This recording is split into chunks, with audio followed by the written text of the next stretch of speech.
മക്കളെ, welcome to വേദാന്തം മലയാളം. എല്ലാവർക്കും വേദാന്തം മലയാളത്തിലേക്ക് സ്വാഗതം. അപ്പൊ നമ്മൾ ഇന്ന് റീപ്രൊഡക്റ്റീവ് ഹെൽത്ത് എന്ന് പറയുന്ന ചാപ്റ്ററിന്റെ NCERT line by line revision ആയിട്ടാണ് വന്നിരിക്കുന്നത് കേട്ടോ. അപ്പൊ നിങ്ങൾക്ക് ഓൾറെഡി അറിയാം, നമ്മുടെ എക്സാമിന്റെ മുന്നേ ആയിട്ട്, അതായത് ഇപ്പൊ നിങ്ങൾക്ക് ക്രിസ്മസ് പരീക്ഷ കഴിഞ്ഞല്ലോ, അപ്പൊ അതിന്റെ തൊട്ട് മുന്നേ ആയിട്ട് നമ്മൾ മെജോറിറ്റി ചാപ്റ്റേഴ്സിന്റെ ഒക്കെ NCERT line by line revision കൊടുത്തിട്ടുണ്ടായിരുന്നു. അതായത് എനിക്ക് തോന്നുന്നത് എവല്യൂഷൻ, അതുപോലെ തന്നെ മൈക്രോബ്സ് ഇൻ ഹ്യൂമൻ വെൽഫെയർ, പിന്നെ അങ്ങനെയുള്ള നമ്മുടെ ആ ഒരു സീരീസിൽ വരുന്ന കുറച്ച് ചാപ്റ്റേഴ്സിന്റെ NCERT line by line revision തന്നിട്ടുണ്ടായിരുന്നു. ആൻഡ് ഫസ്റ്റ് മുതൽ ഇങ്ങോട്ടേക്കുള്ള ചാപ്റ്റേഴ്സ് അല്ലേ, അത് നമുക്ക് എന്തായാലും വേണമല്ലോ. നമ്മുടെ ബോർഡ് എക്സാമിന് നമുക്ക് വളരെ ഇമ്പോർട്ടന്റ് ആണ്, നീറ്റിന് എന്തായാലും പഠിക്കണം. സോ നിങ്ങൾക്ക് വേണ്ടിയിട്ടാണ് അടുത്ത ചാപ്റ്ററിന്റെ NCERT line by line revision ആയിട്ട് ഞാനിന്ന് വന്നിരിക്കുന്നത് കേട്ടോ. സോ റീപ്രൊഡക്റ്റീവ് ഹെൽത്ത് എന്ന് പറയുന്നത് വളരെ ചെറിയ ചാപ്റ്റർ ആണ്, നിങ്ങൾക്ക് അറിയാം. ശരിക്കും പറഞ്ഞാൽ നമ്മുടെ ഈ ഒരു ടെക്സ്റ്റ് ബുക്കിൽ തന്നെ ഏറ്റവും ചെറിയ ചാപ്റ്റർ ആണ്, പക്ഷെ എന്നാലും വൺ വേർഡ് ആയിട്ട് ചോദിക്കാൻ നല്ല രീതിയിൽ ചാൻസ് ഉള്ള ഒരു ചാപ്റ്റർ ആണ് കേട്ടോ. അപ്പൊ ഇതിൽ നമുക്ക് എന്തൊക്കെ കാര്യങ്ങളാണ് പഠിക്കാനുള്ളത് നോക്കാം. ഒന്ന്, റീപ്രൊഡക്റ്റീവ് ഹെൽത്തുമായിട്ട് ബന്ധപ്പെട്ട പ്രോബ്ലംസ് എന്തൊക്കെയാണ്, പിന്നെ സ്ട്രാറ്റജീസ് എന്തൊക്കെയാണ്, ഇതൊക്കെ നമുക്ക് പഠിക്കാനുണ്ട്. പിന്നെ പോപ്പുലേഷൻ എക്സ്പ്ലോഷൻ, അതായത് നമ്മുടെ നാട്ടിൽ എന്താ പറയുക, ഇങ്ങനെ ആൾക്കാർ കൂടിക്കൊണ്ട് വരികയാണ് അല്ലെ, അതായത് പോപ്പുലേഷൻ ഇങ്ങനെ കൂടി വരികയാണ്. അപ്പൊ അതെന്തുകൊണ്ടാണ്, അതിന് വേണ്ടിയിട്ടുള്ള ബർത്ത് കൺട്രോൾ മെഷേഴ്സ് എന്തൊക്കെയാണ്, ഇതൊക്കെ നമുക്ക് പഠിക്കാനുണ്ട്. പിന്നെ MTP എന്താണ്, അതായത് മെഡിക്കൽ ടെർമിനേഷൻ ഓഫ് പ്രഗ്നൻസി അല്ലെ, എബോർഷൻ, ഇതിനെ കുറിച്ച് നമുക്ക് പഠിക്കാനുണ്ട്. സെക്ഷലി ട്രാൻസ്മിറ്റഡ് ഡിസീസസ്, STDസിനെ കുറിച്ച് പഠിക്കാനുണ്ട്. പിന്നെ ഇൻഫെർട്ടിലിറ്റിക്ക് നമുക്ക് പഠിക്കാനുണ്ട്. ഓക്കെ, ഇതിൽ ഏറ്റവും പ്രധാനമായിട്ട് എന്താ പഠിക്കാനുള്ളതെന്ന് ചോദിച്ചാൽ ബർത്ത് കൺട്രോൾ മെഷേഴ്സ് തന്നെയാണ്. ഈ ബർത്ത് കൺട്രോൾ മെഷേഴ്സിനെ നമ്മൾ വിളിക്കുന്ന പേരാണ് കോൺട്രാസെപ്ഷൻ അല്ലെങ്കിൽ contraceptive methods. Okay, birth control methods, അല്ലെങ്കിൽ നമുക്കിതിനെ എന്തെന്ന് വിളിക്കാം, കോൺട്രാസെപ്റ്റീവ് മെത്തേഡ്സ് അല്ലെങ്കിൽ കോൺട്രാസെപ്ഷൻ എന്ന് നമുക്കിതിനെ വിളിക്കാം. ഓക്കെ, ഇതിനെ കുറിച്ചാണ് നമുക്ക് ഒന്ന് ഡീറ്റെയിൽഡ് ആയിട്ട്, അതായത് നല്ല രീതിയിൽ നമുക്ക് കുറച്ച് എന്താ പറയാ വാരി വലിച്ച് നമുക്ക് ഈ ചാപ്റ്ററിൽ പഠിക്കാനുള്ളത് കേട്ടോ. ഓക്കെ, സോ റീപ്രൊഡക്റ്റീവ് സിസ്റ്റം ഒക്കെ നമ്മൾ എന്തായാലും ഇതിന്റെ തൊട്ട് മുന്നത്തെ ചാപ്റ്റർ, അതായത് ഹ്യൂമൻ റീപ്രൊഡക്ഷൻ എന്ന് പറയുന്ന ചാപ്റ്ററിൽ നമ്മൾ പഠിച്ചിട്ടുണ്ടായിരുന്നു. ആ ഒരു ചാപ്റ്ററിന്റെ കണ്ടിന്യൂഷൻ തന്നെയാണ് നമ്മുടെ ഈ ഒരു റീപ്രൊഡക്റ്റീവ് ഹെൽത്ത് എന്ന് പറയുന്ന ചാപ്റ്റർ. Okay, yes. അപ്പം ശരിക്കും പറഞ്ഞാല് ഈ ഒരു റീപ്രൊഡക്റ്റീവ് ഹെൽത്ത് കൊണ്ട് എന്താ ഉദ്ദേശിക്കുന്നത്, നമുക്ക് ഒരു ഹെൽത്തി ആയിട്ടുള്ള റീപ്രൊഡക്റ്റീവ് ഓർഗൻസ് ഉണ്ടാവുക, ആ ഓർഗൻസ് ഒക്കെ നല്ല രീതിയിൽ ഫങ്ഷൻ ചെയ്യുക എന്നുള്ളതാണ് അല്ലെ. അതായത് ഇപ്പൊ ഹ്യൂമൻസിന്റെ മെയിലിനാണെങ്കിലും ഫീമെയിലിനാണെങ്കിലും ഒരു റീപ്രൊഡക്റ്റീവ് സിസ്റ്റം ഉണ്ട്. അപ്പൊ ഈ റീപ്രൊഡക്റ്റീവ് സിസ്റ്റത്തിൽ നമുക്കറിയാം കുറെ പാർട്സ് നമ്മൾ പഠിച്ചിട്ടുണ്ട്, കുറെ ഓർഗൻസ് പഠിച്ചിട്ടുണ്ട് അല്ലെ.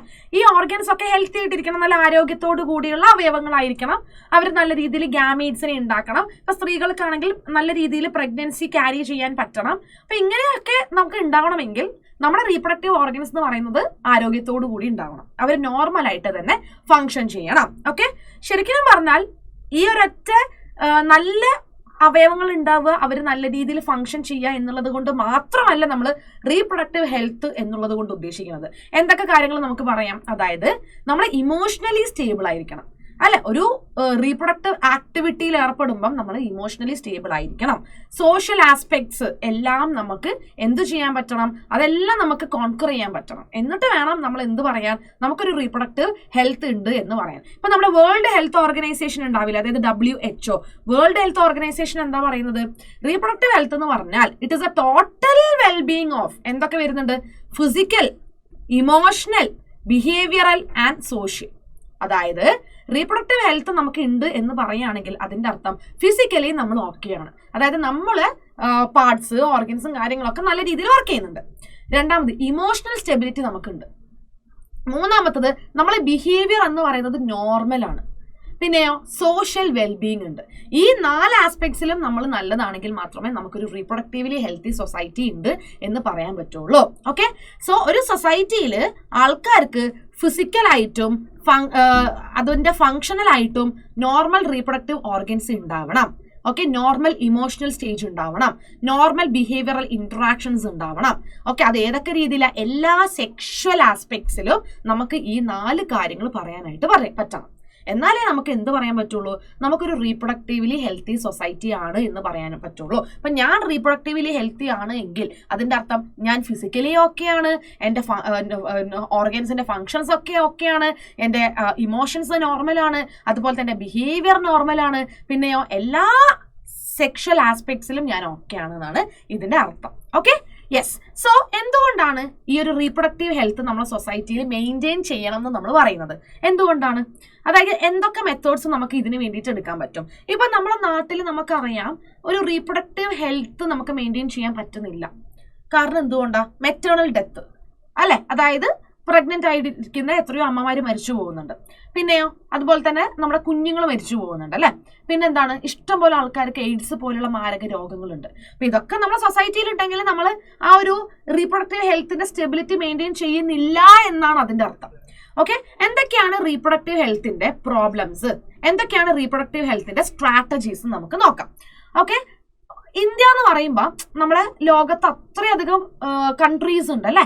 അതിൽ ശരിക്കും പറഞ്ഞാൽ ഈ ഒരു റീപ്രൊഡക്റ്റീവ്ലി ഹെൽത്തി സൊസൈറ്റി ഉണ്ടാവാൻ വേണ്ടിയിട്ട് കുറെ പ്ലാൻസ്, കുറെ പ്രോഗ്രാംസ്, അത് ഏത് ലെവലിലാണ്, നാഷണൽ ലെവലിൽ കൊണ്ടുവന്നിരിക്കുന്ന ഒരു കൺട്രി അത് നമ്മുടെ ഇന്ത്യയാണ് കേട്ടോ. ഓക്കെ, അതായത് ഇത്രയധികം വേൾഡിൽ കൺട്രീസ് ഉണ്ടെങ്കിലും കുറെ പ്ലാൻസും പ്രോഗ്രാംസും ഒക്കെ കൊണ്ടുവന്നിരിക്കുന്നത് നമ്മുടെ ഇന്ത്യയാണ്. അത് നാഷണൽ ലെവലിൽ. അത് എന്തിനു വേണ്ടിയിട്ടാന്ന് വെച്ചാൽ ഒരു റീപ്രൊഡക്റ്റീവ്ലി ഹെൽത്തി സൊസൈറ്റി നമ്മളെ ഇന്ത്യയിൽ ഉണ്ടാവണം എന്നുള്ളത് കൊണ്ടാണ്. അപ്പൊ ഇങ്ങനെയുള്ള പ്രോഗ്രാംസിൽ ഒന്നാണ് ഫാമിലി പ്ലാനിങ്. നിങ്ങൾ കേട്ടിട്ടുണ്ടാവും അല്ലെ, ഫാമിലി പ്ലാനിങ്. അപ്പൊ ഈ ഫാമിലി പ്ലാനിങ് ഇനീഷ്യേറ്റ് ചെയ്തത് 1951 കേട്ടോ. ഓക്കെ, അപ്പം ഇത്രയും വർഷങ്ങളായിട്ട് നമ്മൾ കണ്ടിന്യൂസ് ആയിട്ട് ഫാമിലി പ്ലാനിങ്ങുമായിട്ട് ബന്ധപ്പെട്ട എല്ലാ കാര്യങ്ങളും ഇങ്ങനെ അസസ് ചെയ്ത് വരുന്നുണ്ട്, ചെക്ക് ചെയ്ത് വരുന്നുണ്ട്. അതായത് ഇപ്പൊ അർബൻ ഏരിയാസിൽ മാത്രമുള്ള ആൾക്കാർക്കല്ല ഫാമിലി പ്ലാനിങ്ങിനെ കുറിച്ച് ഒരു ബോധവൽക്കരണം വേണ്ടത്. നമ്മുടെ റൂറൽ ഏരിയാസിലുള്ള അത്ര എഡ്യൂക്കേഷൻ ഇല്ലാത്ത ആൾക്കാർക്ക് പോലും ഈ ഫാമിലി പ്ലാനിങ്ങുമായിട്ട് ബന്ധപ്പെട്ടിട്ടുള്ള പല കാര്യങ്ങളും അവയർനെസ് പ്രോഗ്രാംസും ഒക്കെ നമ്മൾ എന്ത് ചെയ്യുന്നുണ്ട്, കൊടുക്കുന്നുണ്ട്. അപ്പൊ നമുക്കറിയാം നമ്മൾ ഇന്ത്യ എന്ന് പറയുമ്പോൾ ദ മോസ്റ്റ് പോപ്പുലേറ്റഡ് കൺട്രി ആണ് അല്ലെ. അപ്പൊ അത്രയും ജനസംഖ്യയുണ്ട്. അപ്പൊ ഇത്രയും ആൾക്കാർക്ക് വേണ്ട റിസോഴ്സസ് നമ്മളെ നാട്ടിലുണ്ടോ? ഇല്ല. ഓക്കെ, അതായത് ഇപ്പം 10,000 ആൾക്കാർ നമ്മളെ നാട്ടിലുണ്ടെന്ന് ഒരു എക്സാമ്പിൾ വിചാരിക്കുക. 5,000 ആൾക്കാർക്കുള്ള റിസോഴ്സസേ ഉള്ളൂ എന്ന് വിചാരിക്കുക. ബാക്കി 5,000 ആൾക്കാർ പട്ടിണി കടന്ന് മരിച്ചു പോകും. ഓക്കെ, അപ്പൊ അവർക്കുള്ള ഫുഡ്, ഷെൽട്ടർ, മെയ്റ്റ് ഇതെല്ലാം പ്രശ്നത്തിലാണ്. അപ്പൊ നമ്മളെ നാട്ടിൽ ഇത്രയും പോപ്പുലേഷൻ കൂടുമ്പോൾ നമുക്ക് റിസോഴ്സസ് മെയിൻറ്റെയിൻ ചെയ്യാൻ പറ്റുന്നില്ല. ഓക്കെ, അതുകൊണ്ടാണ് നമ്മൾ ഫാമിലി പ്ലാനിങ് ഒക്കെ കൊണ്ടുവന്നിരിക്കുന്നത്. ഓക്കെ, അപ്പൊ ഫാമിലി പ്ലാനിങ് ഒക്കെ വരികയാണെങ്കിൽ പോപ്പുലേഷൻ ഒന്ന് കൺട്രോൾ ആവും. അതായത് ഇപ്പൊ നാം ഒന്ന് നമുക്ക് രണ്ട് എന്നാണ് പൊതുവേ നമ്മൾ ഇന്ത്യയിൽ പറയുക, ഒരു സ്ലോഗനാണ്. അതായത് നമ്മൾ അച്ഛൻ അമ്മ 2 പേര്, കുഞ്ഞുങ്ങൾ 2 പേര് പോരേന്ന്. അതിന്റെയും കൂടുതലായിട്ട് വരുമ്പോൾ അതിപ്പോ നമുക്ക് വേണ്ട. ശരിക്കും 5 കുട്ടികളും 10 കുട്ടികളുടെ ആവശ്യമൊന്നും ഇല്ല. 2 കുട്ടികൾ തന്നെ ധാരാളമാണെന്നുള്ള ആൾക്കാർക്ക് ഫാമിലി പ്ലാനിങ് ചെയ്യാം.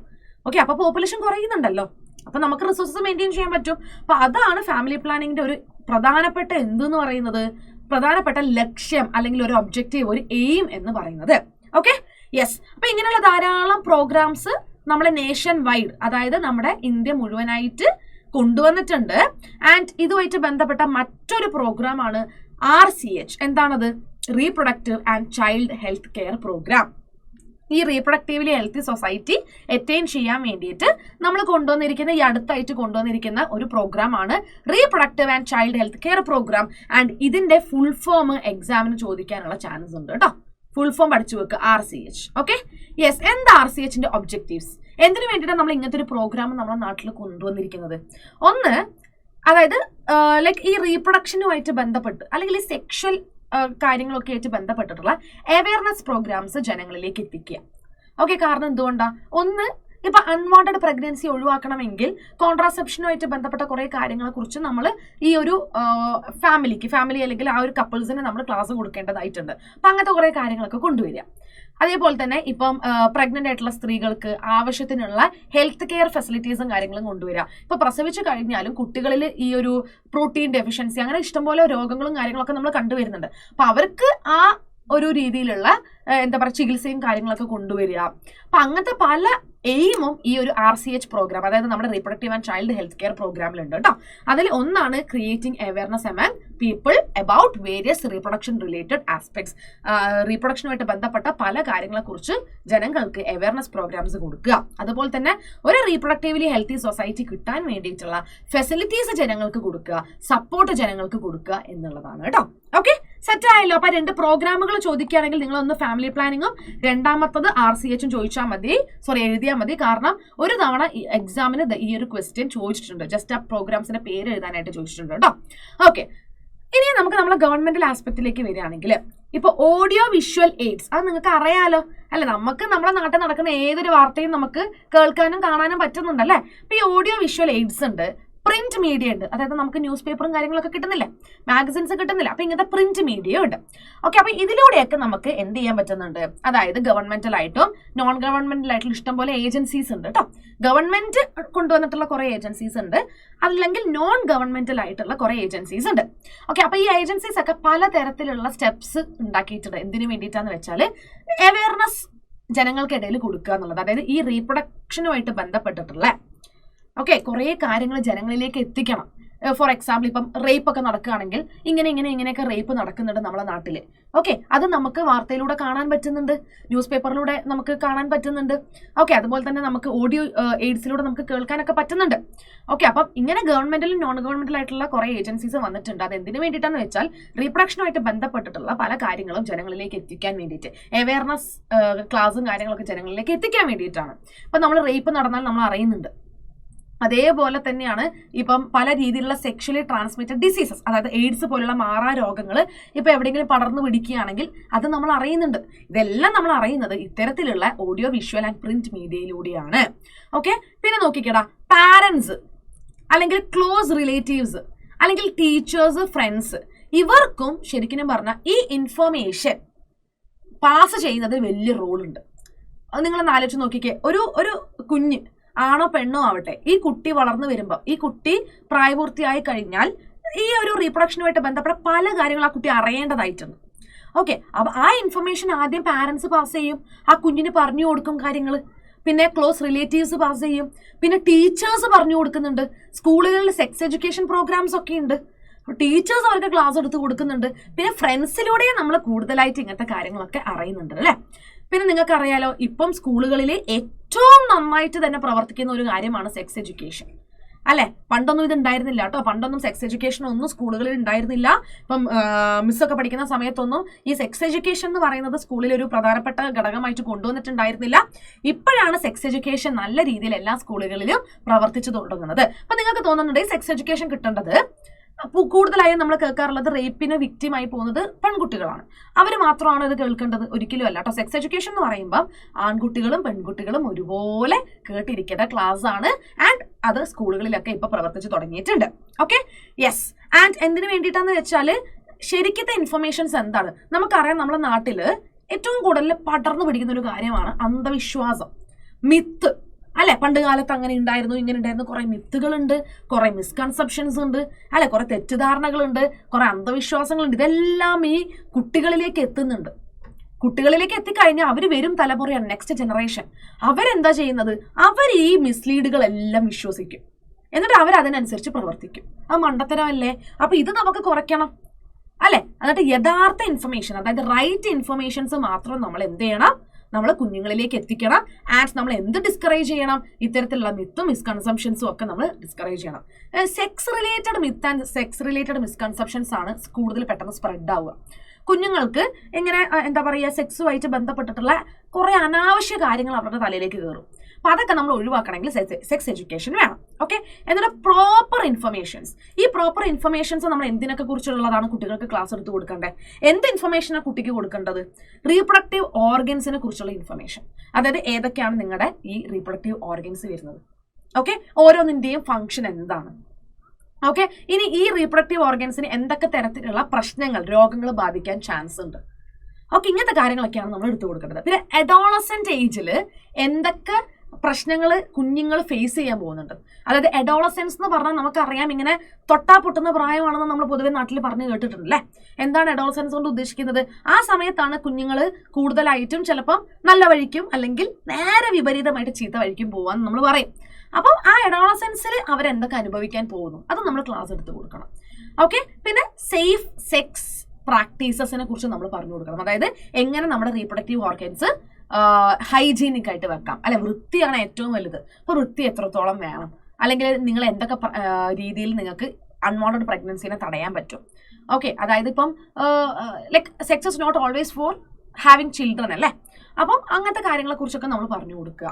എന്തൊക്കെ ബർത്ത് കൺട്രോൾ മെത്തേഡ്സ് എടുക്കാൻ പറ്റും എന്ന് പറഞ്ഞു കൊടുക്കുക. പിന്നെ STDs എങ്ങനെ പ്രിവെന്റ് ചെയ്യാൻ പറ്റും. ഇപ്പൊ സെക്ഷലി ട്രാൻസ്മിറ്റഡ് ഡിസീസ്, അതായത് എയ്ഡ്സ്, ഹെപ്പറ്റൈറ്റിസ് പോലുള്ള രോഗങ്ങൾ വന്നു കഴിഞ്ഞതിന് ശേഷം നെഞ്ചത്തടിച്ച് കരഞ്ഞിട്ട് കാര്യമില്ല, അതിനുവേണ്ടി ചികിത്സ തേടിയിട്ട് കാര്യമില്ല. മാറാരോഗങ്ങളാണല്ലേ. അപ്പം നമ്മൾ എന്ത് ചെയ്യുക? അത് വരാതിരിക്കാനായിട്ട് നമ്മൾ സൂക്ഷിക്കാം. അപ്പൊ ഇങ്ങനെയുള്ള കുറെ ഇൻഫർമേഷൻസ് ആണ് നമ്മൾ എന്ത് ചെയ്യേണ്ടത്, കുഞ്ഞുങ്ങൾക്ക് സെക്സ് എഡ്യൂക്കേഷനിലൂടെയും മറ്റും നമ്മൾ പകർന്നു കൊടുക്കേണ്ടത്. ഇത് കൊടുക്കുന്നതിൽ പാരന്റ്സിനും ക്ലോസ് റിലേറ്റീവ്സിനും ടീച്ചേഴ്സിനും ഫ്രണ്ട്സിനും എല്ലാം പങ്കുണ്ട് എന്നാണ് പറയുന്നത്. Okay, yes, okay. ഇനി നമ്മൾ എന്താ ചെയ്യേണ്ടതെന്ന് വെച്ചാൽ, അതായത് ഫസ്റ്റ് എഡ്യൂക്കേറ്റിംഗ് പീപ്പിൾ, അതായത് നമ്മൾ ജനങ്ങൾക്ക്, കുഞ്ഞുങ്ങൾക്ക് മാത്രമല്ല ആൾക്കാർക്ക്, എല്ലാ ജനങ്ങൾക്കും നമ്മൾ പല രീതിയിലുള്ള ഇൻഫർമേഷൻസ് കൊടുക്കണം, അവരെ എഡ്യൂക്കേറ്റ് ചെയ്യണം. ഓക്കെ, മെയിൻ ആയിട്ട് നമ്മൾ പറയുകയാണെങ്കിൽ fertile couples. Okay, fertile couples എന്ന് പറഞ്ഞാൽ എന്താ, കല്യാണം കഴിച്ച് റീപ്രൊഡക്ഷൻ വേണം അല്ലെങ്കിൽ റീപ്രൊഡ്യൂസ് ചെയ്യാൻ എബിലിറ്റി ഉള്ള ആ ഫെർട്ടൈൽ കപ്പിൾസ്. കല്യാണം കഴിക്കാൻ നിർബന്ധമില്ല, എന്നാലും ഞാൻ പറയാം, ഫെർട്ടൈൽ കപ്പിൾസ് അവർ ഒരുമിച്ച് ജീവിക്കുകയാണെങ്കിൽ അവർക്ക് നമ്മൾ കുറച്ച് ഇൻഫർമേഷൻസ് കൊടുക്കേണ്ടതായിട്ടുണ്ട്. പിന്നെ മാരേജബിൾ ഏജ് ഗ്രൂപ്പിലുള്ള ആൾക്കാർക്ക്, അതായത് കല്യാണം കഴിക്കാനുള്ള പ്രായമായി നിൽക്കുന്ന ആൾക്കാർക്ക്, ഇവർക്കൊക്കെ നമ്മൾ എന്ത് ചെയ്യണം, കുറെ ഇൻഫർമേഷൻസ് കൊടുക്കണം. അതായത് ഏതൊക്കെ ബർത്ത് കൺട്രോൾ ഓപ്ഷൻസ് ഉണ്ട്. കാരണം അവര് ഒന്നില്ലെങ്കിൽ എന്താ പറയാ, ലൈക്ക് ആ ഒരു ഓൾട്ടർനേറ്റീവ് ആയിട്ടോ അല്ലെങ്കിൽ കോൺസിക്വന്റ് ആയിട്ടോ അല്ലെങ്കിൽ ഇങ്ങനെ അടുപ്പിച്ചോ എങ്ങനെ വേണമെങ്കിലും ആവാം, അവര് സെക്ഷൽ പ്രാക്ടീസിൽ ഏർപ്പെടുന്ന ആൾക്കാരാണ്. മേ ബി അവർക്ക് കുഞ്ഞുങ്ങൾ വേണം, മേ ബി അവർക്ക് കുഞ്ഞുങ്ങൾ വേണ്ട, ഇങ്ങനത്തെ തീരുമാനങ്ങൾ എടുക്കുന്ന ആൾക്കാരാണ് അല്ലെ. അപ്പൊ അവർക്ക് ബർത്ത് കൺട്രോൾ മെഷേഴ്സിനെ കുറിച്ച് നമ്മൾ പറഞ്ഞു കൊടുക്കണം. അതായത് ഇൻ കേസ് അവർക്ക് പ്രഗ്നൻസി വേണ്ട, കുഞ്ഞ് വേണ്ട താൽക്കാലികമായിട്ട് എന്നാണെങ്കിൽ ബർത്ത് കൺട്രോൾ ഓപ്ഷൻസ് അവർക്ക് അറിയണ്ടേ, അത് നമ്മൾ അവരെ എഡ്യൂക്കേറ്റ് ചെയ്യണം. പിന്നെയോ, എങ്ങനെ പ്രഗ്നന്റ് ആയ അമ്മമാരെ നമ്മൾ ശുശ്രൂഷിക്കാം. അതായത് ഒരു സ്ത്രീ പ്രഗ്നന്റ് ആണെങ്കിൽ ആ സ്ത്രീക്ക് ആ പ്രഗ്നൻസി പീരീഡിൽ നമ്മൾ കൊടുക്കേണ്ടതായിട്ടുള്ള ശുശ്രൂഷകൾ എന്തൊക്കെയാണ്, എന്തൊക്കെ ഹെൽത്ത് കെയർ ഫെസിലിറ്റീസ് കൊടുക്കാൻ പറ്റും, എന്തൊക്കെ ന്യൂട്രീഷൻ കൊടുക്കാൻ പറ്റും, അല്ലെ, ആ കാര്യങ്ങളൊക്കെ നമ്മൾ ക്ലാസ് എടുത്ത് കൊടുക്കണ്ടേ. ഇതൊന്നും അറിയാത്ത പല ജനങ്ങളും ഉണ്ട്. അപ്പൊ ആ ജനങ്ങളെ നമ്മൾ എഡ്യൂക്കേറ്റ് ചെയ്യണം. ഓക്കെ, പിന്നെയോ postnatal care of the mother and the child. പ്രസവശേഷം അമ്മയ്ക്ക്, പ്രസവം കഴിഞ്ഞ് കഴിഞ്ഞാൽ അമ്മയ്ക്ക് കെയർ വേണ്ടേ, അവർക്ക് കെയർ വേണം. അവര് ഒരു കുഞ്ഞിന് ജന്മം കൊടുത്തു കഴിഞ്ഞാൽ അവരുടെ ബോഡിയിൽ ഇഷ്ടംപോലെ ചേഞ്ചസ് ഒക്കെ ഉണ്ടായിട്ടുണ്ട്. അപ്പൊ അവർക്ക് കെയർ നമ്മൾ കൊടുക്കണം. പല സ്ത്രീകൾ പോസ്റ്റ്മോർട്ടം ഡിപ്രഷൻ ഒക്കെ എന്ത് ചെയ്യുന്നുണ്ട്, ഫേസ് ചെയ്യുന്നുണ്ട്. അപ്പൊ അവരൊക്കെ നമ്മൾ നന്നായിട്ട് ശുശ്രൂഷിക്കണ്ടേ അല്ലെ. പിന്നെ ജനിച്ചു കഴിഞ്ഞാൽ കുഞ്ഞിനെ നമ്മൾ നന്നായിട്ട് നോക്കണ്ടേ. അപ്പൊ അതൊക്കെ എങ്ങനെ ചെയ്യാം എന്നുള്ളത് എന്ത് ചെയ്യണം, നമ്മൾ ക്ലാസ് എടുത്ത് കൊടുക്കണം. പിന്നെ ബ്രസ്റ്റ് ഫീഡിങ്ങിന്റെ ഇമ്പോർട്ടൻസ്. പല ആൾക്കാരും പ്രസവം കഴിഞ്ഞാൽ കുഞ്ഞുങ്ങൾക്ക് നല്ല രീതിയിൽ മുലപ്പാൽ ഊട്ടുന്നില്ല. Breastfeeding is very important. നമുക്കറിയാം, ആദ്യത്തെ ആ മിൽക്കിന്റെ പേരെന്താണ്, കൊളോസ്ട്രോം. ഈ കൊളോസ്ട്രോം ഒക്കെ കൊടുക്കാത്ത പല സ്ത്രീകളും ഉണ്ട്. കൊളോസ്ട്രോം ഒക്കെ കുഞ്ഞുങ്ങളിലേക്ക് എത്തിയാലേ കുഞ്ഞുങ്ങൾക്ക് ആന്റിബോഡീസ് കിട്ടുന്നുള്ളൂ, ആൻഡ് അവർക്ക് ആ ഒരു പ്രതിരോധം കിട്ടുന്നുള്ളൂ അല്ലെ. അപ്പൊ കൊളോസ്ട്രോളത്തിന്റെ ഇമ്പോർട്ടൻസ് മാത്രമല്ല, ഇത്ര വയസ്സ് വരെ കുഞ്ഞുങ്ങൾക്ക് നമ്മൾ മിൽക്ക് കൊടുക്കേണ്ട ആവശ്യമുണ്ട്, അമ്മയിൽ നിന്നുള്ള പാല് കൊടുക്കേണ്ട ആവശ്യമുണ്ട്. അപ്പൊ അത് കൊടുക്കുന്നത് കൊണ്ടുള്ള ഇമ്പോർട്ടൻസ് എന്താണെന്ന് ആദ്യം അമ്മമാർക്ക് അറിയിച്ചു കൊടുക്കുക. എന്നാലേ അത് കൊടുക്കാനുള്ളൊരു മനസ്സും സമയവും അവർ കണ്ടെത്തുന്നുള്ളൂ. ഓക്കെ, പിന്നെയോ മെയിൽ ചൈൽഡിനും ഫീമെയിൽ ചൈൽഡിനും ഈക്വൽ ഓപ്പർച്യൂണിറ്റീസ് കൊടുക്കണ്ടേ. നമ്മുടെ നാട്ടിൽ ഇന്നും ഈ നിമിഷം വരെയും ഫേസ് ചെയ്യുന്ന ഏറ്റവും വലിയ പ്രോഗ്രാമാണ് ആൺകുഞ്ഞിനിങ്ങനെ പെൺകുഞ്ഞിനിങ്ങനെ. അത് നമ്മൾ റീൽസിലൂടെയൊക്കെ നമ്മൾ കണ്ടിട്ടുണ്ട്. ആൺകുട്ടിക്ക് 2 മീൻ വറുത്തതാണെങ്കിൽ പെൺകുട്ടിക്ക് 1 മീൻ വറുത്തത്. സത്യം പറഞ്ഞാൽ ഈ ചെറിയ തമാശയിലൂടെ ഡിസ്കസ് ചെയ്യുന്ന ഒരു കാര്യമല്ലത് അല്ലെ. കാരണം പല സ്ഥലങ്ങളിലും ഇപ്പോഴും നമ്മുടെ നോർത്തിലേക്കൊക്കെ പോവുകയാണെങ്കിൽ പല സ്ഥലത്തും പെൺകുട്ടികളെ പഠിപ്പിക്കാൻ വിടുന്നില്ല, പെൺകുട്ടികൾ വീട്ടിൽ അടിമകൾ. ഓക്കെ, ആൺകുട്ടികളെ പഠിപ്പിക്കാൻ വിടും, കാരണം ഭാവിയിൽ ആൺകുട്ടികളാണ് അച്ഛനെയും അമ്മയും നോക്കാൻ പോകുന്നതാണ് അവരുടെ വിശ്വാസം. മണ്ടത്തരം. പെൺകുട്ടികളെ കെട്ടിച്ചു കൊടുക്കണം, പെട്ടെന്ന് കല്യാണം കഴിപ്പിച്ചു വിടുക, പഠിപ്പിക്കുന്നില്ല. ഇങ്ങനെ ഭയങ്കരമായിട്ടുള്ള ആ ഒരു എന്താ നമ്മൾ പറയുക, ഇനീക്വാളിറ്റി മെയിൽ ഫീമെയിൽ ചൈൽഡുകൾ ഫേസ് ചെയ്യുന്നുണ്ട്. അങ്ങനെ വരാൻ പാടില്ല. ഈക്വൽ ഓപ്പർച്യൂണിറ്റീസ്, അത് എഡ്യൂക്കേഷൻ ആണെങ്കിലും വീട്ടിൽ നിന്ന് കിട്ടുന്നതാണെങ്കിലും ഹെൽത്ത് ആണെങ്കിലും എല്ലാ രീതിയിലും പെൺകുട്ടിക്കും ആൺകുട്ടിക്കും ഒരേ ഓപ്പർച്യൂണിറ്റീസ് കിട്ടണം, അത് ഉറപ്പുവരുത്തണം. Okay, yes. അപ്പം ഇങ്ങനെയുള്ള കുറച്ച് കാര്യങ്ങൾ അവർ അതിൻ്റെതായിട്ടുള്ള ഇമ്പോർട്ടൻസ് ഒക്കെ നമ്മൾ എന്ത് ചെയ്യണം, ഒരു സോഷ്യൽ കൺസേൺ എന്നുള്ള രീതിയിൽ ഫാമിലീസിലേക്ക് എത്തിച്ചു കൊടുക്കണം. എന്നാലേ നമുക്കൊരു സോഷ്യലി കോൺഷ്യസ് ഹെൽത്തി ഫാമിലി കിട്ടുന്നുള്ളൂ. അതായത് ആ ഒരു ഫാമിലിയിൽ അച്ഛൻ അമ്മ മക്കൾ എല്ലാവർക്കും ഇത്തരത്തിലുള്ള കാര്യങ്ങളെ കുറിച്ച് വിവരം വേണം. ഓക്കെ, കാരണം ആ ഫാമിലി നന്നായാൽ ഓട്ടോമാറ്റിക് ആയിട്ട് എല്ലാ ഫാമിലീസും നന്നായിട്ട് സൊസൈറ്റി നന്നാവുന്നതാണല്ലോ ഒരു ചൊല്ല്. ഓക്കെ, ഇനി എന്തൊക്കെയാണ് ഈ അൺകൺട്രോൾഡ് പോപ്പുലേഷൻ ഗ്രോത്ത് കാരണം ഉണ്ടാവുന്ന പ്രോബ്ലംസ്? ഓക്കെ, ഇവ സത്യം പറഞ്ഞാൽ നമ്മൾ ഇടയ്ക്കൊക്കെ നമ്മളിങ്ങനെ എന്താ പറയുക, ഈ ട്രാഫിക് ബ്ലോക്ക് അല്ലെങ്കിൽ നമ്മളിങ്ങനെ റോഡ് സൈഡിലൊക്കെ താമസിക്കുന്ന ഇഷ്ടംപോലെ ആൾക്കാരുണ്ട്. അവരൊക്കെ നമ്മൾ നോക്കുമ്പോൾ വിചാരിക്കും ഇഷ്ടംപോലെ കുഞ്ഞുങ്ങളുണ്ട്, അപ്പൊ അവർക്ക് നല്ല രീതിയിൽ അവർക്ക് തന്നെ ജീവിക്കാൻ ഭയങ്കര ബുദ്ധിമുട്ടാണ് അല്ലെ, നല്ല രീതിയിൽ പണമില്ല, അല്ലെങ്കിൽ ശരിക്കും പറഞ്ഞാൽ അവർക്ക് കുഞ്ഞുങ്ങളെ സ്കൂളിൽ വിടാൻ പറ്റുന്നില്ല, പക്ഷെ അവർക്ക് കുട്ടികൾ കുറെ 4-5 എണ്ണം. എങ്ങനെയാ നമ്മളെ നാട് ഇത് ഉൾക്കൊള്ളുക അല്ലെ? കാരണം എന്താണെന്ന് വെച്ചാൽ പോപ്പുലേഷൻ എക്സ്പ്ലോഷൻ വന്നു കഴിഞ്ഞാൽ, അതായത് അൺകൺട്രോൾഡ് പോപ്പുലേഷൻ ഗ്രോത്ത്, അതായത് ജനങ്ങൾ പെരുകിക്കൊണ്ടിരുന്നാൽ നാടിന് തന്നെ അത് സത്യം പറഞ്ഞാൽ ഭവിഷ്യത്താണ്. അപ്പൊ അങ്ങനെ ഉണ്ടാവാതിരിക്കണമെങ്കിൽ ഫാമിലി പ്ലാനിങ്ങോ അല്ലെങ്കിൽ ബർത്ത് കൺട്രോൾ മെത്തേഡ്സ് പോലെയുള്ള കുറെ അവയർനെസ് കാര്യങ്ങൾ നമ്മൾ കൊടുക്കേണ്ടതായിട്ടുണ്ട് സൊസൈറ്റിക്ക്. പിന്നെ സോഷ്യൽ ഈവിൽസ് ഏതൊക്കെയാ? Sex abuse, sex related crimes.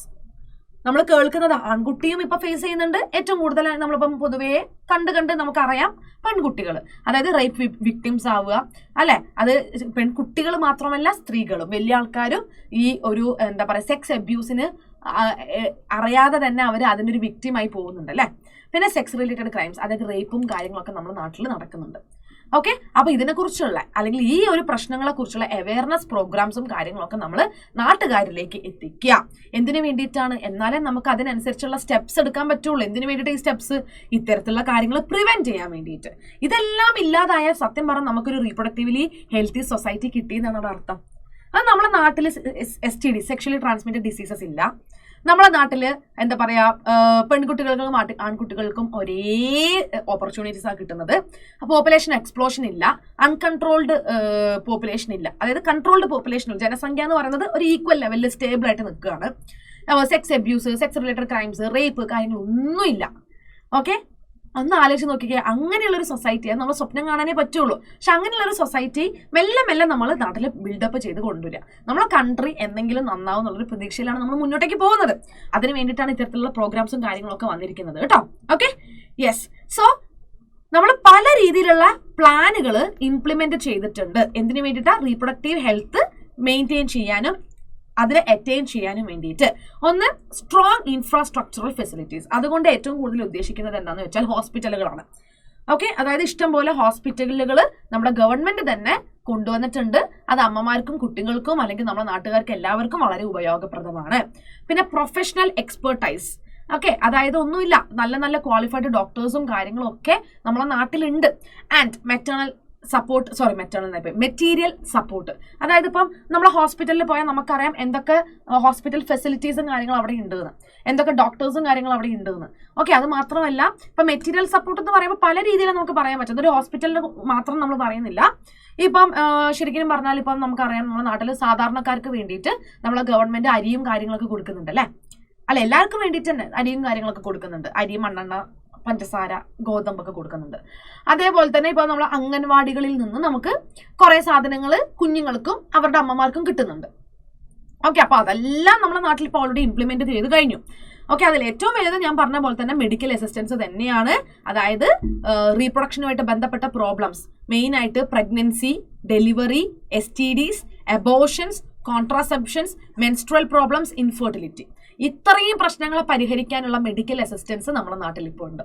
ഒന്ന് പ്രഗ്നൻസി, അതായത് ഒരു സ്ത്രീ പ്രഗ്നന്റ് ആവുകയാണ് അല്ലെങ്കിൽ പ്രഗ്നന്റ് ആയി, അപ്പൊ ആ സമയത്ത് ആ സ്ത്രീയെ നമ്മൾ എങ്ങനെയൊക്കെ നോക്കണം, ആ സ്ത്രീക്ക് എന്തൊക്കെ മെഡിക്കൽ പരിചരണങ്ങൾ കിട്ടണം അല്ലെ, അതിന് വേണ്ടിയിട്ടുള്ള സംവിധാനങ്ങൾ നമ്മുടെ നാട്ടിലുണ്ട്. പിന്നെ പ്രസവിക്കുമ്പോൾ ഡെലിവറി സമയത്തുള്ള കോംപ്ലിക്കേഷൻസ് ഒഴിവാക്കണം, നല്ല ഡോക്ടേഴ്സ്, നല്ല ഹോസ്പിറ്റൽ, നല്ല ഫെസിലിറ്റീസ് ഒക്കെ.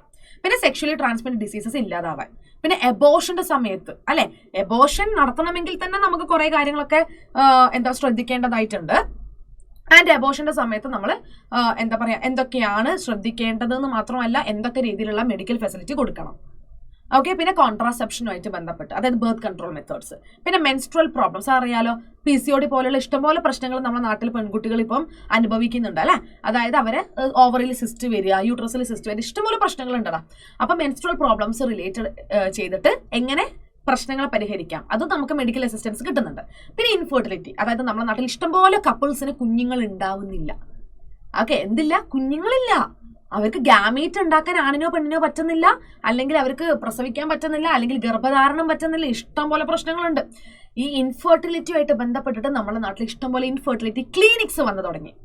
ഓക്കെ, അപ്പൊ നമുക്ക് നല്ല രീതിയിൽ അവിടെ നിന്നൊക്കെ എന്ത് കിട്ടുന്നുണ്ട്, മെഡിക്കൽ അസിസ്റ്റൻസ് കിട്ടുന്നുണ്ട്. അപ്പൊ ആ പറയുന്ന പ്രശ്നങ്ങളൊക്കെ നമുക്ക് പരിഹരിക്കാനായിട്ട് പറ്റും.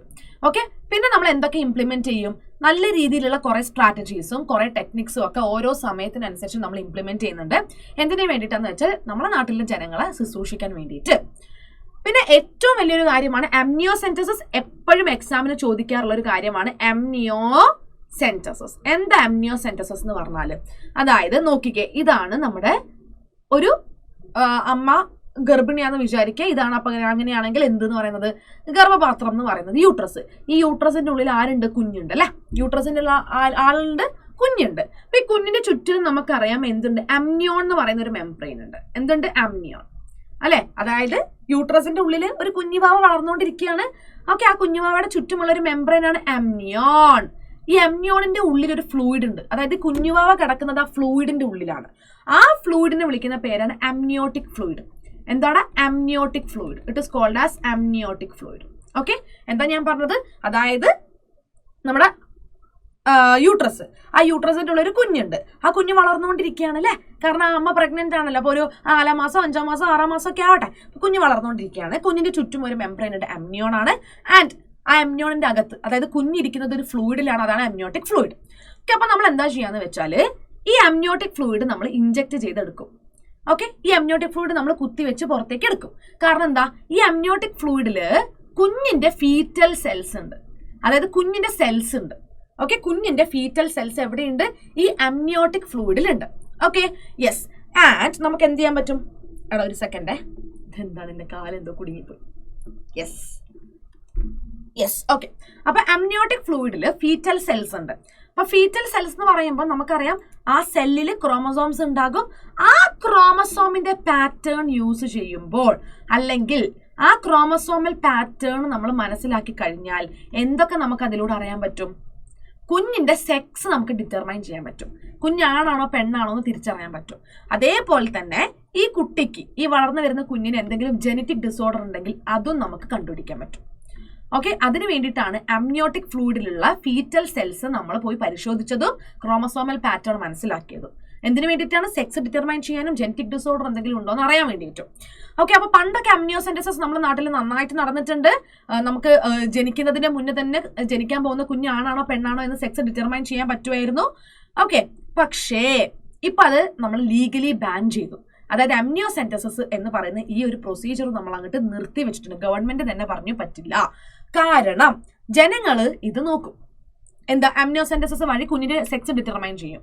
അപ്പൊ അവർക്ക് മനസ്സിലാവും ജനിക്കാൻ പോകുന്ന കുഞ്ഞ് ആണാണോ പെണ്ണാണോ എന്ന്. ജനിക്കാൻ പോകുന്ന കുട്ടി പെണ്ണാണെങ്കിൽ അവർ അബോർട്ട് ചെയ്യാം. കാരണം എന്താ, പെൺകുട്ടീനെ പഠിപ്പിച്ചിട്ട് കാര്യമില്ല, വളർത്തിയിട്ട് കാര്യമില്ല, ഭാവിയിൽ ഡൗറിയൊക്കെ കൊടുത്തിട്ട് കല്യാണം കഴിപ്പിച്ച് വിടണം എന്നുള്ള കുറെ മണ്ടൻ ചിന്താഗതി കാരണം നമ്മുടെ നാട്ടിലുള്ള ജനങ്ങൾ ജനിക്കാൻ പോകുന്ന കുഞ്ഞ് പെണ്ണാണെങ്കിൽ അബോർട്ട് ചെയ്ത് കളയുക. അതാണ് ഫീമെയിൽ ഫീറ്റിസൈഡ്സ്. ഈ ഫീമെയിൽ ഫീറ്റിസൈഡ്സ് നമ്മുടെ നാട്ടിൽ കൂടി വന്നു. പ്രശ്നമല്ലേ? അല്ല, പെൺകുട്ടികളില്ലാതെ ആൺകുട്ടികൾ മാത്രമുള്ള ഒരു നാട് നമുക്കെന്തിനാ? Okay, yes. അപ്പം ഈ ഒരു പ്രശ്നം കൂടുതലായി വന്നപ്പോൾ ഗവൺമെന്റ് പറഞ്ഞ്, ആഹാ, അപ്പൊ കപ്പിൾസിന് ഇത്ര അഹങ്കാരം, നമ്മുടെ നാട്ടിലെ ജനങ്ങൾക്ക് ഇത്ര അഹങ്കാരം അല്ലേ, തൽക്കാലത്തേക്ക് അമ്നിയോസെന്റസിസ് നമ്മളങ്ങ് ബാൻ ചെയ്യാണ്. ജനിച്ചു കഴിഞ്ഞതിന് ശേഷം കുഞ്ഞാണാണോ പെണ്ണാണോ എന്നിവർ മനസ്സിലാക്കിയാൽ മതി. അതുവരെ അറിയരുത്. ഡോക്ടേഴ്സിന് പോലും അത് പറഞ്ഞു കൊടുക്കാനുള്ള അധികാരമില്ല. ഓക്കെ, അങ്ങനെ അമ്നിയോസെന്റസിസ് നമ്മുടെ നാട്ടിൽ ബാൻ ചെയ്തു. അതേപോലെ തന്നെ മാസീവ് ആയിട്ടുള്ള ചൈൽഡ് ഇമ്മ്യൂണൈസേഷനും കൂടിയിട്ടുണ്ട്. ഓക്കെ, അതും ഇതിനൊരു കാരണം തന്നെയാണ്. അത്രയേ ഉള്ളൂ. ഓക്കെ, സെറ്റ് ആയല്ലോ? യെസ്. ഓക്കെ, ഇനി അടുത്തതാണ് ഞാൻ പറഞ്ഞു, നമ്മുടെ നാട്ടിൽ ശരിക്കും റീപ്രൊഡക്ഷനുമായിട്ട് ബന്ധപ്പെട്ടിട്ടുള്ള കുറെ പ്രോഗ്രാംസും കുറെ പ്ലാൻസും കാര്യങ്ങളൊക്കെ വരുന്നുണ്ട്. ആൻഡ് ഓൾസോ കുറെ റിസർച്ച് നടത്തുന്നുണ്ട് കേട്ടോ. അതായത് റീപ്രൊഡക്ഷനുമായിട്ട് റിലേറ്റ് ചെയ്തിട്ട് ഇഷ്ടംപോലെ റിസർച്ചും കാര്യങ്ങളൊക്കെ നാട്ടിൽ നടക്കുന്നുണ്ട്. അതിന് ഗവൺമെന്റ് സപ്പോർട്ട് ചെയ്യുന്നുണ്ട്, നോൺ ഗവൺമെന്റൽ ഏജൻസീസും ഇതിനെ സപ്പോർട്ട് ചെയ്യുന്നുണ്ട്. ഓക്കെ, എന്തിനു വേണ്ടിയിട്ടാണെന്ന് വെച്ചാൽ എങ്ങനെയാണ് നല്ലൊരു റീപ്രൊഡക്റ്റീവ് ഹെൽത്തി സൊസൈറ്റി കിട്ടുക, അതിന് വേണ്ടിയിട്ട് ഇവരുടെ കയ്യിൽ പുതിയ പുതിയ മെത്തേഡ്സും കാര്യങ്ങളും ഉണ്ടോ എന്നുള്ളത് അറിയാൻ വേണ്ടിയിട്ടാണ്. അപ്പൊ നിങ്ങൾ സഹേലി കേട്ടിട്ടുണ്ടോ? എന്താ സഹേലി എന്ന് പറഞ്ഞാൽ? എന്താ സഹേലിയുടെ അർത്ഥം? അത് ആദ്യം ഞാൻ ചോദിക്കട്ടെ. What is Saheli? സഹേലി എന്ന് പറഞ്ഞാൽ ഫ്രണ്ട് എന്നാണ് അർത്ഥം കേട്ടോ. ഫ്രണ്ട്. ഓക്കെ, എന്റെ ദോസ്ത്, ഫ്രണ്ട് എന്നാണ് അർത്ഥം, എന്റെ കൂട്ടുകാരി എന്നാണ് അർത്ഥം. ഓക്കെ, സഹേലി എന്ന് പറയുന്നത് ആക്ച്വലി നമ്മുടെ CDRI, അതായത് ലക്നൌവിലുള്ള നമ്മുടെ central drug research institute develop ചെയ്തിട്ടുള്ള, അവിടെയുള്ള സയന്റിസ്റ്റുകൾ റിസർച്ചിലൂടെ കണ്ടുപിടിച്ചിട്ടുള്ള ഒരു ഓറൽ കോൺട്രാസെപ്റ്റീവ് ആണ്. അത് സ്ത്രീകൾക്ക് വേണ്ടിയിട്ട് കൊണ്ടുവന്നിരിക്കുന്നതാണ് സഹേലി. ഓക്കെ, അതായത് ഇപ്പം നമുക്ക് കുഞ്ഞ് വേണ്ട തൽക്കാലം എന്ന് വിചാരിക്കുകയാണെങ്കിൽ ഇവർ സെക്ഷൽ ഇന്റർകോഴ്സിൽ ഏർപ്പെട്ടാലും ഇവർ ഈ ടാബ്ലറ്റ് കഴിക്കും. ഓക്കെ, വൺസ് എ വീക്ക് പില്ലാണ് സഹേലി. എന്താണ് വൺസ് എ വീക്ക് പിൽ? ആഴ്ചയിൽ ഒരു ദിവസം കഴിച്ചാൽ മതി ഈ ഒരു പില്ല്, ഈ ഒരു ടാബ്ലറ്റ്. ഓക്കെ, അങ്ങനെയാണെങ്കിൽ ഇവർക്ക് പ്രസവിക്കാൻ പറ്റില്ല. പ്രസവിക്കാൻ പറ്റില്ല എന്ന് പറഞ്ഞാൽ അവർക്ക് ആ ഒരു സമയം വരെ അവർ വേണ്ടെന്ന് വെക്കുന്ന ആ ഗുളിക കുടിക്കുന്നിടത്തോളം കാലം വരെ അവരൊരിക്കലും പ്രഗ്നന്റ് ആവുന്നില്ല. അത് നമ്മുടെ CDRI ഡെവലപ്പ് ചെയ്ത് വന്നതാണ് സഹേലി. ഓക്കെ, സെറ്റ് ആയല്ലോ? യെസ്. ഇനി അതേപോലെ തന്നെ നമ്മളെ നാട്ടിൽ ഇപ്പൊ പറഞ്ഞത് തന്നെയാണ് ടെക്സ്റ്റ് ബുക്കിൽ പറഞ്ഞുകൊണ്ടിരിക്കുന്നത്. നമ്മളെ നാട്ടിൽ ഇഷ്ടംപോലെ അവയർനെസ് പ്രോഗ്രാംസ് വന്നിട്ടുണ്ട്. സെക്സ് റിലേറ്റഡ് മാറ്റേഴ്സിനെ കുറിച്ചുള്ള അവയർനെസ് പ്രോഗ്രാംസ് ആണ് വന്നിട്ടുള്ളത്. അതുപോലെ തന്നെ മെഡിക്കലി അസിസ്റ്റഡ് ഡെലിവറീസിന്റെ നമ്പർ കൂടി വരികയാണ്. പണ്ട് കാലത്തൊക്കെ നിങ്ങൾക്ക് അറിയാലോ എങ്ങനെയാണ് ഒരു സ്ത്രീ പ്രസവിക്കുന്നത്, ഈറ്റാത്തിന്നോ അങ്ങനെ എന്തോ നമ്മൾ പറയും. ഒരു സ്ത്രീ വന്നിട്ട് പ്രസവം വീട്ടിൽ തന്നെ എടുക്കുകയാണ് ചെയ്യുക അല്ലെ. ഇപ്പൊ നമ്മൾ എത്ര പേരാണ് അങ്ങനെ പ്രസവിക്കുന്നത്? ആരും ഉണ്ടാവില്ല. കാരണം ഇപ്പം ഡോക്ടർ തന്നെ, ഒരു ഗൈനക്കോളജിസ്റ്റ് തന്നെയാണ് പ്രസവം എടുക്കുന്നത്.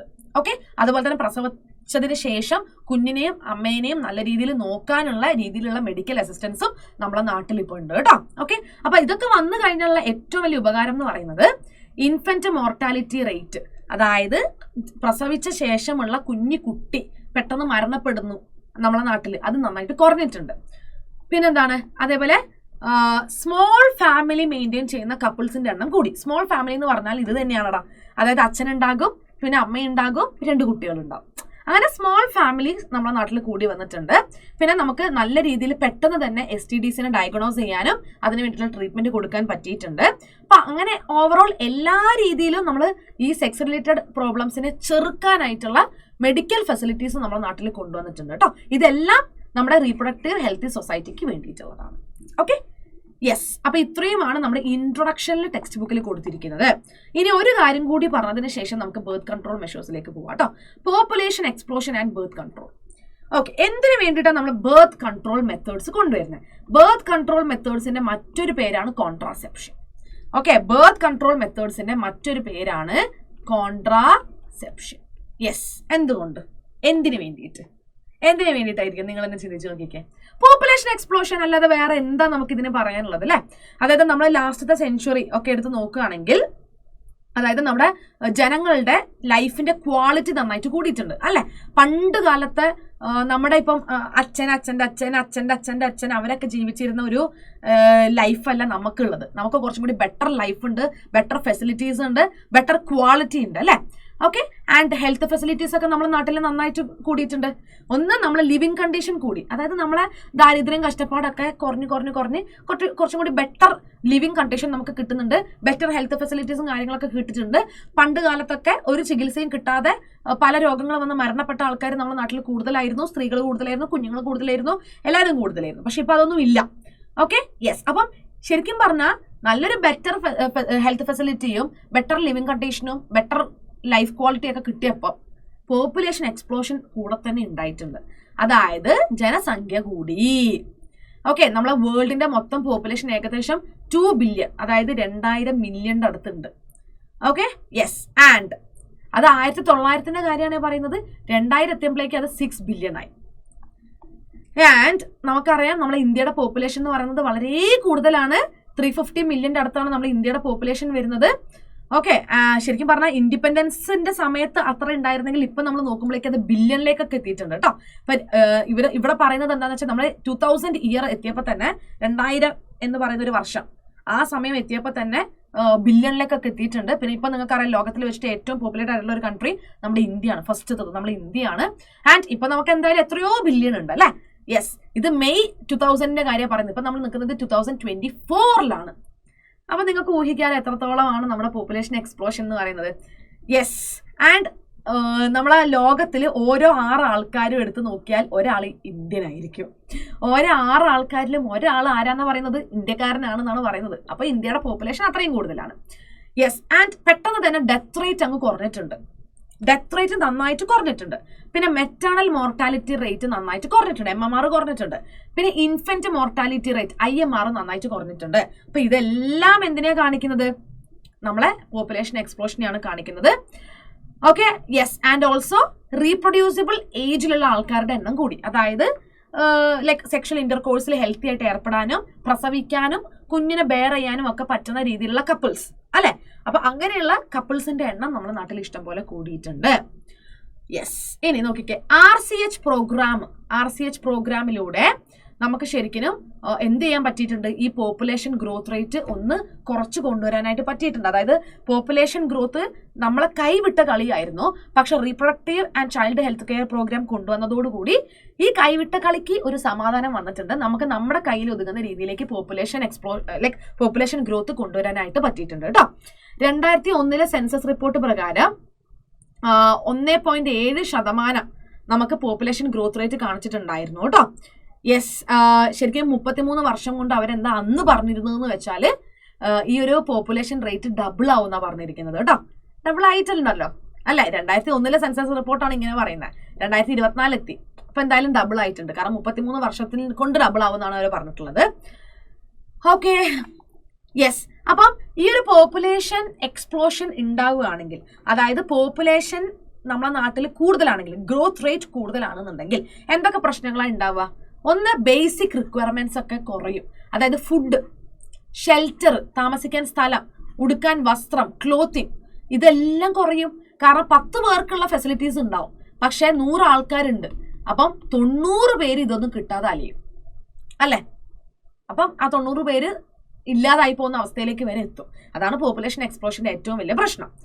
സോ ഈ പോപ്പുലേഷൻ എക്സ്പ്ലോഷൻ കാരണം ഗവൺമെന്റ് എന്ത് ചെയ്തിട്ടുണ്ട്? പോപ്പുലേഷന്റെ ഗ്രോത്ത് റേറ്റ് കുറയ്ക്കാൻ വേണ്ടിയിട്ടുള്ള കാര്യമായിട്ടുള്ള കുറെ പ്ലാനും കാര്യങ്ങളൊക്കെ ഗവൺമെന്റ് കൊണ്ടുവന്നിട്ടുണ്ട്. ഓക്കെ, ഏറ്റവും വലിയ ഒരു സ്റ്റെപ്പ്, അതായത് ഈ ഒരു പോപ്പുലേഷൻ എക്സ്പ്ലോഷൻ അല്ലെങ്കിൽ പോപ്പുലേഷൻ ഗ്രോത്ത് റേറ്റ് ഇങ്ങനെ കൂടി വരുന്നത് ചെറുക്കാനുള്ള ഏറ്റവും വലിയൊരു ഇമ്പോർട്ടൻറ്റ് സ്റ്റെപ്പ് എന്ന് പറയുന്നത് സ്മോളർ ഫാമിലീസ് മോട്ടിവേറ്റ് ചെയ്യുക എന്നുള്ളതാണ്. ഓക്കെ, അതായത് കോൺട്രാസെപ്റ്റീവ് മെത്തേഡുകൾ നമ്മൾ ജനങ്ങളിലേക്ക് എത്തിക്കുക, കോൺട്രാസെപ്ഷനെ കുറിച്ചുള്ള അവയർനെസ് പ്രോഗ്രാംസ് ഒക്കെ ജനങ്ങൾക്ക് എടുത്തു കൊടുക്കുക. ഓക്കെ, എന്നിട്ട് ജനങ്ങളോട് നമ്മൾ എന്ത് പറയണം? സ്മോൾ ഫാമിലീസ് ഓൾവേസ് ബെറ്റർ എന്ന് പറയണം. ഓക്കെ, അതായത് നമ്മളെ നാട്ടിൽ ആവശ്യത്തിനുള്ള സൗകര്യങ്ങളില്ല, ഫുഡില്ല, ഷെൽട്ടർ ഇല്ല, ക്ലോത്തിങ് ഇല്ല. സോ നിങ്ങൾ ഇങ്ങനെ എന്താ പറയുക, ഒരു 10-15 കുട്ടികൾ ഉണ്ടാക്കല്ലേ അല്ലെ. നിങ്ങൾ 2 കുട്ടികൾ 3 കുട്ടികൾ മതി, നിർത്തൂ. അതിന് ശരിക്കും നിങ്ങൾക്ക് കോൺട്രാസെപ്ഷൻ അറിയില്ല, ബർത്ത് കൺട്രോൾ മെത്തേഡ്സ് അറിയില്ല എന്നാണെന്നുണ്ടെങ്കിൽ ഞങ്ങൾ പറഞ്ഞു തരാമെന്ന്. ഓക്കെ, അതായത് contraceptive methods, birth control methods, എങ്ങനെ നമുക്ക് അൺവാണ്ടഡ് പ്രഗ്നൻസി ഒഴിവാക്കാം അല്ലെ, ഇങ്ങനത്തെ കാര്യങ്ങളൊക്കെ നമ്മൾ നാട്ടുകാർക്ക് പറഞ്ഞു കൊടുക്കുക. ഓക്കെ, അപ്പൊ നിങ്ങൾ അഡ്വർടൈസ്മെന്റ്സ് ഒക്കെ മീഡിയയിൽ കണ്ടിട്ടുണ്ടാകും, പോസ്റ്റേഴ്സ്, ബിൽസും കാര്യങ്ങളൊക്കെ കണ്ടിട്ടുണ്ടാകും. അതായത് ഒരു ഹാപ്പി കപ്പിൾ, അച്ഛനുണ്ടാവും, അമ്മയുണ്ടാവും, 2 കുട്ടികളുണ്ടാവും.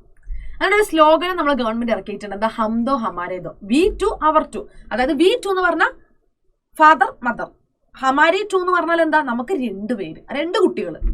ഓക്കെ, അതാണ് നമ്മുടെ നാടിന്റെ ഒരു സ്ലോഗൻ എന്ന് പറയുന്നത് കേട്ടോ. ഇനി പല കപ്പിൾസും, പ്രത്യേകിച്ച് യങ് കപ്പിൾസ്, പിന്നെ അർബൻ ഏരിയാസിലുള്ളവര്, പിന്നെ വർക്കിംഗ് വൺസ്, ഇവരെല്ലാവരും 1 ചൈൽഡ് നോം ഇപ്പോൾ ഓൾറെഡി ഏറ്റെടുത്ത് കഴിഞ്ഞു. 1 ചൈൽഡ് നോം എന്ന് പറഞ്ഞാൽ ഞങ്ങൾക്ക് 1 കുഞ്ഞ് മതി. കാരണം നമ്മളെ ഗവൺമെന്റ് തന്നെ ശരിക്കും പറഞ്ഞാൽ ഇപ്പം ഒരു ഫാമിലിയിൽ 1 കുട്ടിയേ ഉള്ളൂ, അതായത് അച്ഛനും അമ്മയ്ക്കും 1 കുട്ടിയേ ഉള്ളൂ എന്ന് വിചാരിക്കും. സിംഗിൾ ചൈൽഡ് ആണെങ്കിൽ ആ സിംഗിൾ ചൈൽഡ് പ്രൊമോട്ട് ചെയ്യാൻ വേണ്ടിയിട്ടുള്ള സ്കോളർഷിപ്പുകളൊക്കെ കൊടുക്കുന്നുണ്ട്, എക്സ്ട്രാ പൈസയും കാര്യങ്ങളൊക്കെ അങ്ങനെയുള്ള ഫാമിലീസിനൊക്കെ കൊടുക്കുന്നുണ്ട് കേട്ടോ. ഓക്കെ, സോ ഈ നല്ല യങ് ഏജിൽ എന്താ പറയുക, കുറച്ച് നല്ല എഡ്യൂക്കേറ്റഡ് ആയിട്ടുള്ള വർക്ക് ചെയ്യുന്ന ആൾക്കാരൊക്കെ ഈ 1 ചൈൽഡ് നോം ഇപ്പോൾ തെരഞ്ഞെടുത്തിട്ടുണ്ടെന്നാണ് പറയുന്നത്. അതേപോലെ തന്നെ നമ്മളെ കല്യാണം കഴിക്കാനുള്ള വയസ്സ് അവർ കൂട്ടിയിട്ടുണ്ട്, ഫീമെയിലിന് 18, മെയിലിന് 21. കാരണം ഇതിലും കുറവാണെങ്കിൽ ചെറിയ വയസ്സിൽ തന്നെ കല്യാണം കഴിച്ച് പ്രസവിക്കുക. എങ്ങനെ കുഞ്ഞുങ്ങളെ നോക്കുക എന്ന് അവർക്ക് പോലും അറിയലുണ്ടാവില്ല, എങ്ങനെ പ്രസവിക്കണമെന്ന് കുട്ടികൾക്കും അറിയലുണ്ടാവില്ല. പക്ഷെ എന്നാലും ഇവർ ചെറിയ വയസ്സിൽ കല്യാണം കഴിച്ചത് കൊണ്ട് തന്നെ അപ്പൊ തന്നെ ഇവരെന്ത് ചെയ്യുന്നു? പ്രസവിക്കുന്നു അല്ലെ, കുഞ്ഞുണ്ടാവുന്നു. ഭയങ്കര പ്രശ്നമാണ്. അപ്പൊ ഇവരെന്ത് ചെയ്തു? ചെറുതായിട്ട് ഗവൺമെന്റ് ഈ ഒരു മാരേജബിൾ ഏജ് അങ്ങ് കൂട്ടി. 18 വയസ്സിൽ ഫീമെയിൽ പെൺകുട്ടിക്ക് കല്യാണം കഴിക്കാം, 21 വയസ്സിൽ മെയിൽ ആൺകുട്ടിക്ക് കല്യാണം കഴിക്കാം. Okay, yes. ആൻഡ് ചെറിയ ഫാമിലി ആണെങ്കിൽ ഗവൺമെന്റ് ഇൻസെന്റീവും കാര്യങ്ങളൊക്കെ കൊടുക്കാൻ തുടങ്ങി കേട്ടോ. അതായത് നിങ്ങൾ ഇപ്പം 2 കുട്ടികളെ ഉള്ളൂ അല്ലെങ്കിൽ 1 കുട്ടിയേ ഉള്ളൂ എന്നുണ്ടെങ്കിൽ ഞാൻ പറഞ്ഞ പോലെ സ്കോളർഷിപ്പ്, ഇൻസെന്റീവും കാര്യങ്ങളും, പൈസയും കാര്യങ്ങളൊക്കെ കൊടുക്കാൻ തുടങ്ങിയിട്ടുണ്ട്. ഇനി എന്തൊക്കെയാണ് കോമൺ ആയിട്ട് യൂസ് ചെയ്യുന്ന കോൺട്രാസെപ്റ്റീവ് മെത്തേഡ്സ്? അതായത് അൺവാണ്ടഡ് പ്രഗ്നൻസി ഒഴിവാക്കാൻ. ഇനിയാണ് നമ്മൾ ചാപ്റ്ററിലേക്ക് കിടക്കുന്നത് കേട്ടോ. ഏറ്റവും ഇമ്പോർട്ടന്റ് ടോപ്പിക് ഈ ചാപ്റ്ററിലെ അതിലേക്കാണ് നമ്മളിപ്പോൾ കിടക്കുന്നത്. അതായത് എങ്ങനെ നമുക്ക് കോൺട്രാസെപ്റ്റീവ് മെത്തേഡ്സ് യൂസ് ചെയ്യാം, എങ്ങനെ നമുക്ക് പ്രഗ്നന്റ് ആവേണ്ട അൺവാണ്ടഡ് പ്രഗ്നൻസിനെ ഒഴിവാക്കാം. ഇപ്പൊ ഞാൻ വിചാരിക്കും എനിക്ക് പ്രസവിക്കേണ്ട, എനിക്കിപ്പോ കുഞ്ഞ് വേണ്ട, എനിക്കൊരു 10 കൊല്ലം കഴിഞ്ഞിട്ട് മതി, 5 കൊല്ലം കഴിഞ്ഞിട്ട് മതി. അപ്പൊ ആ 5 കൊല്ലം വരെ എനിക്ക് എന്ത് ചെയ്യാം? ഈ കോൺട്രാസെപ്റ്റീവ് മെത്തേഡ്സ് യൂസ് ചെയ്യാൻ പറ്റും. കാരണം അൺവാണ്ടഡ് ആയിട്ട് ഞാൻ പ്രഗ്നന്റ് ആയി പോകരുത്. ഓക്കെ, സോ ഏതൊക്കെയാണ് കോൺട്രാസെപ്റ്റീവ് മെത്തേഡ്സ്? അപ്പോൾ ഒരു ഐഡിയൽ കോൺട്രാസെപ്റ്റീവ് മെത്തേഡ് എന്ന് പറഞ്ഞാൽ യൂസർ ഫ്രണ്ട്ലി ആയിരിക്കണം, എളുപ്പം നമുക്ക് യൂസ് ചെയ്യാൻ പറ്റണം. ഓക്കെ, അതുപോലെ തന്നെ പെട്ടെന്ന് നമുക്ക് കിട്ടണം, ഈസിലി അവൈലബിൾ ആയിരിക്കണം, എഫക്റ്റീവ് ആയിരിക്കണം. അതായത് കുഞ്ഞ് തൽക്കാലം വേണ്ടെന്ന് വിചാരിച്ചിട്ടാണല്ലോ നമ്മളിത് ചെയ്യുന്നത് അല്ലെ, ഈ ഒരു മെത്തേഡ് യൂസ് ചെയ്യുന്നത്. അപ്പൊ എഫക്റ്റീവ് ആയിരിക്കണം. പിന്നെ റിവേഴ്സിബിൾ എന്ന് പറഞ്ഞാൽ എന്താ? അതായത് ഞാൻ വിചാരിക്കുകയാണ് എനിക്ക് 3 കൊല്ലത്തേക്ക് കുഞ്ഞ് വേണ്ട, പക്ഷെ 4ാമത്തെ കൊല്ലം എനിക്ക് കുഞ്ഞ് വേണമെങ്കിൽ ആ കുഞ്ഞ് ഉണ്ടാവാൻ പറ്റണം. ഓക്കെ, അപ്പോൾ റിവേഴ്സിബിൾ ആയിട്ടുള്ള കോൺട്രാസെപ്റ്റീവ് മെത്തേഡ്സ് ആയിരിക്കണം. ഓക്കെ, പിന്നെ സൈഡ് എഫക്റ്റ് കുറയണം. നല്ല സൈഡ് എഫക്റ്റ് ഉണ്ടെന്നുണ്ടെങ്കിൽ ശരീരത്തിന് പല പ്രശ്നങ്ങളും ഉണ്ടാവും. സോ സൈഡ് എഫക്ട്സ് കുറഞ്ഞ കോൺട്രാസെപ്റ്റീവ് മെത്തേഡ്സ് ആയിരിക്കണം. Okay, yes. ആൻഡ് ലൈക്ക് നമ്മൾ സെക്ഷൽ ഡ്രൈവിനെ ഇന്റർഫിയർ ചെയ്യുന്ന രീതിയിലുള്ള കോൺട്രാസെപ്റ്റീവ് മെത്തേഡ് ആയിരിക്കരുത്. നമ്മുടെ സെക്ഷൽ ആക്ടിൽ ഒരു പ്രശ്നവും ഉണ്ടാക്കുന്ന രീതിയിലുള്ള കോൺട്രാസെപ്റ്റീവ് മെത്തേഡും ആയിരിക്കാൻ പാടില്ല. പല രീതിയിലുള്ള കോൺട്രാസെപ്റ്റീവ് മെത്തേഡ്സ് ഉണ്ട് കേട്ടോ. ഇത് നമുക്ക് പല കാറ്റഗറീസിലായിട്ട് ഡിവൈഡ് ചെയ്യാം. ഓക്കെ, ഇനി നമ്മൾ ചാപ്റ്ററിലെ ഏറ്റവും ഇമ്പോർട്ടന്റ് ആയിട്ടുള്ള ഭാഗങ്ങളിലേക്ക് കടക്കുകയാണ് മക്കളെ. ഇവിടെ മുതൽ നിങ്ങൾ അങ്ങോട്ടേക്ക് ശ്രദ്ധിക്കുക. അപ്പൊ എന്തുകൊണ്ട് ഇത്രയും ഡീറ്റെയിൽഡ് ആയിട്ട് ഈ പറയുന്ന കഥ മുഴുവനും ഞാൻ പറഞ്ഞു എന്ന് വെച്ചാൽ നീറ്റുകാർക്കൊക്കെ ഇതിൽ നിന്നും ചോദ്യങ്ങൾ ചോദിക്കാനുള്ള നല്ല ചാൻസ് ഉണ്ട്. കാരണം ഇത് ജനറൽ നോളേജ് ആണ്. Okay, yes. So contraceptive methods അല്ലെങ്കിൽ ബർത്ത് കൺട്രോൾ മെത്തേഡ്സ്.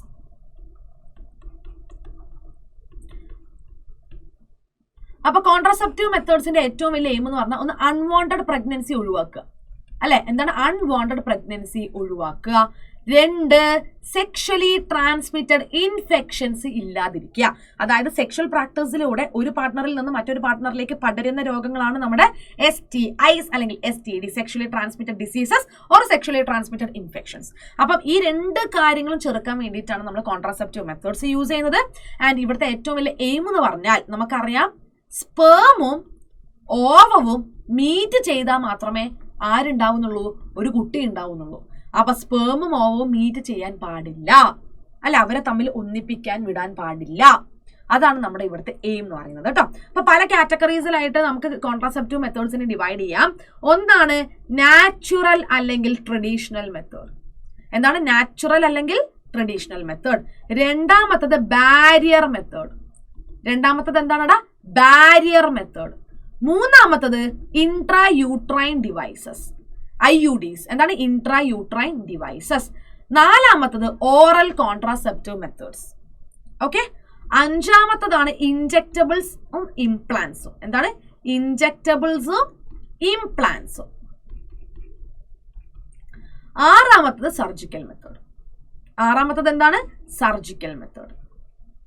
ഓക്കെ, അപ്പൊ എന്തൊക്കെയാന്ന് പറഞ്ഞേ? അതായത് ഒന്ന് നാച്ചുറൽ അല്ലെങ്കിൽ ട്രഡീഷണൽ മെത്തേഡ്, പിന്നെ ബാരിയർ മെത്തേഡ്, പിന്നെ IUDs, oral contraceptive methods, injectables, implants, surgical methods. ഇത്രയും ഉണ്ട് കേട്ടോ. അപ്പൊ അതിൽ നമുക്ക് ഓരോന്നും വിത്ത് എക്സാമ്പിൾ പഠിക്കാനുണ്ട്. എക്സാമിന് ചോദിക്കും. This is very very very very very important. ആദ്യത്തത് നാച്ചുറൽ മെത്തേഡ് ആണ് കേട്ടോ. Natural method. യെസ്. അപ്പൊ നാച്ചുറൽ മെത്തേഡ് എന്ന് പറഞ്ഞാല് ഇവിടെ നമ്മൾ പിൽസ് കഴിക്കുന്നില്ല, ഇവിടെ നമ്മൾ ഒരു തരത്തിലുള്ള ഡിവൈസസും യൂസ് ചെയ്യുന്നില്ല, സർജറി ചെയ്യുന്നില്ല, ഒന്നും ചെയ്യുന്നില്ല. ഓക്കെ, നാച്ചുറലായിട്ട് നമ്മൾ ഓവവും സ്പേമും മീറ്റ് ചെയ്യുന്നത് ചാൻസ് ഇല്ലാതാക്കുക. അതായത് ഓവത്തിനെയും സ്പേമിനെയും നമ്മൾ കല്യാണം കഴിക്കാൻ അല്ലെങ്കിൽ അവർ ഒന്നിക്കാൻ നമ്മൾ വിടുന്നില്ല, ബ്ലോക്ക് ചെയ്യും നമ്മൾ. ഈ ഒരു നാച്ചുറൽ മെത്തേഡിൽ തന്നെ നമുക്ക് പല ടൈപ്പ് ഉണ്ട് കേട്ടോ. അതിൽ ഒന്നാമത്തതാണ് പീരിയോഡിക് അബ്സ്റ്റിനൻസ്. എന്താണ് പീരിയോഡിക് അബ്സ്റ്റിനൻസ്? ഓക്കെ, സോ ഇതെന്ന് പറയുന്നത് എന്താ പറയുക, കോമൺ ആയിട്ട് നമ്മൾ എല്ലാവർക്കും അറിയുന്ന ഒരു ടൈപ്പ് മെത്തേഡാണ്. ലൈക്ക് നമുക്കറിയാം നമ്മുടെ മെൻസ്ട്രുവൽ സൈക്കിൾ നിങ്ങൾ ആലോചിക്കുക കേട്ടോ. അപ്പൊ ഫസ്റ്റ് ഡേ ടു 28 days ഇതാണ് നമ്മുടെ എന്തെന്ന് പറയുന്നത്, നമ്മുടെ മെൻസ്ട്രുവൽ പീരീഡ് എന്ന് പറയുന്നത്. പക്ഷെ ഇതില് 10ാമത്തത് മുതൽ നമ്മുടെ 17ാമത്തത് വരെയുള്ള ദിവസം, അതായത് സ്ത്രീകൾക്ക് മെൻസ്ട്രുവൽ സൈക്കിൾ നടക്കുന്നത് 1 മുതൽ 38 ദിവസം വരെയാണ്. പക്ഷെ ആ 1ാമത്തെ ദിവസം മുതൽ നിങ്ങൾ അതൊന്ന് കാൽക്കുലേറ്റ് ചെയ്യാം. 10ാമത്തെ ദിവസം എപ്പം, 10 to 17ാമത്തെ ദിവസം, ഇതിന്റെ ഇടയിൽ നമുക്ക് ഓവുലേഷൻ നടക്കാൻ ചാൻസ് ഉണ്ട്. ഈ സമയത്താണ് ഓവറിൽ നിന്ന് ആര് റിലീസ് ആവുക? നമ്മുടെ എഗ് അല്ലെങ്കിൽ ഓവം റിലീസ് ആവുക, അല്ലെ? അങ്ങനെയാണെങ്കിൽ ഈ എഗ് ഫെലോപ്പിയൻ ട്യൂബിൽ വെയിറ്റ് ചെയ്യും. ആരെ വെയിറ്റ് ചെയ്യും? സ്പേമിനെ വെയിറ്റ് ചെയ്യും. അപ്പൊ സ്പേം വന്നിട്ട് ആരെയായിട്ട് ഫെർട്ടിലൈസ് ചെയ്യും? എഗ്ഗുമായിട്ട് ഫെർട്ടിലൈസ് ചെയ്തിട്ട് ഒരു സൈഗോട്ട് ഫോം ചെയ്യും, അല്ലെ? അപ്പൊ നമ്മള് ഈ ഒരു ഓവുലേഷൻ നടക്കുന്ന സമയത്ത് സെക്ഷൽ ഇന്റർകോഴ്സിൽ ഏർപ്പെട്ടാൽ ഉറപ്പായിട്ട് കുഞ്ഞുണ്ടാവാൻ, പ്രഗ്നന്റ് ആവാനുള്ള ചാൻസ് ഉണ്ട്. അപ്പം നമ്മുടെ ഈ ഒരു മെൻസ്ട്രുവൽ സൈക്കിളിന്റെ 10 to 17 days, അതായത് ഓവുലേഷൻ നടക്കാനുള്ള ഈ ഒരു സമയത്ത് coitus, sexual intercourse, sexual practice, sexual act നമ്മൾ ചെയ്യാതിരിക്കുക, അവോയ്ഡ് ചെയ്യുക. ഓക്കെ, അങ്ങനെയാണെങ്കിൽ സെക്സ് നടക്കുന്നില്ലെങ്കിൽ സ്പേം ഒരിക്കലും വരുന്നില്ല. പോവും അവിടെ വെയിറ്റ് ചെയ്ത് പാവം പറ്റിക്കപ്പെടുകയുള്ളൂ, പ്രഗ്നന്റ് ആവുന്നില്ല. ഓക്കെ, അതാണ് പീരിയോഡിക് അബ്സ്റ്റിനൻസ് എന്ന് പറയുന്നത് കേട്ടോ. യെസ്. ഓക്കെ, സോ ഈ ഒരു പീരീഡിനെ നമുക്ക് ഫെർട്ടൈൽ പീരീഡ് എന്ന് പറയാൻ പറ്റും. അതായത് നമ്മുടെ 10 to 17 ദിവസം ആ സമയത്ത് ഹൈ ചാൻസ് ഓഫ് പ്രഗ്നൻസി ആണ്. സോ ഈ ഒരു പീരീഡിനെ നമുക്ക് ഫെർട്ടൈൽ പീരീഡ് എന്ന് പറയാൻ പറ്റും കേട്ടോ. ഓക്കെ, അടുത്തതാണ് വിത്ഡ്രോവൽ അല്ലെങ്കിൽ കോയിറ്റസ് ഇന്ററപ്റ്റസ്. എന്താണ് വിത്ഡ്രോവൽ അല്ലെങ്കിൽ എന്താണ് കോയിറ്റസ് ഇന്ററപ്റ്റസ്? എന്താ സംഭവം എന്ന് വെച്ചാൽ നമുക്കറിയാം, അതായത് വെജൈന. ഓക്കെ, വെജൈനയുടെ ഉള്ളിൽ എന്തുണ്ട്? പീനസ് ഉണ്ട്. അതായത് ഒരു സെക്ഷൽ പ്രാക്ടീസ്, സെക്ഷൽ ഇന്റർകോഴ്സ് അല്ലെങ്കിൽ കോയിറ്റസ് നടക്കുന്ന സമയമാണെന്ന് വിചാരിക്കുക. അപ്പൊ മെയിൽ പാർട്ട്ണറിന് എന്ത് മനസ്സിലാകും? അവർ ഇജാക്കുലേറ്റ് ചെയ്യാൻ പോവുകയാണെന്ന് മനസ്സിലാവും. ഓക്കെ, അപ്പൊ ഇജാക്കുലേറ്റ് ചെയ്യുകയാണെങ്കിൽ ഇവർ എന്തിനാ റിലീസ് ചെയ്യുന്നത്? സ്പെർമിനെ റിലീസ് ചെയ്യും. ആ സ്പെർമ് നേരെ ഓടി വന്നിട്ട് ഫെലോപ്പിയൻ ട്യൂബിലുള്ള ഓവുമായിട്ട് ഫെർട്ടിലൈസ് ചെയ്യാൻ പോകും. ഓക്കെ, അപ്പൊ നമ്മൾ എന്താ ചെയ്യേണ്ടതെന്ന് വെച്ചാൽ ഈ മെയിൽ പാർട്ട്ണർക്ക് അവർ ഇജാക്കുലേറ്റ് ചെയ്യാൻ പോവുകയാണെന്ന് മനസ്സിലാവുന്ന ആ ഒരു സമയത്ത് അവർ ഈ പീനിസ് അങ്ങ് വിത്ഡ്രോ ചെയ്യാം. ഓക്കെ, അതായത് വെജൈനയിൽ നിന്ന് ഇവർ എന്ത് വിത്ഡ്രോ ചെയ്യുക? പീനിസിനെ അങ്ങോട്ട് വിത്ഡ്രോ ചെയ്യുക. അപ്പം ഈ ഒരു ഇൻസെമിനേഷൻ എന്ന് പറഞ്ഞാൽ എന്താ? Ejaculation that takes place inside the female body, അതാണ് ഇൻസെമിനേഷൻ. ആ ഇൻസെമിനേഷൻ ഒഴിവാക്കാൻ പറ്റും. എന്നിട്ട് ഇജാക്കുലേഷൻ എവിടെ വെച്ചിട്ടായിരിക്കും നടക്കുക? പുറത്ത് വെച്ചിട്ട്. കാരണം എന്താ? വെജൈനയിൽ ഇപ്പൊ പീനിസ് ഇല്ല. ഓക്കെ, അപ്പൊ സ്പേം ഒരിക്കലും വെജൈനയിൽ എത്തുന്നില്ല. എന്നാലല്ലേ അത് നേരെ നമ്മുടെ ഓവത്തിന്റെ അടുത്തെത്തുള്ളൂ. ഓക്കെ, ഇതിനെയാണ് നമ്മൾ വിത്ഡ്രോവൽ അല്ലെങ്കിൽ കോയിറ്റസ് ഇന്ററപ്റ്റസ് എന്ന് പറയുന്നത്. ഓക്കെ, ഇത് രണ്ടാമത്തെ നാച്ചുറൽ മെത്തേഡാണ്.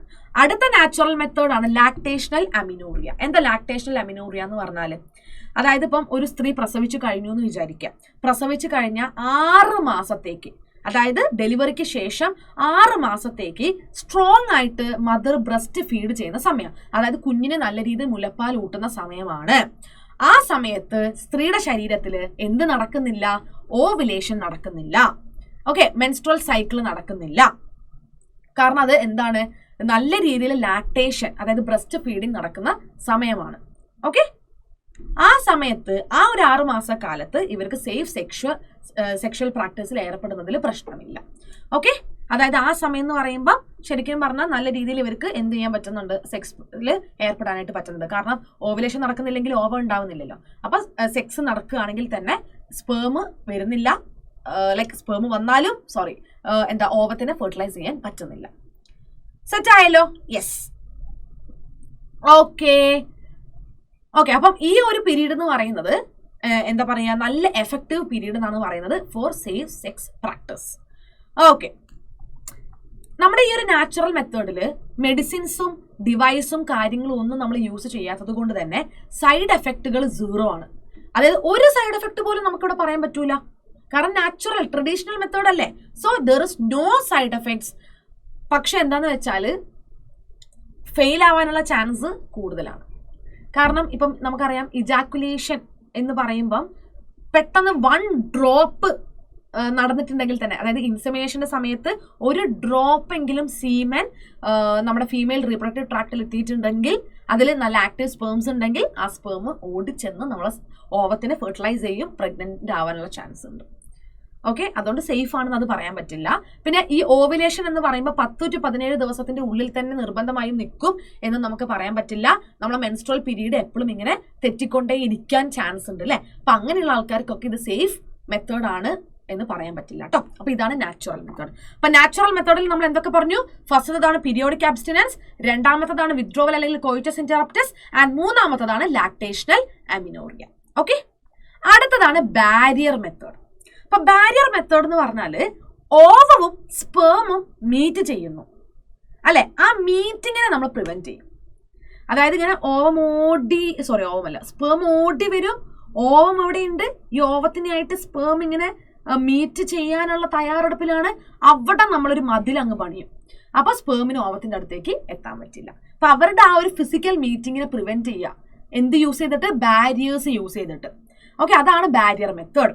അപ്പൊ ഇത് മെയിലിനും ഫീമെയിലിനും ഒരുപോലെ യൂസ് ചെയ്യാൻ പറ്റും. അതായത് മെയിലും ഫീമെയിലും എന്ത് സ്വീകരിക്കുന്നുണ്ട്? ഈ ബാരിയർ മെത്തേഡ്സ് സ്വീകരിക്കുന്നുണ്ട്.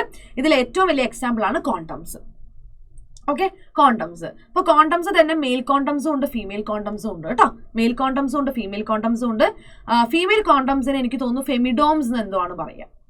ഓക്കെ, അപ്പൊ മെയിലിന്റെ കോണ്ടംസ് എന്ന് പറയുമ്പോൾ അവരുടെ പീനിസിനെ ഇങ്ങനെ കവർ ചെയ്യാൻ പറ്റുന്ന രീതിയിലുള്ള, കണ്ടോ ഇതിന്റെ എന്താ പറയാ, ഇത് കാണുമ്പോൾ തന്നെ നിങ്ങൾക്ക് മനസ്സിലാവുന്നുണ്ട് പീനിസിന്റെ മുകളിലായിട്ട് ഇവർ എന്ത് ഇൻസേർട്ട് ചെയ്യും, ഈ ഒരു കോണ്ടം ഇവർ ഇൻസേർട്ട് ചെയ്യാണ് ചെയ്യുക കേട്ടോ.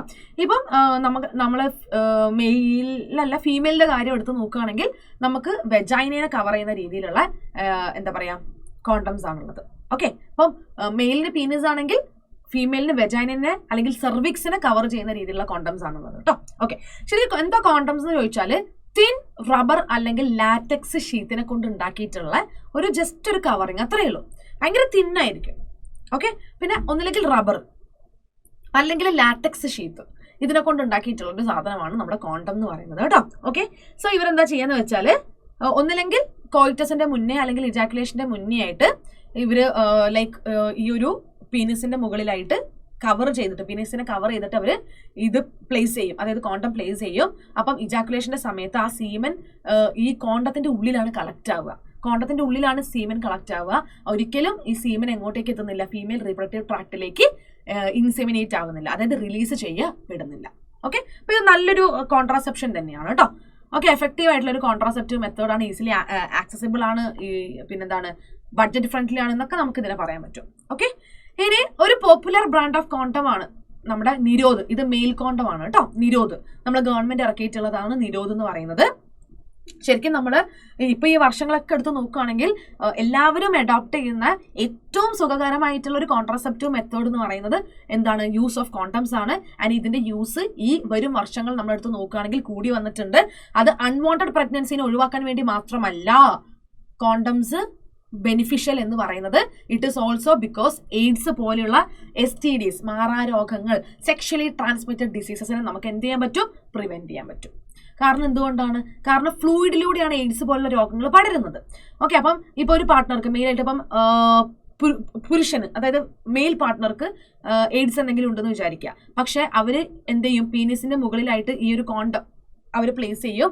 സോ അവർ സീമൻ റിലീസ് ചെയ്യുന്നത് കോണ്ടത്തിന്റെ ഉള്ളിലേക്കായിരിക്കും. ഫീമെയിലിന്റെ ഉള്ളിലേക്ക് ഒരിക്കലും സ്പേം അപ്പം പോകുന്നില്ല, സീമൻ അപ്പം പോകുന്നില്ല.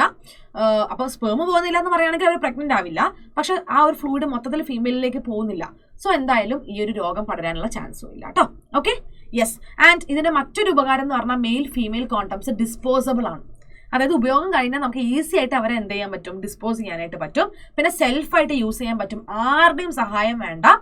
പിന്നെ പ്രൈവസിയും ഉണ്ട്, അതായത് ആ യൂസർക്ക് ഒരു പ്രൈവസിയും ഈ കോണ്ടത്തിന്റെ യൂസിലൂടെ കിട്ടുന്നുണ്ട് കേട്ടോ. ഓക്കെ, അപ്പൊ ബാരിയർ മെത്തേഡിൽ ഒന്ന് കോണ്ടംസ് ആണ്. എക്സാമ്പിൾ ചോദിക്കുകയാണെങ്കിൽ നിരോധാണ് നിങ്ങൾ എഴുതേണ്ടത്. ഓക്കെ, ഇഷ്ടംപോലെ എക്സാമ്പിൾസ് ഉണ്ട് കേട്ടോ. ഞാൻ ഇവിടെ ടെക്സ്റ്റ് ബുക്കിൽ പറഞ്ഞിരിക്കുന്നത് നിരോധ. ചിലപ്പോൾ നിരോധം തന്നിട്ട് എന്താണെന്ന് ചോദിക്കുകയാണെങ്കിൽ അത് കോണ്ടമാന്ന് പറയാം കേട്ടോ. ഓക്കെ, അത് ഒരു ബാരിയർ മെത്തേഡ് നമ്മൾ പറഞ്ഞു കഴിഞ്ഞു. പിന്നെ ബാരിയർ മെത്തേഡിൽ അത് കൂടാതെ വരുന്നതാണ് ഡയഫ്രംസ്, സെർവിക്കൽ ക്യാപ്സ്, വോൾട്ട്. ഇതെല്ലാം റബ്ബർ കൊണ്ട് ഉണ്ടാക്കിയിട്ടുള്ള എന്താ പറയാ നമ്മുടെ ബാരിയർ മെത്തേഡാണ്. ഇതെല്ലാം ഫീമെയിൽ റീപ്രൊഡക്റ്റീവ് ട്രാക്റ്റിൽ സെർവിക്സിനെ കവർ ചെയ്യുന്ന രീതിയിലാണ് നമ്മൾ ഇൻസേർട്ട് ചെയ്യുക. സെർവിക്സ് ഉണ്ടാവില്ലേ, വെജൈനയുടെ തൊട്ട് മുകളിലാണ് സെർവിക്സ് വരുന്നത്. ആ സെർവിക്സിനെ കവർ ചെയ്യുന്ന രീതിയിൽ ഇടുന്ന സാധനങ്ങളാണ് ഡയഫ്രവും, സെർവിക്കൽ ക്യാപ്പും, വോൾട്ടും ഒക്കെ. കോയിറ്റസിന്റെ സമയത്ത് മാത്രമാണ് നമ്മളിത് യൂസ് ചെയ്യാറുള്ളത് കേട്ടോ. ഓക്കെ, അത് എന്തിനു വേണ്ടിയിട്ടാന്ന് വെച്ചാൽ സ്പേം ഫീമെയിൽ റീപ്രൊഡക്റ്റീവ് ട്രാക്ട്, അതായത് സർവിക്സിന്റെ ഉള്ളിലേക്ക് പ്രവേശിക്കുന്നത്. സർവിക്സിലൂടെ അവർ വേഗം യൂട്രസിലേക്ക് എത്തും, യൂട്രസിലൂടെ വേഗം അവർ ഫെലോപ്പിൻ ട്യൂബിലേക്ക് എത്തും. ഫെലോപ്പിൻ ട്യൂബിലാണ് ഓവർ ഉള്ളത്. സോ ഈ സ്പേം സർവിക്സിലേക്ക് റിലീസ് ആവുന്നത് തടയാൻ വേണ്ടിയിട്ട്, ആ ഒരു സ്പേമിന്റെ എൻട്രി ബ്ലോക്ക് ചെയ്യാൻ വേണ്ടിയിട്ടുള്ള മെഷറാണ് നമ്മുടെ ഈ പറയുന്ന എല്ലാ ആൾക്കാരും. യെസ്. ഇനി ഈ പറഞ്ഞ ആൾക്കാരൊക്കെ റീയൂസബിളും ആണ് കേട്ടോ. നമുക്ക് ഈ പറയുന്ന ആൾക്കാരൊക്കെ നമുക്ക് എന്ത് ചെയ്യാൻ പറ്റും, വീണ്ടും യൂസ് ചെയ്യാൻ പറ്റും കേട്ടോ. ഇനി ഇത് കൂടാതെ നിങ്ങൾക്ക് അറിയാലോ, ഈ കോൺട്രാസെപ്ഷന്റെ എഫിഷ്യൻസി കൂട്ടാനായിട്ട്, ഈ കോൺട്രാസെപ്ഷന്റെ എഫിഷ്യൻസി കൂട്ടാൻ വേണ്ടിയിട്ടുള്ള ചില കാര്യങ്ങളാണ് സ്പെർമിസൈഡൽ ക്രീംസ്, ജെല്ലീസ്, ഫോംസ്. അതായത് ഇപ്പൊ നമ്മൾ സൂപ്പർ മാർക്കറ്റിൽ വരെ കിട്ടും. പല സ്ഥലത്ത് പോയാലും നമുക്ക് എന്താ പറയുക, സ്പേമിനെ നശിപ്പിക്കാൻ പറ്റുന്ന ക്രീം ഉണ്ട്. ആ ക്രീം പീനിസിൽ ഇങ്ങനെ അപ്ലൈ ചെയ്ത് കൊടുക്കുക, അല്ലെങ്കിൽ ഫീമെയിൽ റീപ്രൊഡക്റ്റീവ് ട്രാക്റ്റിൽ അപ്ലൈ ചെയ്ത് കൊടുക്കുകയൊക്കെ ചെയ്യുക. ജെല്ലീസും ഫോംസും ഒക്കെ നമുക്ക് ഈ ഒരു കോൺട്രാസെപ്ഷന്റെ എഫിഷ്യൻസിനെ കൂട്ടാൻ വേണ്ടിയിട്ട്, സ്പേംസിനെയൊക്കെ നശിപ്പിക്കാൻ വേണ്ടിയിട്ട് നമുക്ക് അവൈലബിൾ ആയിട്ടുണ്ട് കേട്ടോ. അപ്പൊ ഇത്രയുമാണ് നമ്മുടെ ബാരിയർ മെത്തേഡ്. ബാരിയർ മെത്തേഡിൽ നമ്മൾ എന്തൊക്കെയാണ് പഠിച്ചത് മക്കളെ?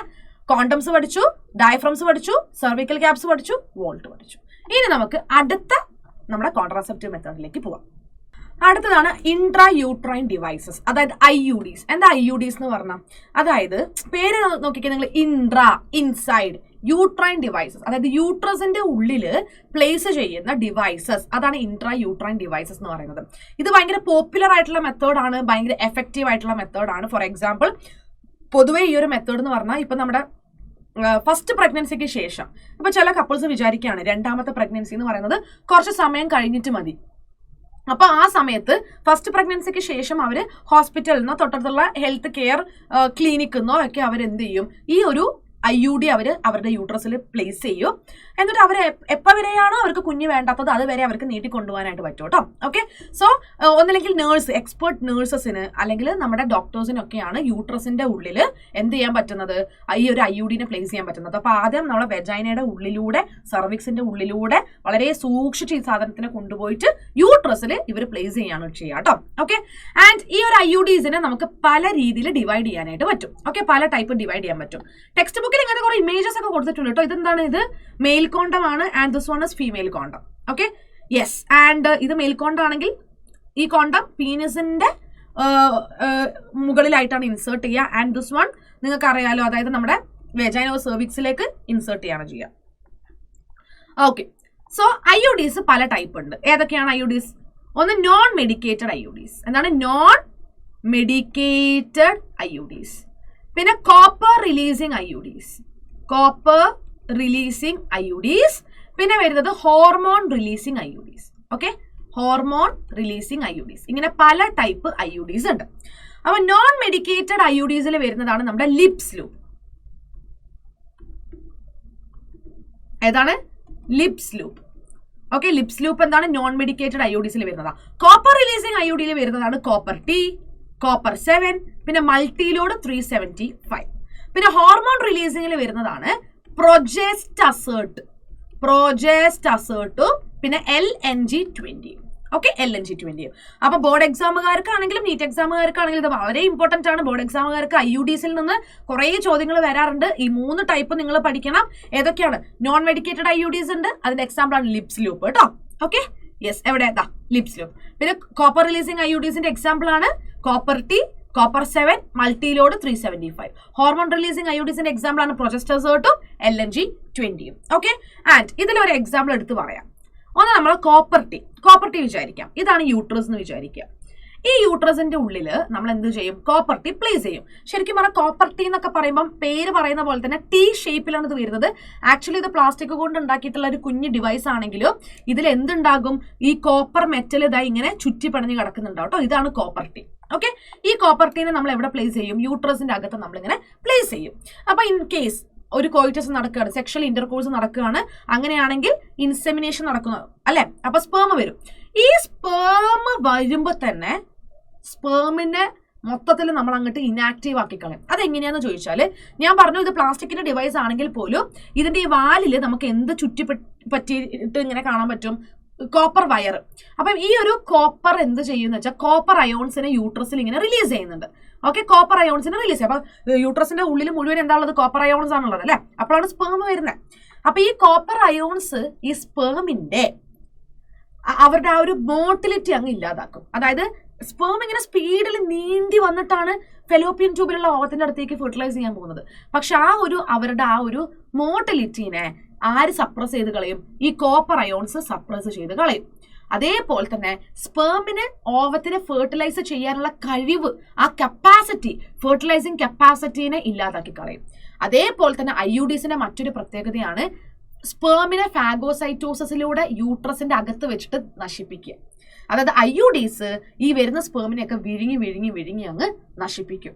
ഓക്കെ, അപ്പൊ ഒരിക്കലും സ്പേമിന് ഈ 3 കാര്യങ്ങൾ നടക്കുമ്പോൾ തന്നെ അവർ മൊത്തത്തിൽ ഇല്ലാണ്ടായി കഴിഞ്ഞു, അവർക്ക് ഓവത്തിന്റെ അടുത്തേക്ക് എത്താൻ പറ്റുന്നില്ല കേട്ടോ. അപ്പൊ IUDs എന്തൊക്കെ ചെയ്യുന്നുണ്ട്? ഒന്ന് ഫാഗോസൈറ്റോസിസ് ഓഫ് സ്പേം, പിന്നെ കോപ്പർ അയോൺസ് എന്തൊക്കെ ചെയ്യുന്നുണ്ട്? സ്പേമിന്റെ മോട്ടിലിറ്റി സപ്രസ് ചെയ്യും, അതേപോലെ തന്നെ സ്പേമിന്റെ ഫെർട്ടിലൈസിങ് കപ്പാസിറ്റിയും നശിപ്പിക്കുന്നുണ്ട്. സെറ്റ് ആയല്ലോ? യെസ്. ഇനി ഹോർമോൺ റിലീസിങ് IUDന്റെ കാര്യം പറയുകയാണെങ്കിൽ ഈ ഹോർമോൺ റിലീസിങ് IUD ആയിട്ടുള്ള പ്രൊജെസ്റ്റസേർട്ടോ LNG-20 ഒക്കെ നമ്മൾ യൂസ് ചെയ്യുമ്പോൾ ഇവര് യൂട്രസിനെ എന്താ പറയുക, അൺസ്യൂട്ടബിൾ ആക്കും. അതായത് ഇംപ്ലാന്റേഷൻ അൺസ്യൂട്ടബിൾ ആക്കും. നമുക്കറിയാം, നമ്മുടെ സൈഗോട്ട് ഡിവൈഡ് ചെയ്ത് തുടങ്ങും, കുഞ്ഞ് എന്താകും? അതൊരു ബ്ലാസ്റ്റോസിസ്റ്റ് ആകും. ആ ബ്ലാസ്റ്റോസിസ്റ്റ് യൂട്രസിന്റെ എൻഡോമെട്രിയത്തിൽ വന്നിട്ട് ഇങ്ങനെ എംബഡ് ആകും. അതാണ് ഇംപ്ലാന്റേഷൻ. അപ്പൊ ഇംപ്ലാന്റേഷൻ ഒക്കെ നടക്കുമ്പോൾ നമ്മൾ യൂട്രസ് നല്ല അടിപൊളിയായിട്ട് അതിനുവേണ്ടി ഒരുങ്ങി നിൽക്കും. പക്ഷെ യൂട്രസിനെ മൊത്തത്തിൽ അവര് ആ ഇംപ്ലാന്റേഷൻ നടത്താൻ പറ്റാത്ത രീതിയിലേക്ക് അങ്ങോട്ട് ആക്കിക്കളയും. ഓക്കെ, അതേപോലെ തന്നെ സെർവിക്സിനെ അവര് സ്പേമിന് ഹോസ്റ്റൈൽ ആക്കി കളയും. എങ്ങനെയാന്ന് വെച്ചാൽ സെർവിക്സിന്റെ ഉള്ളിൽ മ്യൂക്കസിന്റെ കട്ടി കൂട്ടും. ഓക്കെ, സെർവിക്സ് ആണ് ഇതെന്ന് വിചാരിക്കുക. ഈ സെർവിക്സിന്റെ ഉള്ളിൽ മ്യൂക്കസ് ഉണ്ട്, ആ മ്യൂക്കസിന്റെ കട്ടി കൂട്ടും. അപ്പൊ സ്പേംസിന് ഒരിക്കലും എന്ത് ചെയ്യാൻ പറ്റുന്നില്ല, ഉള്ളിലേക്ക് കടക്കാനായിട്ട് പറ്റുന്നില്ല. Okay, yes. അപ്പൊ ഇതൊക്കെയാണ് IUDസിന്റെ പ്രത്യേകത. ഇനി ഫീമെയിൽസിനാണ് ഏറ്റവും കൂടുതൽ IUDs നമ്മൾ യൂസ് ചെയ്ത് കണ്ടിട്ടുള്ളത്. മെയിൻ ആയിട്ട് പ്രഗ്നൻസി ഡിലേ ചെയ്യുക എന്നുള്ള ഒരു മെയിൻ ഉദ്ദേശം തന്നെയാണ് IUDസിനെ കൊണ്ടുള്ളത് കേട്ടോ. Okay, yes. അപ്പൊ ഇത്രയും നമുക്ക് IUDസിൽ പറയാനുള്ളൂ. അപ്പൊ IUDs non medicated, copper releasing, hormone releasing. Non മെഡിക്കേറ്റഡിൽ ലിപ്സ് ലൂപ്പ്, കോപ്പർ റിലീസിംഗിൽ copper T, copper 7, multiload 375, hormone റിലീസിംഗിൽ പ്രൊജസ്റ്റസോട്ടും LNG20. Very very important topic ആണ് കേട്ടോ, വളരെ ഇമ്പോർട്ടന്റ് ആണ്. എല്ലാ തവണയും ഇത് ചോദിക്കാറുണ്ട്.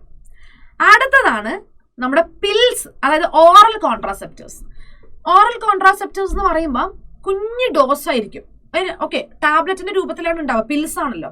ഒന്നില്ലെങ്കിൽ അതിൽ പ്രൊജസ്റ്റോജൻസ് മാത്രമാണ് ഉണ്ടാവുക, അല്ലെങ്കിൽ ഈസ്ട്രോജന്റെയും പ്രൊജസ്റ്റോജനിന്റെയും കൂടി ഒരു കോമ്പിനേഷൻ ആയിട്ടായിരിക്കും ഈ കോൺട്രാസെപ്ഷൻ ഉണ്ടാവുക, ഈ ഗുളിക ഉണ്ടാവുക, ഈ പില്ല് ഉണ്ടാവുക കേട്ടോ. ഓക്കെ, ഒരു കുഞ്ഞു ടാബ്ലറ്റാ. അത് ഒന്നില്ലെങ്കിൽ ഈസ്ട്രോജൻ പ്രൊജസ്ട്രോണിന്റെ കോംപ്ലക്സ്, അല്ലെങ്കിൽ പ്രൊജസ്ട്രോൺ മാത്രം. ഓക്കെ, ആൻഡ് ഫീമെയിൽ ആണ് ഇത് കൂടുതലായിട്ടും യൂസ് ചെയ്യുന്നത്. പിന്നെ പോപ്പുലർ ആയിട്ടാണ് നമ്മൾ ഇതിനെ പിൽസ് എന്ന് വിളിക്കാൻ ടെക്സ്റ്റ് ബുക്കിൽ പറയുന്നുണ്ട്. അതായത് ഞാൻ പറഞ്ഞു ടാബ്ലറ്റ് ആണ്, അല്ലെങ്കിൽ മറ്റ് പിൽസ് എന്ത് വേണമെങ്കിലും നിങ്ങൾക്ക് യൂസ് ചെയ്യാൻ പറ്റും. സോ പല ടൈപ്പ് പിൽസ് ഉണ്ട് കേട്ടോ, പല ടൈപ്പ് പിൽസ് ഉണ്ട്. ഇപ്പൊ സഹേലി നമ്മൾ നേരത്തെ ഓൾറെഡി പറഞ്ഞിട്ടുണ്ടായിരുന്നു, അത് വൺസ് എ വീക്ക് പില്ലാണ്. ആഴ്ചയിൽ ഒരു തവണ കുടിച്ചാൽ മതി സഹേലി എന്ന് പറയുമ്പോൾ അല്ലെ. അത് കൂടാതെ 21 ദിവസത്തോളം കണ്ടിന്യൂസ് ആയിട്ട് കുടിക്കേണ്ട പിൽസ് ഒക്കെ ഉണ്ട്. ഇപ്പൊ നമ്മുടെ മെൻസ്ട്രൽ സൈക്കിളിന്റെ ആദ്യത്തെ 5 ദിവസത്തിന്റെ ഉള്ളിൽ തന്നെ നമ്മളിത് സ്റ്റാർട്ട് ചെയ്യണം. എന്നിട്ട് നമ്മൾ കണ്ടിന്യൂസ് ആയിട്ട് 21 ദിവസം ഇത് കുടിക്കണം. ഓക്കെ, അതായത് നമ്മളെ മെൻസ്ട്രൽ പീരീഡിന്റെ 1 to 5 ഡേയ്സിന്റെ ഉള്ളിൽ നമ്മൾ ഈ പില്ല് നമ്മൾ കഴിക്കുന്നു, 21 ദിവസം നമ്മളിത് കണ്ടിന്യൂ ചെയ്യുന്നു. ആൻഡ് അത് കഴിഞ്ഞിട്ട് ഒരു 7 ദിവസത്തെ ഗ്യാപ്പ് എടുക്കും. എന്നിട്ട് വീണ്ടും നമ്മൾ ഇതേ പാറ്റേൺ നമ്മൾ റിപ്പീറ്റ് ചെയ്യും. ഓക്കെ, ഇതേ പാറ്റേൺ നമ്മൾ എന്ത് ചെയ്യുന്നുണ്ട്, റിപ്പീറ്റ് ചെയ്യുന്നുണ്ട്. 21 ഡേയ്സ് പാറ്റേൺ. അതെന്തിനാന്ന് വെച്ചാൽ നമുക്ക് എത്രത്തോളമാണോ പ്രഗ്നൻസി നീട്ടിക്കൊണ്ടുപോകേണ്ടത് അത്രത്തോളം നമുക്കിത് കണ്ടിന്യൂസ് ആയിട്ട് കുടിക്കാനായിട്ട് പറ്റും. ഓക്കെ, അതാണ് ഒരു ടൈപ്പ് പില്ല്. ഈ പിൽസിന്റെ ഏറ്റവും വലിയ പ്രത്യേകത എന്ന് പറഞ്ഞാൽ ഓവുലേഷൻ ഇൻഹിബിറ്റ് ചെയ്യും. അതായത് ഓവത്തിന് ഓവർ റിലീസ് ചെയ്യണ്ടേ, എന്നാലല്ലേ ഓവം സ്പേമിനെ വെയിറ്റ് ചെയ്തിട്ട് ഫെലോപ്പിയൻ ട്യൂബിൽ നിൽക്കുന്നത്. പക്ഷേ ഈ ഒരു ഓവുലേഷൻ അവരെന്ത് ചെയ്യും, ഇൻഹിബിറ്റ് ചെയ്യും. ഓക്കെ, അതേപോലെ തന്നെ നമുക്ക് ഇംപ്ലാന്റേഷൻ നടത്താൻ പറ്റാത്ത രീതിയിലേക്ക് യൂട്രസിനാക്കി കളയും. ഓക്കെ, ആൻഡ് ഓൾസോ നമ്മളെ സെർവിക്സിന്റെ അവിടെ മ്യൂക്കസ് ഉണ്ടല്ലോ, ആ മ്യൂക്കസിന്റെ ക്വാളിറ്റിനെ അവർ മാറ്റിക്കളയും. അതെന്തിനു വേണ്ടിയിട്ടാന്ന് വെച്ചാൽ ഈ സെർവിക്സിലെ മ്യൂക്കസിന്റെ കട്ടി കൂട്ടുകയാണെങ്കിൽ സ്പേമിന് സെർവിക്സിന്റെ ഉള്ളിലൂടെ എൻട്രി ചെയ്യാനായിട്ട് പറ്റുന്നില്ല. ആ എൻട്രി ബ്ലോക്ക് ചെയ്യാൻ വേണ്ടിയിട്ടാണ് അങ്ങനെയുള്ളത് കേട്ടോ. പക്ഷെ സത്യം പറഞ്ഞാൽ ഈ ഒരു ഇത്രയും ലോങ് ഡേയ്സിൽ നമ്മൾ കഴിക്കുന്ന പിൽസിന്റെ സൈഡ് എഫക്റ്റ് കൂടുതലാണ്. മെയിനായിട്ട് നമുക്ക് പിന്നീട് നമ്മൾ ഈ ഗുളിക കുടിച്ച് കഴിഞ്ഞ് കുറച്ച് കഴിഞ്ഞ് നമ്മൾ പീരീഡ്സ് ആവുമ്പം, മെൻസ്ട്രേഷൻ നടക്കുമ്പം ഭയങ്കരമായിട്ട് ബ്ലീഡിങ് ഉണ്ടാകും, പെയിൻ ഉണ്ടാകും. ഓക്കെ, സൈഡ് എഫക്ട്സ് കൂടുതലാണ്. പിന്നെ ഇപ്പം നമുക്കറിയാലോ, ലൈക്ക് ഈ ഒരു അൺപ്രൊട്ടക്റ്റഡ് സെക്സിന് ശേഷം എത്രയാ 72 മണിക്കൂറിന്റെ ഉള്ളിൽ നമ്മൾ കുടിക്കേണ്ട IPL പോലുള്ള പിൽസ് നമുക്ക് അവൈലബിൾ ആണ്. ഇനി ഏറ്റവും സൈഡ് എഫക്റ്റ് കുറഞ്ഞ പില്ലാണ് നമ്മുടെ സഹേലി എന്ന് പറയുന്നത്. ഓക്കെ, നമ്മൾ ഗവൺമെന്റ് തന്നെ കൊണ്ടുവന്നിട്ടുള്ളതാണ്. നോൺ സ്റ്റിറോയിഡൽ ആണ് ഈ സഹേലി എന്ന് പറയുന്ന ടാബ്ലറ്റ്. വൺസ് എ വീക്ക് പില്ലാണ് കേട്ടോ. വളരെ ചെറിയ സൈഡ് എഫക്ട്സ് മാത്രമേ ഉള്ളൂ. നല്ല കോൺട്രാസെപ്റ്റീവ് വാല്യൂ കൂടുതലാണ് ഈ സഹേലിക്ക്. ഓക്കെ, അപ്പൊ സഹേലിയിൽ നിന്നാണ് ഈ ഭാഗത്ത് നിന്ന് നിങ്ങളോട് ചോദ്യങ്ങൾ ചോദിക്കുകയാണെങ്കിൽ തന്നെ വരാറുള്ളത് കേട്ടോ. ഓക്കെ, സെറ്റ് ആയില്ല. അപ്പൊ ഇത്ര മാത്രമേ ഓറൽ കോൺട്രാസെപ്റ്റീവിൽ പഠിക്കാനുള്ളൂ. നിങ്ങൾ ഈ 2 ടൈപ്പ് പിൽസിനെ കുറിച്ച് മാത്രം പഠിക്കുക, സഹേലി ഒന്നും ഓർത്തിരിക്കുക. അടുത്തതാണ് നമ്മുടെ ഇംപ്ലാന്റ്സും ഇൻജെക്ടബിൾസും. ഓക്കെ, എടാ മക്കളെ ഒറ്റ സെക്കൻഡ്, മാം ഇവിടെ ഒരു കാര്യം നോക്കിക്കോട്ടെ. യെസ്, എന്താണ് ഇംപ്ലാന്റ്സും ഇൻജെക്ഷൻസും ഇൻജെക്ടബിൾസും? യെസ്. അപ്പം ഇതും എന്താ സംഭവം എന്ന് വെച്ചാൽ, ഇപ്പം നമ്മൾ ഈ ഒരു ഈസ്ട്രോജൻ പ്രൊജസ്ട്രോൺ കോംപ്ലക്സ് അല്ലെങ്കിൽ പ്രൊജസ്റ്റോജൻസിനെ മാത്രം നമ്മൾ ഗുളികയായിട്ട് കുടിക്കുന്നതിന് പകരം നമ്മൾ അവരെ എന്ത് ചെയ്യുക, സ്കിന്നിന്റെ അടിയിൽ ഒരു ഇംപ്ലാന്റ് ആയിട്ട് യൂസ് ചെയ്യുക, അല്ലെങ്കിൽ സ്കിന്നിൽ നമ്മൾ കുത്തി വെക്കുക എന്നുള്ളതാണ് മെയിൻ ആയിട്ട് കേട്ടോ. ഓക്കെ, പില്ലിന്റെ അതേ മോഡ് ഓഫ് ആക്ഷൻ, അതേ പ്രവർത്തനം തന്നെയാണ് ഇവർ കാണിക്കുന്നത്. ആൻഡ് നമുക്ക് എഫക്റ്റീവായിട്ട് എത്രയോ ലോങ്ങർ പീരീഡിലേക്ക് നമുക്കിത് ഉപയോഗിക്കാനായിട്ട് പറ്റും. ഓക്കെ, അത്രയും കാലം ഇത് എഫക്റ്റീവ് ആയിരിക്കും. ഇനി യെസ്, ഇപ്പം പറഞ്ഞ പോലെ തന്നെ ഒന്നില്ലെങ്കിൽ പ്രൊജസ്റ്റോജൻ അല്ലെങ്കിൽ പ്രൊജസ്റ്റോജൻ ഈസ്ട്രോജൻ കോമ്പിനേഷൻ ആയിരിക്കും. ഇനി ഇതിൽ ഏത് വേണമെങ്കിലും ആയിക്കോട്ടെ, ഇപ്പൊ IUDയോ അല്ലെങ്കിൽ ഈ പറയുന്ന എന്ത് കോമ്പിനേഷൻ വേണമെങ്കിലും ആയിക്കോട്ടെ, കോയിറ്റസിൽ നിന്ന് 72 മണിക്കൂറിന്റെ ഉള്ളിൽ നമ്മൾ ഇവരെ യൂസ് ചെയ്യണം എന്നാണ് പറയുക. എങ്കിൽ മാത്രമേ ആ പോസിബിൾ പ്രഗ്നൻസി ഇല്ലാതാവുള്ളൂ. ഇപ്പൊ റേപ്പ് കേസൊക്കെ വന്നു കഴിഞ്ഞാൽ അല്ലെ, ആ കുട്ടികൾ പിന്നെ പ്രഗ്നന്റ് ആവാൻ പാടില്ലല്ലോ അല്ലെ. റേപ്പ് ഒക്കെ നടന്നു കഴിഞ്ഞാൽ അവരുടെ താല്പര്യപ്രകാരം അല്ലല്ലോ അവർ പ്രഗ്നന്റ് ആവുന്നത്. അപ്പൊ അങ്ങനെയുള്ള ആൾക്കാർക്കൊക്കെ നമ്മൾ ഇങ്ങനത്തെ സാധനങ്ങളാണ് യൂസ് ചെയ്യുന്നത് കേട്ടോ. ഓക്കെ, അൺപ്രൊട്ടക്റ്റഡ് ഇന്റർകോഴ്സ് ഉണ്ടെങ്കിലും അല്ലെങ്കിൽ റേപ്പ് വിക്ടിംസിലും ഒക്കെ നമ്മൾ യൂസ് ചെയ്യുന്നത് ആ ഒരു കോയിറ്റസിന് ശേഷം അല്ലെങ്കിൽ റേപ്പിന് ശേഷം 72 മണിക്കൂറിന്റെ ഉള്ളിൽ നമ്മൾ ഈ പറയുന്ന പില്ലോ അല്ലെങ്കിൽ ഇഞ്ചക്ഷനോ അങ്ങനെ കാര്യങ്ങളൊക്കെ നമ്മൾ കൊടുക്കുകയാണ് ചെയ്യുക. ഓക്കെ, ഇത്രയും നമുക്ക് ഇൻജെക്ടബിൾസ് ആൻഡ് ഇംപ്ലാന്റ്സിൽ പഠിക്കാനുള്ളൂ. അടുത്തതാണ് ഇമ്പോർട്ടന്റ് ആയിട്ടുള്ള മെത്തേഡ്, ദാറ്റ് സർജിക്കൽ മെത്തേഡ്, അല്ലെങ്കിൽ നമുക്കിതിനെ എന്തെന്ന് വിളിക്കാം, സ്റ്റെറിലൈസേഷൻ മെത്തേഡ് എന്ന് വിളിക്കാം. ഓക്കെ, ഇത്രയും നേരം നമ്മൾ പറഞ്ഞ മെത്തേഡ്സ്, അതായത് ഇപ്പൊ ബാരിയർ മെത്തേഡ്, നാച്ചുറൽ മെത്തേഡ്, അല്ലെങ്കിൽ IUD എന്ത് വേണമെങ്കിലും ആയിക്കോട്ടെ, ഇതെല്ലാം എന്താണ്, ഇതെല്ലാം ടെമ്പററി മെത്തേഡ്സ് ആണ്. അല്ല, എന്താണ് ടെമ്പററി? റിവേഴ്സിബിൾ ആണ്. ടെമ്പററി അല്ലെങ്കിൽ റിവേഴ്സിബിൾ, അതായത് നമ്മൾക്ക് എത്രത്തോളം കാലം കുഞ്ഞ് വേണ്ടാന്നുണ്ടോ അത്രത്തോളം കാലം നമുക്ക് ഇതിനെ യൂസ് ചെയ്യാം. പിന്നെ എപ്പോൾ കുഞ്ഞ് വേണോ അപ്പം നമുക്ക് ഇതൊക്കെ യൂസ് ചെയ്യാതിരിക്കാം, റിവേഴ്സ് ചെയ്യാം. പക്ഷേ സർജിക്കൽ മെത്തേഡ് അല്ലെങ്കിൽ സ്റ്റെറിലൈസേഷൻ മെത്തേഡ് എന്ന് പറഞ്ഞാൽ ഡോക്ടേഴ്സ് പൊതുവേ നമുക്ക് സജസ്റ്റ് ചെയ്യുന്ന മെത്തേഡ്. അതായത് ഇനി അങ്ങോട്ടേക്ക് നിങ്ങൾക്ക് മോർ പ്രഗ്നൻസീസ് വേണ്ട, ഇപ്പൊ 2 കുട്ടിയുണ്ട് 3 കുട്ടിയുണ്ട്, ഇനി അങ്ങോട്ട് കുഞ്ഞുങ്ങൾ വേണ്ട എന്നാണെങ്കിൽ പെർമനന്റ് ആയിട്ട് നമുക്ക് എടുക്കാൻ പറ്റുന്ന മെത്തേഡാണ് ഈ ഒരു സർജിക്കൽ അല്ലെങ്കിൽ സ്റ്റെറിലൈസേഷൻ മെത്തേഡ്.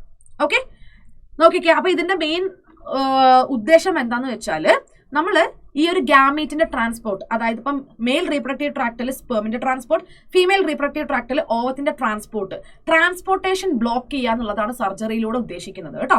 ഇത് മെയിലിനും ഫീമെയിലിനും നടക്കുന്നുണ്ട്. പറഞ്ഞുതരാം, ഇതും ഇമ്പോർട്ടന്റ് ആണ്, എക്സാമിന് ചോദിക്കാറുണ്ട്. മെയിലിനും ഫീമെയിലിനും ഇത് നടക്കുന്നുണ്ട്. ഇപ്പൊ മെയിലിലാണെങ്കിൽ നോക്കിക്കേ, ഇത് ടെസ്റ്റസ് അല്ലേ, ഇതെന്താണ്, ഇത് ടെസ്റ്റസ് ആണ്. ഇതെന്താണ്, ഇത് അവരുടെ വാസ് ഡിഫറൻസ് ആണ്. ഇപ്പൊ മെയിലിലാണെങ്കിൽ ടെസ്റ്റസിൽ നിന്ന് റിലീസായ സ്പെർം വാസ് ഡിഫറൻസ് വഴിയാണ് നേരെ അവരുടെ യൂറിത്രയിലേക്ക് എത്തുന്നത് അല്ലെ. സോ ഇവിടെ നമ്മൾ വാസ് ഡിഫറൻസിനെ ഇങ്ങനെ കട്ട് ചെയ്തിട്ട് അവിടെ ആ വാസ് ഡിഫറൻസിനെ നമ്മൾ കെട്ടിവെക്കും, ടൈ ചെയ്ത് വെക്കും. ഓക്കെ, അങ്ങനെയാണെങ്കിൽ ഇവിടെ സ്പെർമിന്റെ ട്രാൻസ്പോർട്ടേഷനെ നമ്മൾ ബ്ലോക്ക് ചെയ്തു. ഓക്കെ, അപ്പൊ വാസ് ഡിഫറൻസിനെ കട്ട് ചെയ്ത് ടൈ ചെയ്ത് വെക്കുന്നത് കൊണ്ട് തന്നെ മെയിലില് ഈ ഒരു സർജറിനെ വിളിക്കുന്ന പേരാണ് വാസെക്ടമി. എന്താണ് വിളിക്കുക? വാസെക്ടമി. ഓക്കെ, ഇനി ഫീമെയിലാണെങ്കിൽ ഇത് ഓവറി അല്ലേ, ഓവറി എന്തിനെ റിലീസ് ചെയ്യും? ഓവത്തിനെ റിലീസ് ചെയ്യും. ആ ഒരു ഓവം നമ്മുടെ ഈ കാണുന്ന ഫെലോപ്പിയൻ ട്യൂബിലേക്ക് ട്രാൻസ്പോർട്ട് ആവും. ഓക്കെ, ആൻഡ് ഇവിടെ നമ്മൾ എന്താ ചെയ്യാന്ന് വെച്ചാൽ ഫെലോപ്പിയൻ ട്യൂബിന്റെ ചെറിയൊരു പാർട്ട് നമ്മൾ കട്ട് ചെയ്ത് ടൈ ചെയ്ത് വെക്കും. അപ്പൊ അവിടെ ആ ഒരു ഓവത്തിന്റെ ട്രാൻസ്പോർട്ട് അല്ലെങ്കിൽ ഇങ്ങനെ ഓടി വരുന്ന നമ്മളെ സ്പേം ഓവത്തിലേക്ക് എത്താൻ പറ്റുന്നില്ല. ആ ഒരു അവരുടെ എൻട്രി മീറ്റിംഗ് നമ്മൾ അവിടെ ബ്ലോക്ക് ചെയ്തു. ഫെലോപ്പിയൻ ട്യൂബിനെ നമ്മൾ കട്ട് ചെയ്ത് ടൈ ചെയ്ത് വെക്കുന്നത് കൊണ്ട് തന്നെ ട്യൂബെക്ടമി എന്നാണ് ഈ ഒരു സർജറിനെ ഫീമെയിലിൽ വിളിക്കുന്നത്. അപ്പം മെയിലില് വാസ് ഡിഫറൻസ് വാസെക്ടമി, ഫീമെയിലില് ഫെലോപ്പിയൻ ട്യൂബെക്ടമി. ഓക്കെ, യെസ്, കണ്ടില്ലേ? വാസെക്ടമിയിൽ സ്മോൾ പാർട്ട് ഓഫ് വാസ് ഡിഫറൻസിനെയാണ് നമ്മൾ റിമൂവ് ചെയ്യുന്നു, കട്ട് ചെയ്യുന്നു, ടൈ ചെയ്ത് വെക്കുന്നു. ഓക്കെ, ആൻഡ് ട്യൂബെക്ടമി എന്ന് പറയുമ്പോൾ ഫെലോപ്പിയൻ ട്യൂബിലെ സ്മോൾ പോർഷൻ നമ്മൾ റിമൂവ് ചെയ്ത് അവിടെ ടൈ ചെയ്ത് വെക്കും. യെസ്, ആൻഡ് ഇവിടെ എങ്ങനെയാന്ന് വെച്ചാൽ നമ്മൾ സ്ക്രോട്ടത്തിലൂടെയാണ് ആ ചെറിയൊരു ഇൻസിഷൻ, ചെറിയൊരു എന്താ പറയാ, ഒരു കീറൽ നമ്മൾ ഇടുന്നത്. എന്തിനു വേണ്ടിയിട്ട്? വാസെക്ടമി ഉണ്ടാവാൻ വേണ്ടിയിട്ട്. ആൻഡ് ഫീമെയിൽ ആണെങ്കിൽ നമ്മൾ അവരുടെ എബ്ഡമൻ, അരക്കെട്ടിന്റെ അവിടെ നിന്ന് കുഞ്ഞൊരു കീറൽ, ഒരു ഇൻസിഷൻ കൊടുത്തിട്ടാണ് ഫെലോപ്പിയൻ ട്യൂബിൽ ഈ ഒരു സർജറി നമ്മൾ നടത്തുന്നത് കേട്ടോ. ഓക്കെ, ഇത് റിവേഴ്സിബിലിറ്റി വളരെ പുവർ ആണ്, ഹൈലി എഫക്റ്റീവ് ടെക്നിക്കാണ്. ഓക്കെ, യെസ്, ഇതിന് വലിയ സൈഡ് എഫക്ട്സും കാര്യങ്ങളും നമുക്ക് കാണാൻ പറ്റില്ല. പക്ഷെ നിങ്ങളൊന്ന് ആലോചിച്ച് നോക്കി, ഇപ്പൊ IUD intra uterine device, copper T, copper 7 സാധനങ്ങളൊക്കെ നമ്മൾ യൂട്രസിൽ വെക്കുകയാണെങ്കിൽ ഇപ്പൊ പല സ്ത്രീകളിലും ഇത് എഫക്റ്റീവ് ആണ്. പക്ഷെ ചില സ്ത്രീകളിൽ ഈ സാധനം വെച്ച് കുറച്ച് ദിവസത്തിന്റെ ഉള്ളിൽ തന്നെ ബ്ലീഡിങ് തുടങ്ങും, ഇൻഫെക്ഷൻ ഉണ്ടാവും. അപ്പൊ ഡോക്ടർ പറയും, മോളെ നിനക്ക് കോപ്പർ Tനെ കൊണ്ട് ബുദ്ധിമുട്ടുണ്ടാവുന്നുണ്ട്, സോ അത് വെക്കാൻ പറ്റില്ല എന്നൊക്കെ പറയും. പക്ഷെ ഇങ്ങനെയുള്ള ചില പെർമനന്റ് മെത്തേഡിൽ അങ്ങനത്തെ പ്രശ്നങ്ങളൊന്നുമില്ല. ഇത് പെർമനന്റ് മെത്തേഡാ. അതായത് ഇപ്പം നമ്മൾ വേസെക്ടമിയോ ട്യൂബെക്ടമിയോ ചെയ്ത് കഴിഞ്ഞിട്ട് പിന്നെ ഒരു 5 കൊല്ലം കഴിഞ്ഞ് നമ്മൾ വിചാരിക്കുക ഒരു കുഞ്ഞ് വേണം, അങ്ങനെയാണെങ്കിൽ പിന്നെ ഒരു കുഞ്ഞിനെ ഉണ്ടാക്കാനുള്ളൊരു ബുദ്ധിമുട്ട് നമ്മൾ ഫേസ് ചെയ്യേണ്ടി വരും. Okay, so reversibility is very very very poor. So നമ്മളൊരു കോൺട്രാസെപ്റ്റീവ് മെത്തേഡിനെ സെലക്ട് ചെയ്യുക എന്നുള്ളത് വലിയൊരു കാര്യം തന്നെയാണ്. ഓക്കെ, ആൻഡ് ഇതിൽ ചില കാര്യങ്ങൾ, ഇപ്പൊ IUDs ആയിക്കോട്ടെ, സ്റ്റെറിലൈസേഷൻ മെത്തേഡ് ആയിക്കോട്ടെ, ഇൻജെക്ടബിൾസ് ഒക്കെ ആയിക്കോട്ടെ, ഇതെല്ലാം നമ്മൾ ഒരു മെഡിക്കൽ പ്രൊഫഷണൽ, ഒരു ക്വാളിഫൈഡ് ഡോക്ടറിന്റെ അണ്ടറിൽ തന്നെ ചെയ്യേണ്ടതായിട്ടുള്ള കാര്യങ്ങളാണ് കേട്ടോ. ഓക്കെ, ആൻഡ് നിങ്ങൾക്ക് അറിയാലോ, കോൺട്രാസെപ്റ്റീവ് എന്ന് പറഞ്ഞാൽ റെഗുലർ ആയിട്ട് എടുക്കേണ്ട ചില കാര്യങ്ങളല്ല. ഓക്കെ, റെഗുലർ ആയിട്ട് ലൈക്ക് നമുക്ക് എത്രയോ കാലങ്ങളോളം കണ്ടിന്യൂസ് ആയിട്ട് നമ്മൾ പിൽസ് ഒക്കെ യൂസ് ചെയ്താൽ വലിയ പ്രശ്നം നമുക്കുണ്ടാവും. അങ്ങനെ റെഗുലർ റിക്വയർമെന്റ് അല്ല എന്നുള്ളത് മനസ്സിലാക്കുക. ഒരു നാച്ചുറലി നമ്മൾ വിചാരിക്കുകയാണ് നമുക്കൊരു പ്രഗ്നൻസി വേണ്ട എന്നൊക്കെ ആണെങ്കിൽ അങ്ങനെയുള്ള സന്ദർഭങ്ങളിൽ നമ്മൾ യൂസ് ചെയ്യുക എന്നുള്ളതാണ് കേട്ടോ. ഓക്കെ. ആൻഡ് യെസ്, ഒരാള് ഈ ഒരു കോൺട്രാസെപ്ഷൻ എടുക്കണമെന്ന് നിർബന്ധിതരാവുന്നത് പ്രഗ്നൻസി പ്രിവെന്റ് ചെയ്യാൻ വേണ്ടിയിട്ടോ അല്ലെങ്കിൽ പ്രഗ്നൻസി ലാഗ് ചെയ്യിപ്പിക്കാൻ വേണ്ടിയിട്ടോ ആണ്. അത് പേഴ്സണൽ റീസൺ കൊണ്ടായിരിക്കണം. ഓക്കെ, പേഴ്സണൽ റീസൺ കൊണ്ട് മാത്രമായിരിക്കണം. Yes, okay. അപ്പൊ നമ്മൾ ശരിക്കും പറഞ്ഞാൽ ഇങ്ങനത്തെ മെത്തേഡുകളൊക്കെ ഇപ്പൊ നമ്മുടെ നാട്ടിൽ നന്നായിട്ട് ആൾക്കാർ ഉപയോഗിക്കുന്നുണ്ട്. അത് പോപ്പുലേഷൻ ഗ്രോത്തിനെ കുറയ്ക്കുന്നുണ്ട്. ശരിക്കും അത് വലിയൊരു നല്ല കാര്യമാണ്. കാരണം ഇങ്ങനത്തെ മെത്തേഡ്സ് ഒക്കെ നമ്മൾ യൂസ് ചെയ്യുമ്പോൾ പോപ്പുലേഷൻ താനേ കുറയും. അപ്പൊ നമ്മുടെ നാടിന് അത് നേട്ടമാണല്ലോ. യെസ്, പക്ഷെ ചില ഇൽ എഫക്ട്സ്, അതായത് സൈഡ് എഫക്ട്സ് കണ്ടു തുടങ്ങിയിട്ടുണ്ട്. ഇപ്പൊ പിൽസ്, IUDs പോലെയുള്ള സാധനങ്ങളൊക്കെ ഉപയോഗിക്കുമ്പോൾ നമുക്ക് നോസിയ, അല്ലെങ്കിൽ ഞാൻ പറഞ്ഞു അബ്ഡമിനൽ പെയിൻ, അതായത് അരക്കെട്ടിന്റെ അവിടെ നിന്ന് വേദന, അതുപോലെ ബ്ലീഡിങ്, പിന്നെ നമ്മളെ മെൻസ്ട്രുവൽ സൈക്കിൾ തെറ്റും. ഓക്കെ, പിന്നെന്താ, ചിലതിൽ ഓവർ യൂസേജ് കാരണം ബ്രസ്റ്റ് ക്യാൻസർ വരെ ഉണ്ടാവാനുള്ള ചാൻസ് ഉണ്ട്. അതുകൊണ്ടാണ് പറഞ്ഞത് കാലാകാലങ്ങളിൽ ഉപയോഗിക്കേണ്ട റിക്വയർമെന്റ് അല്ല, ആവശ്യം വരുമ്പോൾ മാത്രം ഉപയോഗിക്കാനുള്ളതാണ് കോൺട്രാസെപ്റ്റീവ്സ് എന്ന് പറയുന്നത് കേട്ടോ. ഓക്കെ, സെറ്റ് ആയല്ലോ. യെസ്, അപ്പൊ ഇത്ര മാത്രമേ നമുക്ക് കോൺട്രാസെപ്ഷനിൽ പഠിക്കാനുള്ളൂ.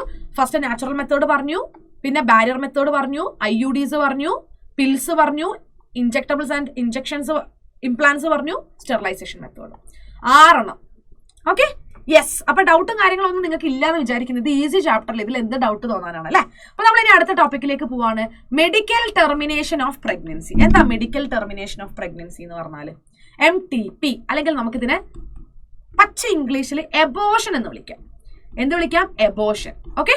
യെസ്, എന്താ എബോഷൻ എന്ന് പറഞ്ഞാൽ നമ്മൾ ഇന്റൻഷനലി അറിഞ്ഞുകൊണ്ട് വേണമെന്ന് വെച്ചിട്ട് നമ്മൾ പ്രഗ്നൻസിനെ ടെർമിനേറ്റ് ചെയ്യുക. അതായത് നമുക്കറിയാം നമ്മുടെ കംപ്ലീറ്റ് ആയിട്ടുള്ള 9 മാസം എന്ന് പറയുമ്പോൾ 3 ട്രൈമസ്റ്റേഴ്സ് ആണ് അല്ലെ. First trimester, second trimester, third trimester, ഇങ്ങനെയാണ് വരുന്നത്. അപ്പൊ ഈ ഫുൾ ടേം ഫിനിഷ് ആവുന്നതിന് മുന്നേ തന്നെ നമുക്ക് ഈ ഒരു എന്താ പറയാ, ഗർഭം വേണ്ട എന്നാണെങ്കിൽ നമുക്ക് ഗർഭചിത്തം, അങ്ങനെ എന്തെങ്കിലും പേര് പറയാം, അതായത് നമുക്ക് എബോർട്ട് ചെയ്ത് കളയാം. ഓക്കെ, ആ ഇൻഡ്യൂസ്ഡ് എബോഷനെ വിളിക്കുന്ന പേരാണ് മെഡിക്കൽ ടെർമിനേഷൻ ഓഫ് പ്രഗ്നൻസി, അഥവാ MTP. ഓക്കെ, ശരിക്കും പറഞ്ഞാൽ ഒരു കൊല്ലം നമ്മളെ മൊത്തം ലോകത്തിന്റെ കണക്കെടുത്ത് നോക്കുമ്പോൾ 45 മുതൽ 50 മില്യൺ എബോഷൻസ് ആണ് ഉണ്ടാവുന്നത്. ഓക്കെ, അതായത് 1/5 വിഭാഗം അത്രയും കൺസീവ്ഡ് പ്രഗ്നൻസീസ് നമുക്ക് എബോർട്ട് ചെയ്തതായിട്ട് നമുക്ക് കാണാനായിട്ട് പറ്റും. ആക്ച്വലി MTPക്ക് നമ്മുടെ പോപ്പുലേഷൻ കുറയ്ക്കുന്നതിൽ വലിയൊരു റോൾ ഉണ്ട്. കാരണം അറിയാലോ, അതായത് കുഞ്ഞു വേണ്ടെന്ന് വെച്ചാൽ കുഞ്ഞു ജനിക്കുന്നില്ലല്ലോ അല്ലെ. അപ്പൊ അങ്ങനെയാണെങ്കിൽ പോപ്പുലേഷൻ നന്നായിട്ട് കുറയുന്നുണ്ട്. ആക്ച്വലി നമുക്ക് MTP ലീഗലൈസ് ചെയ്തിട്ടുണ്ട്. ഓക്കെ, അതായത് നമ്മുടെ ഗവൺമെന്റ് തന്നെ MTPനെ എന്ത് ചെയ്തിട്ടുണ്ട്? ലീഗലൈസ് ചെയ്തിട്ടുണ്ട്. ഇനി ലൈക്ക് ഈ ഒരു MTPയുടെ ലീഗലൈസേഷൻ എന്ന് പറയുമ്പോൾ പല കൺട്രീസും നമ്മളെടുത്ത് നോക്കുകയാണെങ്കിൽ emotional, ethical, religious and social issues നമുക്ക് അതിൽ ഉള്ളതായിട്ട് കാണാൻ പറ്റും. ചില റിലീജിയനിലൊക്കെ അങ്ങനെ എബോർട്ട് ചെയ്യുന്നത് ഭയങ്കര തെറ്റായിട്ടൊക്കെ പറയുന്നുണ്ട്. അപ്പൊ അങ്ങനത്തെ കുറച്ച് പ്രശ്നങ്ങളും കാണാൻ പറ്റും. പിന്നെ ഇപ്പൊ ഒരാള് ചിലപ്പം അവരുടെ എന്തെങ്കിലും സിറ്റുവേഷൻ കാരണം അല്ലെങ്കിൽ ചിലപ്പോൾ ഹെൽത്ത് ഇഷ്യൂ കാരണമൊക്കെ അബോർട്ട് ചെയ്യേണ്ടി വന്നാലും അമ്മമാർക്കൊക്കെ ഭയങ്കര ഇമോഷണൽ ഡാമേജ് ഇതിലൂടെയൊക്കെ ഉണ്ടാവുന്നുണ്ട് കേട്ടോ. ഇപ്പൊ നമ്മുടെ ഗവൺമെന്റ് ഓഫ് ഇന്ത്യ MTPനെ 1971 ചില കണ്ടീഷൻസോട് കൂടി ലീഗലൈസ് ചെയ്തത്. അതായത് നമ്മുടെ നാട്ടില് MTP അബോർട്ട് ചെയ്യാന്നുള്ളത് ലീഗലി ഓക്കെയാണ്, പക്ഷെ ചില കണ്ടീഷൻസ് ഫോളോ ചെയ്യേണ്ടതായിട്ടുണ്ട്. എന്തിനു വേണ്ടിയിട്ടാന്ന് വെച്ചാൽ പണ്ടൊക്കെ ഫീമെയിൽ ഫീറ്റിസൈഡ്സ് ഒക്കെ കൂടി വന്നപ്പം ഈ MTPസിന്റെ മിസ്യൂസ് കണ്ടു. അതായത് പെൺകുട്ടികളെ കൊല്ലാൻ വേണ്ടിയിട്ട് അബോർട്ട് ചെയ്യാം. അപ്പം കുറച്ച് കണ്ടീഷൻസ് ഇതിന് വേണ്ടിയിട്ട് വെച്ചിട്ടുണ്ട് കേട്ടോ. ഓക്കെ, അപ്പൊ ആ കണ്ടീഷൻസ് ഒക്കെ ലംഘിച്ചിട്ട് നമുക്ക് ഒരിക്കലും എന്ത് ചെയ്യാൻ പറ്റുന്നില്ല, MTP ചെയ്യാനായിട്ട് പറ്റുന്നില്ല. ചില സ്ട്രിക്റ്റ് ആയിട്ടുള്ള റെസ്ട്രിക്ഷൻസ് നമുക്കിതിലുണ്ട്. ഞാൻ പറഞ്ഞ പോലെ ഇല്ലീഗൽ ആയിട്ടുള്ള ആ ഒരു പെൺകുട്ടികളെ കൊല്ലുക, ഫീമെയിൽ ഫീറ്റിസൈഡ്സ് കുറയ്ക്കാൻ വേണ്ടിയിട്ടാണ് കൊണ്ടുവന്നിട്ടുള്ളത് കേട്ടോ. ഓക്കെ, സോ എന്തുകൊണ്ടാണ് MTP എന്ന് വെച്ചാൽ ഒന്നുമില്ല, അൺവാണ്ടഡ് പ്രഗ്നൻസി നമ്മൾ അവോയ്ഡ് ചെയ്യാൻ വേണ്ടിയിട്ട്. അറിയാതെ കാഷ്വൽ ആയിട്ട് ഒരു അൺപ്രൊട്ടക്റ്റഡ് ഇന്റർകോഴ്സിലൂടെ ആയിരിക്കും ചിലപ്പോൾ പ്രഗ്നന്റ് ആയിട്ട് ഉണ്ടാവുക. അല്ലെങ്കിൽ കോൺട്രാസെപ്റ്റീവ് ഉപയോഗിച്ചിരുന്നു, പക്ഷെ ആ കോൺട്രാസെപ്റ്റീവ് ഫെയിൽ ആയിപ്പോയി. അതായത് ഇപ്പൊ ചിലപ്പോൾ കോണ്ടം യൂസ് ചെയ്തിരുന്നു, IUD യൂസ് ചെയ്തിരുന്നു, പക്ഷെ എന്നിട്ടും പ്രഗ്നന്റ് ആയി അല്ലെ. അപ്പൊ അങ്ങനെയുള്ള ആൾക്കാരൊന്നും പ്രഗ്നൻസിക്ക് പ്രിപ്പയർഡ് അല്ല. അപ്പൊ അവർക്കൊക്കെ MTP ചെയ്യാം. അതുപോലെ റേപ്പ് വിക്ടിംസ് അറിയാതെ പ്രഗ്നന്റ് ആവുകയാണെങ്കിൽ, അല്ലെ അറിയാതെ തന്നെയാണല്ലോ പ്രഗ്നന്റ് ആവുക, അവർക്കും MTP ചെയ്യാൻ പറ്റും. സോ അങ്ങനെയുള്ള ചില കേസസിലൊക്കെ നമുക്ക് MTP അല്ലെങ്കിൽ അബോർഷൻ ചെയ്യുന്നതായിട്ട് കാണാൻ പറ്റും. പക്ഷെ എന്താന്ന് വെച്ചാല് ചില കേസിൽ, അതായത് പ്രഗ്നൻസി ഇങ്ങനെ കണ്ടിന്യൂ ചെയ്ത് വരികയാണ്, അപ്പൊ അവര് ചിലപ്പം എന്താ പറയാ 1, 2, 3 എന്നൊക്കെ പറഞ്ഞിട്ട് അവര് അബോർട്ട് ചെയ്യുന്നുണ്ടാവും. അപ്പൊ അത് ഭയങ്കര ഹാംഫുൾ അല്ലെങ്കിൽ ഫേറ്റൽ കണ്ടീഷൻസ് അമ്മയ്ക്ക് കൊണ്ടുവരും, അല്ലെങ്കിൽ ചിലപ്പോൾ കുഞ്ഞിന് കൊണ്ടുവരും, അല്ലെങ്കിൽ രണ്ടുപേർക്കും കൊണ്ടുവരും. അതായത് ചില MTPs ഞാൻ പറയാം, ഒരു കേസ് ഞാൻ പറഞ്ഞത് എങ്ങനെയാന്ന് വെച്ചാൽ, ആദ്യത്തത്, രണ്ടാമത്തത്, മൂന്നാമത്തത് എന്നൊക്കെ പറഞ്ഞ് അടുപ്പിച്ച് പോയിട്ട് MTP ചെയ്യുകയാണെങ്കിൽ അമ്മയ്ക്ക് അത് ഹെൽത്ത് ഇഷ്യൂ ഉണ്ടാക്കും. പിന്നെ അവർ വിചാരിച്ചാൽ പോലും പ്രഗ്നന്റ് ആവാൻ പറ്റൂല. രണ്ടാമത്തെ കേസ് എന്ന് പറയുകയാണെങ്കിൽ ചില സമയങ്ങളിൽ MTP ചെയ്യുമ്പോൾ അത് അമ്മയ്ക്ക് പ്രശ്നമുണ്ടാക്കും, ചിലപ്പോൾ മരണം വരെ. കുഞ്ഞിന് പ്രശ്നമുണ്ടാക്കും, മരണം വരെ. അല്ലെങ്കിൽ അമ്മയ്ക്കും കുഞ്ഞിനും പ്രശ്നമുണ്ടാക്കും, മരണം വരെ. അങ്ങനത്തെ കേസുകളൊക്കെ നമ്മൾ കണ്ടിട്ടുണ്ട്. നോട്ട്ബുക്ക് എന്ന് പറയുന്ന ഒരു മൂവി നിങ്ങൾ കണ്ടിട്ടുണ്ടാവും അല്ലെ? നിങ്ങൾക്ക് എന്തായാലും വലിയ കുട്ടികളായാലോ, ഇനി പറയാം. ആ നോട്ട്ബുക്ക് എന്ന് പറയുന്നത് നമ്മൾ കുറെ മുന്നേ ഉണ്ടായ ഒരു സിനിമയാണ്. അപ്പോൾ ആ സിനിമയിൽ ലൈക്ക് അറിയാതെ ആ ഒരു പ്രഗ്നൻസി വരുന്നു, ആൻഡ് ആരുടെയും എന്താ പറയുക സഹായമില്ലാതെ, പാരൻസിനെ ഒന്നും അറിയിക്കാതെ അവർ പോയിട്ട് MTP ചെയ്യും. ആ അബോഷനിലൂടെ ആ കുട്ടി മരിച്ചു പോകുന്നുണ്ട്, അമ്മ മരിച്ചു പോകുന്നുണ്ട്. അപ്പം അങ്ങനത്തെ കേസസ് ഒക്കെ നമ്മുടെ നാട്ടിൽ ഇഷ്ടംപോലെ നടന്ന് കാണാറുണ്ട് കേട്ടോ. അപ്പൊ എപ്പോഴാണ് MTP സേഫ്? എപ്പോഴാണ് നമ്മൾ എബോർട്ട് ചെയ്യേണ്ടത്? അതായത് നമ്മൾ ഫസ്റ്റത്തെ ട്രൈമസ്റ്റർ, അതായത് ആദ്യത്തെ 3 മാസം, അതാണ് ഫസ്റ്റ് ട്രൈമസ്റ്റർ. ആ ഫസ്റ്റ് ട്രൈമസ്റ്ററിന്റെ സമയമാണ് സേഫ് MTPക്ക് പറ്റിയ പീരീഡ്. അല്ലെങ്കിൽ ഏകദേശം 12 ആഴ്ചയ്ക്കുള്ളിൽ നമ്മൾ MTP ചെയ്തു പോകണം. സെക്കൻഡ് ട്രൈമസ്റ്ററിലേക്ക് എത്തിക്കഴിഞ്ഞാൽ MTP എന്ന് പറയുന്നത് റിസ്കിയർ ആണ്. ഓക്കെ, അതായത് ആദ്യത്തെ 3 മാസം നമ്മൾ എബോർട്ട് ചെയ്തില്ല, പിന്നെ 4, 5, 6 മാസത്തിന്റെ സമയത്ത് വന്നിട്ട് എബോർഷൻ ചെയ്യണം എന്ന് പറയുകയാണെങ്കിൽ അത് ഭയങ്കര റിസ്കിയർ ആണ്. അമ്മയ്ക്ക് ചിലപ്പോൾ ഇതുപോലെ മരണം വരെ സംഭവിക്കാൻ ചാൻസ് ഉണ്ട്. യെസ്, അപ്പം ഒരു ട്രെൻഡ് നമ്മുടെ നാട്ടിൽ നടക്കുന്നതെന്ന് പറഞ്ഞാൽ അൺക്വാളിഫൈഡ് ആയിട്ടുള്ള ചില ആൾക്കാർ ഇല്ലീഗലായിട്ട് MTP ചെയ്യും. അങ്ങനെയാണെങ്കിൽ സത്യം പറഞ്ഞാൽ കുഞ്ഞ് മാത്രമല്ല അമ്മയും അതിന്റെ കൂടെ തന്നെ മരിക്കും. അതാണ് നമ്മുടെ നാട്ടിൽ ഭയങ്കര ഡേഞ്ചറസ് ആയിട്ട് കണ്ടുവരുന്ന ഒരു കാര്യം. ഓക്കെ, ആൻഡ് മറ്റൊരു ട്രെൻഡ് എന്ന് പറയുന്നത് എംനിയോസെന്റസിസ് മിസ്യൂസ് ചെയ്യുക. അതായത് ജനിക്കാൻ പോകുന്ന കുഞ്ഞാണാണോ പെണ്ണാണോ എന്ന് നേരത്തെ മനസ്സിലാക്കുക. ഫീമെയിൽ ആണ് എന്ന് അറിഞ്ഞിട്ടുണ്ടെന്നുണ്ടെങ്കിൽ എന്ത് ചെയ്യുക, വേഗം പോയിട്ട് ഇല്ലീഗലായിട്ട് ഏതെങ്കിലും ഒരാളെ കൊണ്ട് MTP ചെയ്യിപ്പിക്കുക എന്നുള്ളതാണ്. ഇതെല്ലാം നമ്മുടെ നാട്ടിൽ അവോയ്ഡ് ചെയ്തിട്ടുണ്ട്, because it is very dangerous for the young mother and the foetus. Okay, ചെറിയ പ്രായത്തിലുള്ള കുട്ടികളൊക്കെ അല്ലെ, ചിലപ്പം 17, 18, 19 വയസ്സുള്ള ചെറിയ പ്രായത്തിലുള്ള കുട്ടികൾ, ചിലപ്പോൾ 15 വയസ്സുള്ള കുട്ടികൾ വരെ പ്രഗ്നന്റ് ആവുന്നുണ്ട്. ഓക്കെ, അപ്പൊ അങ്ങനെയൊക്കെ വരുന്ന സമയത്ത് ആരും അറിയാതെ പോയിട്ട് ഇവരെന്ത് ചെയ്യും, എബോർട്ട് ചെയ്യും. അപ്പൊ അത് ജീവന് തന്നെ ആപത്താവുന്നുണ്ട് കേട്ടോ. ഇപ്പൊ ഞാൻ നേരത്തെ പറഞ്ഞു, അതായത് നമ്മൾ ആദ്യത്തെ ട്രൈമസ്റ്റർ, അതായത് 1 മുതൽ 3 മാസത്തിന്റെ ഉള്ളിലാണ് നമ്മൾ എന്ത് ചെയ്യേണ്ടത്, MTP അല്ലെങ്കിൽ എബോർഷൻ ചെയ്യേണ്ടത്. ഇനി അതല്ല എന്നുണ്ടെങ്കിൽ നമ്മൾ 6, 7 മാസത്തിലേക്കൊക്കെ വന്നിട്ടുണ്ട് എങ്കിൽ, അതായത് 12 ആഴ്ചയല്ല 24 ആഴ്ചയിലേക്കൊക്കെ എത്തിയിട്ടുണ്ടെങ്കിൽ, അങ്ങനെയാണെങ്കിൽ 2 ഡോക്ടേഴ്സ്, 2 ക്വാളിഫൈഡ് ഡോക്ടേഴ്സ് എക്സാമിൻ ചെയ്തിട്ട് MTP കൊടുക്കാൻ പാടുള്ളൂ. ഓക്കെ, അങ്ങനത്തെ ഒരു കാര്യം കൂടി നമ്മുടെ ഈ ഒരു ലോ കൊണ്ടുവന്നിട്ടുണ്ട്. യെസ്, പിന്നെ അൺപ്രൊട്ടക്റ്റഡ് ആയിട്ടുള്ള കോയിറ്റസ്. അൺപ്രൊട്ടക്റ്റഡ് കോയിറ്റസ് എന്ന് പറഞ്ഞാൽ എന്താ? അതായത് ഈ ഒരു തരത്തിലുള്ള കോൺട്രാസെപ്ഷനും ഒന്നും യൂസ് ചെയ്യാത്ത ഒരു സെക്ഷൽ ഇന്റർകോഴ്സ് വരികയാണ് എന്നുണ്ടെങ്കിൽ നമുക്ക് MTPക്കുള്ള ചാൻസ് കൂടുതലാണ്. സോ അങ്ങനെയുള്ള ആൾക്കാർ നേരത്തെ തന്നെ നമ്മൾ കൗൺസിലിങ്ങും കാര്യങ്ങളൊക്കെ കൊടുക്കും. എന്തിനു വേണ്ടിയിട്ടാ? എപ്പോഴും കോൺട്രാസെപ്ഷൻ യൂസ് ചെയ്യണം എന്നുള്ളത് പറഞ്ഞുകൊണ്ട് അവയർനെസ് പ്രോഗ്രാംസ് ഒക്കെ കൊടുക്കുന്നുണ്ട്. കാരണം എന്താണെന്ന് വെച്ചാൽ ഇല്ലീഗൽ ആയിട്ടുള്ള എബോഷൻസിലൂടെ ഉണ്ടാകുന്ന കുറെ റിസ്ക് ഫാക്ടേഴ്സ്, അതായത് മരണം വരെ സംഭവിക്കാം അല്ലെങ്കിൽ ആരോഗ്യ പ്രശ്നം ഉണ്ടാവാം എന്നുള്ള റിസ്ക് ഒഴിവാക്കാൻ വേണ്ടിയിട്ടാണ്. അതായത് നിങ്ങൾ പ്രഗ്നന്റ് ആയാലല്ലേ എബോർട്ട് ചെയ്യാൻ പോകണ്ടുള്ളൂ. അപ്പൊ പ്രഗ്നന്റ് ആവണ്ട, അതിന്റെ മുന്നേ കോൺട്രാസെപ്ഷൻ യൂസ് ചെയ്തോ. അങ്ങനത്തെ അവയർനെസ് പ്രോഗ്രാംസ് ഒക്കെ കൊടുത്തിട്ടുള്ളത്. പിന്നെ കുറെ ഹെൽത്ത് കെയർ ഫെസിലിറ്റീസും നമ്മുടെ നാട്ടിൽ ഇപ്പോൾ ഉണ്ട് കേട്ടോ. ഓക്കെ, ഇഷ്ടംപോലെ ഹെൽത്ത് അസിസ്റ്റൻസ് നമുക്ക് നാട്ടിൽ നിന്ന് കിട്ടിയിട്ടുണ്ട്. കാരണം നമ്മുടെ ഇന്ത്യ അത്രത്തോളം ആ കാര്യത്തിൽ ഡെവലപ്ഡ് ആണ്. യെസ്, അപ്പൊ നമുക്ക് MTP അത്ര മാത്രമേ ഉള്ളൂ. അപ്പൊ MTPയിൽ നിങ്ങൾ ആകെ ആലോചിക്കേണ്ട കാര്യം എന്ന് പറഞ്ഞാൽ full form medical termination of pregnancy. എന്താണെന്ന് ചോദിച്ചാൽ ഒന്നുമില്ല, ഇൻഡ്യൂസ്ഡ് എബോഷൻസ് ആണ്. ആൻഡ് അത് എപ്പോൾ ചെയ്യണം? ഫസ്റ്റ് ട്രൈമസ്റ്ററിൽ. ഓക്കെ, സെക്കൻഡ് ട്രൈമസ്റ്റർ ആണെങ്കിൽ 2 ഡോക്ടേഴ്സിന്റെ ഒക്കെ എന്താ പറയുക, അവരനുവദിച്ചിട്ടുണ്ടെങ്കിൽ മാത്രമേ ചെയ്യാൻ പറ്റുള്ളൂ. അത്രമാത്രം നിങ്ങൾ ഇതിൽ എഴുതേണ്ടതുള്ളൂ. വേറെ അത്രയ്ക്കും ഡീറ്റെയിൽഡ് ആയിട്ടുള്ള കാര്യങ്ങളൊന്നും നമുക്കിതിൽ പഠിക്കാനില്ല. അടുത്തതാണ് സെക്ഷലി ട്രാൻസ്മിറ്റഡ് ഡിസീസസ്, STDs അല്ലെ. സെക്ഷലി ട്രാൻസ്മിറ്റഡ് ഡിസീസസ് എന്താണ്? Sexually transmitted diseases, sexually transmitted diseases അല്ലെങ്കിൽ ഇൻഫെക്ഷൻസ് എന്ന് പറയുന്നത്, അതായത് ഇപ്പൊ ഒരു സെക്ഷൽ ഇന്റർകോഴ്സ്, മെയിൻ ആയിട്ട് നമ്മൾ പറയുകയാണെങ്കിൽ അൺപ്രൊട്ടക്റ്റഡ് ആയിട്ടുള്ള സെക്ഷൽ ഇന്റർകോഴ്സിലൂടെ ഒരു പാർട്ട്ണറിൽ നിന്ന് മറ്റൊരു പാർട്ട്ണറിലേക്ക് സ്പ്രെഡ് ആവുന്ന, അതായത് ഒരു പാർട്ട്ണറിൽ നിന്ന് മറ്റൊരു പാർട്ട്ണറിലേക്ക് അൺപ്രൊട്ടക്റ്റഡ് ആയിട്ടുള്ള അൺസേഫ് സെക്സിലൂടെ സ്പ്രെഡ് ആവുന്ന ഇൻഫെക്ഷൻസ് ഓർ ഡിസീസസിനെയാണ് നമ്മൾ STDs അല്ലെങ്കിൽ നമ്മൾ STIs, സെക്ഷലി ട്രാൻസ്മിറ്റഡ് ഇൻഫെക്ഷൻസ് എന്ന് വിളിക്കുന്നത് കേട്ടോ.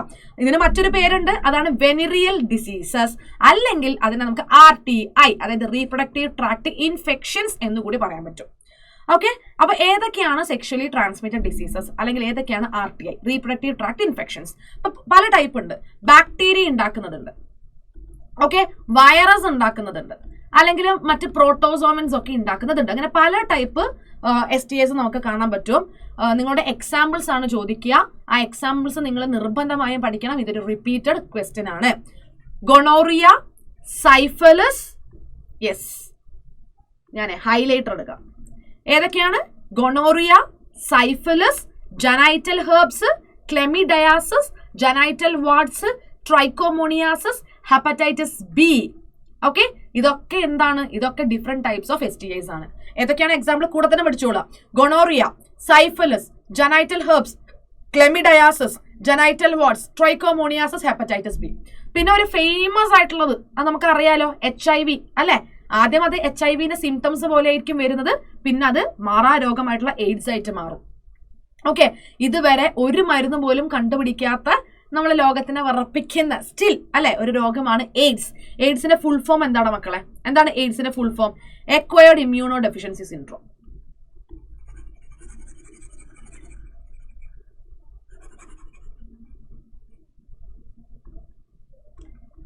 acquired immunodeficiency syndrome. Okay, this is AIDS. അതാണ് എയ്ഡ്സ്. എയ്ഡ്സ് ഉണ്ടാക്കുന്നത് ഒരു വൈറസ് ആണ്. ആ വൈറസിന്റെ പേരാണ് HIV, human immunodeficiency virus. Okay, yes.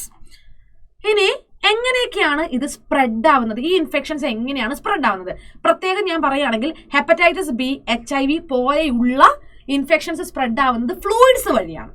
Okay, നമ്മുടെ നാട്ടിൽ പല ആൾക്കാർ ഇപ്പോൾ എയ്ഡ്സ് ഒക്കെ സ്പ്രെഡ് ആവുമ്പോൾ പറയും, കുളത്ത് കുളിച്ചിട്ടാണ് അവൻ കുളിച്ച് അതേ കുളത്ത് കുളിച്ചേ, അവന്റെ അതേ ഫുഡ് വാങ്ങി കഴിച്ചേ, ബാത്റൂമിൽ പോയേ. അതൊക്കെ വളരെ തെറ്റാ, മിസ്കൺസെപ്ഷൻസ് ആണ് കേട്ടോ. ഫ്ലൂയിഡ്സിലൂടെയാണ് HIV പോലുള്ള മാറാരോഗങ്ങളൊക്കെ എന്ത് ചെയ്യുന്നത്? ഒരാളിൽ നിന്ന് മറ്റൊരാളിലേക്ക് പകരുന്നത്. ഞാൻ ഒരു കാര്യം ചോദിക്കട്ടെ, അപ്പൊ നമ്മൾ തുടക്കം തന്നെ എന്താ പറഞ്ഞത്? ഈ രോഗങ്ങളൊക്കെ ഒരാളിൽ നിന്ന് മറ്റൊരാളിലേക്ക് പടരുന്നത് സെക്ഷൽ പ്രാക്ടീസിലൂടെയാണെന്ന്. പക്ഷെ എല്ലാ തവണയും അങ്ങനെയല്ല. ഒന്നും അറിയാത്ത വയറ്റിൽ വളരുന്ന കുഞ്ഞുങ്ങൾക്ക് ഇത് വരുന്നുണ്ട് അമ്മയിൽ നിന്ന്. അതേപോലെ തന്നെ നമ്മുടെ നാട്ടിൽ ഈ ബ്ലഡ് വേറൊരാളത് സ്വീകരിക്കുമ്പോൾ ചിലപ്പോൾ ആ ബ്ലഡിൽ ഉണ്ടാകും HIV പോലുള്ള വൈറസ്. അങ്ങനെ വരുന്നവരുണ്ട്. അങ്ങനെ പല രീതിയിലും അല്ലാതെ അറിയാതെ മനസ്സാ വാച കർമ്മണ അറിയാതെ വന്നു പോകുന്നുണ്ട് ചില ആൾക്കാർക്ക് ഈ രോഗം കേട്ടോ. ഓക്കെ, അപ്പൊ എങ്ങനെയൊക്കെയാണ് ഈ ഒരു രോഗം ഒരാളിൽ നിന്ന് മറ്റൊരാളിലേക്ക് പടരുന്നത്? ഒന്ന്, ഇഞ്ചക്ഷൻ നീഡിൽസ് ഷെയർ ചെയ്യുക. അതായത് ഒരാൾ ഉപയോഗിച്ച ഇഞ്ചക്ഷൻ നീഡിൽ മറ്റൊരാൾ ഉപയോഗിക്കുക, ഒരാൾ ഉപയോഗിച്ച സിറിഞ്ച് മറ്റൊരാൾ ഉപയോഗിക്കുക. ഏത് സർജിക്കൽ ഇൻസ്ട്രുമെന്റ് ആവട്ടെ, എന്ത് സിറിഞ്ചോ നീഡിലോ ഒക്കെ ആവട്ടെ, ഒന്നില്ലെങ്കിൽ അത് സ്റ്റെറിലൈസ് ചെയ്യണം. അല്ലെങ്കിൽ ഇപ്പൊ നമ്മൾ ഹോസ്പിറ്റലൊക്കെ പോവുകയാണെങ്കിൽ സിറിഞ്ചും നീഡിലൊക്കെ ഒരാൾ ഉപയോഗിച്ചത് മറ്റൊരാൾ ഉപയോഗിക്കില്ല, അപ്പൊ തന്നെ അവർ ഡിസ്പോസ് ചെയ്യും. കാരണം എന്തുകൊണ്ടാ?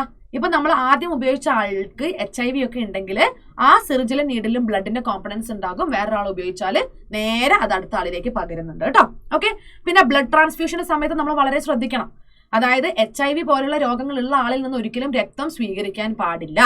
പിന്നെ അമ്മയ്ക്ക് രോഗമുണ്ടെങ്കിൽ വയറ്റിൽ വളരുന്ന കുഞ്ഞിനും രോഗം കിട്ടാൻ ചാൻസ് ഉണ്ട്.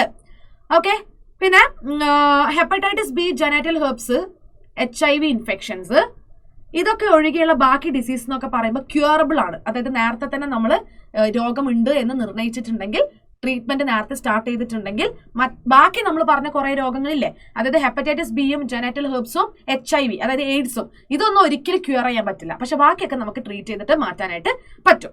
പിന്നെ പലതരത്തിലുള്ള സിംറ്റംസ് ഉണ്ട് കേട്ടോ ഇങ്ങനത്തെ രോഗങ്ങൾക്ക്. ഇപ്പൊ ആദ്യത്തെ സിംറ്റംസ്, ഇപ്പൊ HIV ഒക്കെ എടുത്ത് നോക്കുകയാണെങ്കിൽ ആദ്യത്തെ സിംറ്റംസ് എന്ന് പറയുമ്പോൾ വളരെ കുഞ്ഞി മൈനർ സിംറ്റംസ് ആയിരിക്കും. അതായത് ഭയങ്കര ചൊറിച്ചിലുണ്ടാകും, അതേപോലെ നമ്മളെ ഈ ഒരു റീപ്രൊഡക്റ്റീവ് പാർട്സിൽ നിന്ന് ഫ്ലൂയിഡ് ഡിസ്ചാർജ് ഉണ്ടാകും, വേദന ഉണ്ടാകും, വീക്കം ഉണ്ടാകും.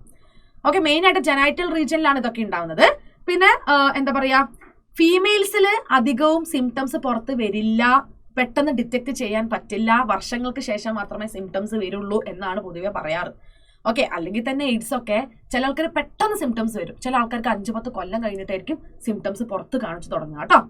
യെസ്, അപ്പം ലെസ് സിംറ്റംസ് ആണ്, അല്ലെങ്കിൽ സിംറ്റംസേ വരുന്നില്ല എന്നുണ്ടെന്നുണ്ടെങ്കിൽ നമുക്ക് ട്രീറ്റ്മെന്റ് പെട്ടെന്ന് കൊടുക്കാൻ പറ്റില്ല, മരണം സംഭവിക്കാനുള്ള ചാൻസ് വളരെ കൂടുതലായിരിക്കും. ഓക്കെ, അല്ല നമ്മൾ ഏർലി സ്റ്റേജിൽ തന്നെ നമ്മൾ ആ ഇൻഫെക്ഷൻ നമ്മൾ മനസ്സിലാക്കുന്നു, നമ്മൾ പെട്ടെന്ന് ട്രീറ്റ്മെന്റ് ഒക്കെ കൊടുക്കുകയാണെങ്കിൽ കുറച്ചു കാലം അവരുടെ ജീവനോടെ നമുക്ക് കിട്ടും. യെസ്, പിന്നെ നമുക്ക് അറിയാലോ കുറെ സോഷ്യൽ സ്റ്റിഗ്മ ഈ STD ആയിട്ട് ബന്ധപ്പെട്ടിട്ടുണ്ട്.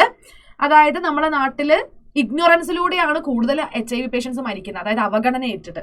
കാരണം HIV-ക്കാരെ നമ്മൾ തള്ളി നിർത്തുന്ന ഒരു സമൂഹമാണ് അല്ലെ, അപ്പൊ അവർക്ക് അത് താങ്ങാൻ പറ്റില്ല. അപ്പൊ അങ്ങനത്തെ കുറെ ഡിപ്രഷൻ കേസസ് ഒക്കെ നമ്മൾ ഇതിൽ കണ്ടുവരുന്നുണ്ട് കേട്ടോ. യെസ്, പിന്നെന്താണ്,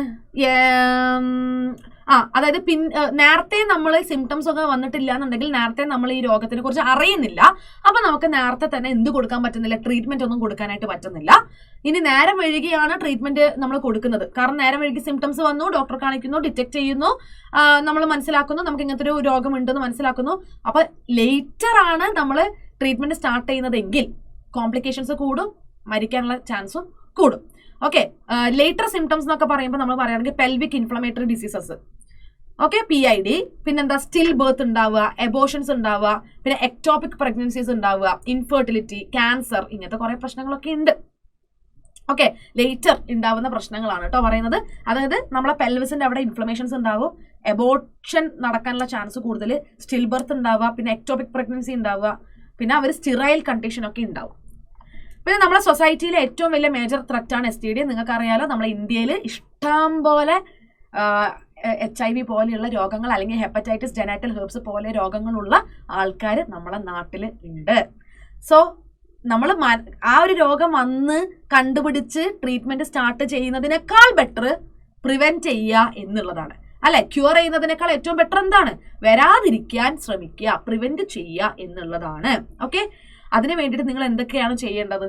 ഒന്ന്, ഒരാൾ യൂസ് ചെയ്ത സിറിഞ്ച് നീഡിൽ ഒരിക്കലും യൂസ് ചെയ്യാതിരിക്കുക. പ്രത്യേകിച്ച് ഡ്രഗ് അബ്യൂസ് ഉള്ള ആൾക്കാരാണ് ഇതിന്റെ പിന്നാലെ പോകുന്നത്, പക്ഷെ ഒരിക്കലും ഉപയോഗിക്കാതിരിക്കുക. ബ്ലഡ് ട്രാൻസ്ഫ്യൂഷന്റെ സമയത്ത് വളരെ ശ്രദ്ധിക്കുക. അമ്മയ്ക്ക് HIV ഉണ്ടെങ്കിൽ കുട്ടിയിലേക്ക് വരാതിരിക്കാൻ നേരത്തെ തന്നെ ട്രീറ്റ്മെന്റ്സ് സ്റ്റാർട്ട് ചെയ്യുക. ഓക്കെ, പിന്നെന്താണ്, ഇങ്ങനെയുള്ള കുറെ കാര്യങ്ങളുണ്ട് അല്ലെ. പിന്നെന്താ, മൾട്ടിപ്പിൾ പാർട്ട്നേഴ്സ് ആയിട്ടുള്ള സെക്സ് ഒഴിവാക്കുക, അൺനോൺ പാർട്ട്നേഴ്സ് ആയിട്ടുള്ള സെക്സ് ഒഴിവാക്കുക. എപ്പോഴും കോൺട്രാസെപ്ഷൻ യൂസ് ചെയ്യുക, എസ്പെഷ്യലി കോണ്ടംസ് യൂസ് ചെയ്യുക. ബിക്കോസ് ഈ STIസിനെ പ്രിവെന്റ് ചെയ്യാൻ നന്നായിട്ട് ആർക്കാണ് പറ്റുക, കോണ്ടംസിനാണ് പറ്റുക. എന്തെങ്കിലും സിംറ്റംസ് കണ്ടു തുടങ്ങിയിട്ടുണ്ടെങ്കിൽ വേഗം ഡോക്ടറെ അടുത്ത് പോവുക, കാണിക്കുക, ട്രീറ്റ്മെന്റ് സ്റ്റാർട്ട് ചെയ്യുക. Okay, yes. പിന്നെന്താണ്, എല്ലാ ആൾക്കാരും ഈ ഇൻഫെക്ഷൻസിന് വൾനറബിൾ ആണ് എന്നാണ് പറയുന്നത് കേട്ടോ. ശരിക്കും പറഞ്ഞാൽ 15 മുതൽ 24 വയസ്സിന്റെ ഇടയിൽ, ആ ഒരു വയസ്സിന്റെ ഇടയിൽ വരുന്ന ഇഷ്ടംപോലെ ആൾക്കാർക്ക് നമുക്ക് ഇത് കണ്ടുവന്നിട്ടുണ്ട്. അതായത് ഇങ്ങനത്തെ രോഗങ്ങളൊക്കെ റിപ്പോർട്ട് ചെയ്ത് വന്നിട്ടുണ്ട്. പിന്നെന്താണ്, നമ്മൾ പറയില്ല, പാനിക് ആവേണ്ട ആവശ്യമില്ല, പ്രിവെൻഷൻ പോസിബിൾ ആണ്. എങ്ങനെയൊക്കെ നമുക്ക് പ്രിവെന്റ് ചെയ്യാം, അതാണ് ഞാൻ പറഞ്ഞത്. അപ്പൊ ഈ ഒരു ഭാഗത്ത് നിന്ന് ക്വസ്റ്റ്യൻ വരിക, ഫുൾ ഫോം ചോദിക്കും, STI അല്ലെങ്കിൽ STD എന്താണെന്ന്. സെക്ഷലി ട്രാൻസ്മിറ്റഡ് ഇൻഫെക്ഷൻസ് അല്ലെങ്കിൽ സെക്ഷലി ട്രാൻസ്മിറ്റഡ് ഇൻ ഡിസീസസിനെ വിളിക്കുന്ന പേരാണ് STI or STDs. ആൻഡ് ഇതിന്റെ എക്സാമ്പിൾസ് ചോദിക്കും. എന്തൊക്കെ പറയാം, എയ്ഡ്സ് പറയാം, അതുപോലെ തന്നെ സൈഫിലിസ്, ഗൊണോറിയ, ക്ലെമിഡയാസിസ് അല്ലെ, ട്രൈക്കോമോണിയാസിസ്, അങ്ങനെ കുറച്ച് എക്സാമ്പിൾസ് പഠിച്ചു വെക്കുക. എങ്ങനെയൊക്കെയാണ് പ്രിവെന്റ് ചെയ്യാൻ പറ്റുന്നത്, എന്തൊക്കെയാണ് ഇതിന്റെ സിംറ്റംസ് എന്ന് പഠിച്ചു വെക്കുക കേട്ടോ. എങ്ങനെയൊക്കെ ഇത് ട്രാൻസ്മിറ്റ് ആവുന്നു എന്നുള്ളത് ഒരു ചോദ്യമാണ്. Yes, okay. അപ്പൊ പ്രിവെൻഷൻ മെത്തേഡ്സ് ഞാൻ പറഞ്ഞല്ലോ, അൺനോൺ പാർട്ട്നേഴ്സ് ആയിട്ട് മൾട്ടിപ്പിൾ പാർട്ട്നേഴ്സ് ആയിട്ടുള്ള സെക്സ് ഒഴിവാക്കുക, കോണ്ടംസ് എപ്പോഴും കോയിറ്റസിന്റെ സമയത്ത് യൂസ് ചെയ്യുക, ക്വാളിഫൈഡ് ഡോക്ടറെ അടുത്ത് പോവുക, എന്നിട്ട് പെട്ടെന്ന് തന്നെ കണ്ടുപിടിക്കുക, ട്രീറ്റ്മെന്റ് സ്റ്റാർട്ട് ചെയ്യുക. ഇതൊക്കെ തന്നെ ഇതിന് പ്രിവെന്റ് ചെയ്യാൻ പറ്റുള്ളൂ. ഓക്കെ, അപ്പൊ നമ്മള് ലാസ്റ്റ് ടോപ്പിക്കിലേക്ക് എത്തിയിരിക്കുകയാണ്, ദാറ്റ് ഈസ് ഇൻഫെർട്ടിലിറ്റി. എന്താണ് ഇൻഫെർട്ടിലിറ്റി? നമ്മളെ നാട്ടിൽ ഇഷ്ടം പോലെ ആൾക്കാർ ഇപ്പൊ ഇൻഫെർട്ടിലിറ്റി അനുഭവിക്കുന്നുണ്ട് അല്ലെ. സ്റ്റിറൈൽ കണ്ടീഷൻ, അതായത് കുഞ്ഞുങ്ങൾ ഉണ്ടാവാൻ അവസ്ഥ, അതായത് കുഞ്ഞുങ്ങൾ അവർക്ക് എന്താ പറയുക ഉണ്ടാക്കാൻ പറ്റാത്തൊരവസ്ഥേനെയാണ് നമ്മൾ എന്തെന്ന് പറയുന്നത്, ഇൻഫെർട്ടിലിറ്റി. പണ്ട് കാലത്തൊന്നും നമ്മുടെ നാട്ടിൽ ഇങ്ങനെ പോകുന്നതിന്റെ അവിടെയൊക്കെ ഇൻഫെർട്ടിലിറ്റി ക്ലിനിക്സും ഹോസ്പിറ്റൽസും നമ്മൾ കണ്ടിട്ടില്ല, ഞാനൊന്നും കണ്ടിട്ടേ ഇല്ല. ഇപ്പം എല്ലാ നാട്ടിലും പരസ്യവുമുണ്ട്, ബോർഡുമുണ്ട്, എല്ലാം ഉണ്ട് ഇൻഫെർട്ടിലിറ്റിക്ക് വേണ്ടിയിട്ട്. കാരണം എന്തുകൊണ്ടാണ്, നമ്മളെ ലൈഫ് സ്റ്റൈല് മാറി, അപ്പൊ നമുക്ക് അതിനനുസരിച്ചുള്ള ആരോഗ്യ പ്രശ്നങ്ങൾ വന്നു തുടങ്ങി. അപ്പൊ ഇൻഫെർട്ടിലിറ്റി അല്ലെ, മെയിലിനും ഫീമെയിലിനും ഇൻഫെർട്ടിലിറ്റി പ്രോബ്ലംസ് കണ്ടുവരുന്നുണ്ട്. ഇപ്പൊ പുരുഷന്മാർക്ക് നമ്മളെടുത്ത് നോക്കുകയാണെങ്കിൽ അവർക്ക് സ്പേം, അതായത് ഗ്യാമീറ്റ് ഉണ്ടാക്കാൻ പറ്റാത്ത അവസ്ഥ. അതിൽ തന്നെ നമ്മൾ പലതും കണ്ടിട്ടുണ്ട്. ഒന്ന്, സ്പേമിന്റെ കൗണ്ട് കുറയുക, ഒലിഗോസ്പേമിയ, അല്ലെങ്കിലോ എസൂസ്പേമിയ, അതായത് സ്പേം ഒട്ടും അവരെ സീമനിൽ ഇല്ലാത്ത അവസ്ഥ, 0 സ്പേംസ്. പിന്നെന്ന് പറഞ്ഞാൽ ഇറക്ടൈൽ ഡിസ്ഫങ്ഷൻ. എന്താ ഇറക്ടൈൽ ഡിസ്ഫങ്ഷൻ? അവരെ പീനിസ് ഇറക്റ്റ് ആവുന്നില്ല സെക്ഷൽ ഇന്റർകോഴ്സിന്റെ സമയത്ത്. ഓക്കെ, അതും എന്തുതന്നെയാണ്, ഇൻഫെർട്ടിലിറ്റി തന്നെയാണ്. അപ്പൊ അങ്ങനത്തെ കുറെ പ്രശ്നങ്ങളാണ് മെയിലിൽ കണ്ടത്. ഫീമെയിൽ ആണെങ്കിൽ ഓവം ഉണ്ടാക്കാൻ പറ്റാത്ത അവസ്ഥ, പിന്നെ PCOD പോലുള്ള പ്രശ്നങ്ങൾ, യൂട്രസിന് പ്രശ്നമുള്ളത് കൊണ്ട് ഒരിക്കലും ഇംപ്ലാന്റേഷൻ നടക്കുന്നില്ല. അതായത് 2 രീതിയിൽ നമുക്ക് പറയാം. ഒന്ന്, അവർക്ക് ഓവം ഉണ്ടാക്കാൻ പറ്റുന്നില്ല, പക്ഷെ യൂട്രസ് ഒക്കെ ഹെൽത്തിയാണ്, അവർക്കൊരു കുഞ്ഞിനെ ഗർഭം ധരിക്കാൻ പറ്റും, പക്ഷെ ഗ്യാമീറ്റ് ഇല്ല. അല്ലെങ്കിൽ ഗാമീറ്റ് ഉണ്ട് പക്ഷെ ആ ഒരു ഗർഭകാലം കൊണ്ടു നടക്കാനുള്ള ഒരു അവസ്ഥ അവരെ യൂട്രസിനില്ല. അങ്ങനെ പല രീതിയിലുള്ള പ്രശ്നങ്ങൾ ഫീമെയിൽസിന് കണ്ടുവരുന്നുണ്ട്. PCOD ഒക്കെ ഇപ്പൊ 10-12 വയസ്സുള്ള കുട്ടികൾക്ക് വരെ കണ്ടു തുടങ്ങിയിട്ടുണ്ട്. Okay, that is infertility. അപ്പൊ ഇൻഫെർട്ടിലിറ്റി എന്ന് പറയുന്ന ഒരു ടോപ്പിക് നമ്മൾ റീപ്രൊഡക്റ്റീവ് ഹെൽത്തിൽ നന്നായിട്ട് ഡിസ്കസ് ചെയ്യേണ്ട ഒരു ടോപ്പിക്കാണ്. ലോകം മൊത്തം എടുത്ത് നോക്കുകയാണെങ്കിൽ, ഇന്ത്യ അടക്കം അല്ലെ എടുത്ത് നോക്കുകയാണെങ്കിൽ, ഇൻഫെർട്ടൈൽ അല്ലെങ്കിൽ സ്റ്റെറൈൽ ആയിട്ടുള്ള, അതായത് കുഞ്ഞുങ്ങളെ പ്രൊഡ്യൂസ് ചെയ്യാൻ പറ്റാത്ത ഇഷ്ടം പോലെ കപ്പിൾസ് ഉണ്ട്. എത്രത്തോളം അൺപ്രൊട്ടക്റ്റഡ് സെക്ഷൽ ഹാബിറ്റ് ഉണ്ടെങ്കിൽ പോലും അവർക്ക് എന്ത് ഉണ്ടാവുന്നില്ല, കുഞ്ഞുങ്ങൾ ഉണ്ടാവുന്നില്ല. ഇത് ഫിസിക്കൽ ആയിട്ടുള്ള പ്രശ്നമാവാം, ശാരീരിക പ്രശ്നങ്ങളാവാം, കൺജനൈറ്റൽ ആയിട്ടുള്ള പ്രശ്നങ്ങളാവാം, എന്തെങ്കിലും രോഗങ്ങൾ കാരണമാവാം, ഡ്രഗ്സ് കാരണമാകാം, അവരുടെ ഇമ്മ്യൂണിറ്റി കാരണമാകാം, സൈക്കോളജിക്കൽ പ്രശ്നം പോലും ആവാം അല്ലെ. അതായത് അവരുടെ ബിഹേവിയർ അല്ലെങ്കിൽ അവരുടെ ഇമോഷണൽ സ്റ്റെബിലിറ്റി ഇല്ലായ്മ, സൈക്കോളജിക്കൽ ആയിട്ടുള്ള എന്ത് പ്രശ്നമാണെങ്കിലും ഈ ഇൻഫെർട്ടിലിറ്റിക്ക് കാരണമാകാം. ഓക്കെ, ഇനി ഇന്ത്യ നമ്മൾ എടുത്ത് നോക്കുകയാണെങ്കിൽ പൊതുവെ നമ്മൾ കണ്ടുവന്നിട്ടുണ്ട്, കുഞ്ഞ് ഉണ്ടാവാത്തതിന്റെ പ്രശ്നക്കാരി അമ്മയാണ്. അതായത് ഫീമെയിലിനെ നമ്മൾ ബ്ലെയിം ചെയ്യും. നീ കാരണമാണ് കുഞ്ഞുണ്ടാവാത്തത്, ഞാൻ എൻ്റെ മോനെ കൊണ്ട് അല്ലെ വേറൊരു കുട്ടീനെ കല്യാണം കഴിപ്പിക്കാൻ പോവാണ് എന്നൊക്കെ പറഞ്ഞിട്ട് നമ്മൾ കുറെ പ്രശ്നം ഉണ്ടാവുന്നുണ്ട്. അങ്ങനെ ഡോക്ടറെ അടുത്ത് പോകുമ്പോൾ പലപ്പോഴും കണ്ടുപിടിച്ചിട്ടുള്ള ഒരു കാര്യം എന്ന് പറഞ്ഞാൽ പ്രശ്നം പെണ്ണിനല്ല ആണിനാണ് എന്നുള്ളതാണ്. ഓക്കെ, യെസ്, അത് നമ്മൾ പലപ്പോഴും നമ്മളെ കുടുംബത്തിലൊക്കെ കേട്ട് വന്നിട്ടുള്ള ഒരു കേസാണ് അല്ലെ. സോ ഇതിന് വേണ്ടിയിട്ട് നമ്മുടെ നാട്ടിൽ ഇഷ്ടംപോലെ ഇൻഫെർട്ടിലിറ്റി ക്ലിനിക്സും കാര്യങ്ങളൊക്കെ കൊണ്ടുവന്നിട്ടുണ്ട്. അതായത് പ്രശ്നം കണ്ടുപിടിക്കുക, ഡയഗ്നോസ് ചെയ്യുക, പെണ്ണിനാണോ ആണിനാണോ പ്രശ്നം, എന്താണ് പ്രശ്നം, എങ്ങനെ നമുക്ക് ട്രീറ്റ് ചെയ്യാം. ഓക്കെ, അതൊക്കെ നമ്മൾ ഇപ്പം ഫെർട്ടിലിറ്റി ക്ലിനിക്സ് വഴിയാണ് നമ്മൾ കണ്ടുപിടിക്കുന്നത്. അതിന് വേണ്ടിയിട്ടുള്ള നല്ല എക്സ്പെർട്ട് ഡോക്ടേഴ്സും നമ്മുടെ നാട്ടിലുണ്ട് കേട്ടോ. ഓക്കെ, ഇതൊക്കെ നമുക്ക് കറക്റ്റ് ചെയ്യാൻ പറ്റുമോടാ. അപ്പം ഇപ്പം എന്താ പറയാ, ഒരു കപ്പിളിന് കുഞ്ഞുണ്ടാക്കാൻ പറ്റുന്നില്ല, പക്ഷെ അവർക്ക് കുഞ്ഞിനെ വേണമെങ്കിൽ അവർ ചില ടെക്നിക്സ് അഡോപ്റ്റ് ചെയ്യുന്നുണ്ട്. ഈ ടെക്നിക്സിനെ, അതായത് ഇൻഫെർട്ടൈൽ ആയിട്ടുള്ള കപ്പിൾസ്, സ്റ്റെറൈൽ ആയിട്ടുള്ള കപ്പിൾസ്, കുഞ്ഞുങ്ങളെ ഉണ്ടാക്കാൻ പറ്റാത്ത കപ്പിൾസിന് കുഞ്ഞുങ്ങൾ വേണമെങ്കിൽ അവർ അഡോപ്റ്റ് ചെയ്യുന്ന ആ ടെക്നിക്സിനെ ഗ്രൂപ്പായിട്ട് നമ്മൾ വിളിക്കുന്ന പേരാണ് ART, അസിസ്റ്റഡ് റീപ്രൊഡക്റ്റീവ് ടെക്നോളജീസ്. എന്താണ് വിളിക്കുക? ART, assisted reproductive technologies.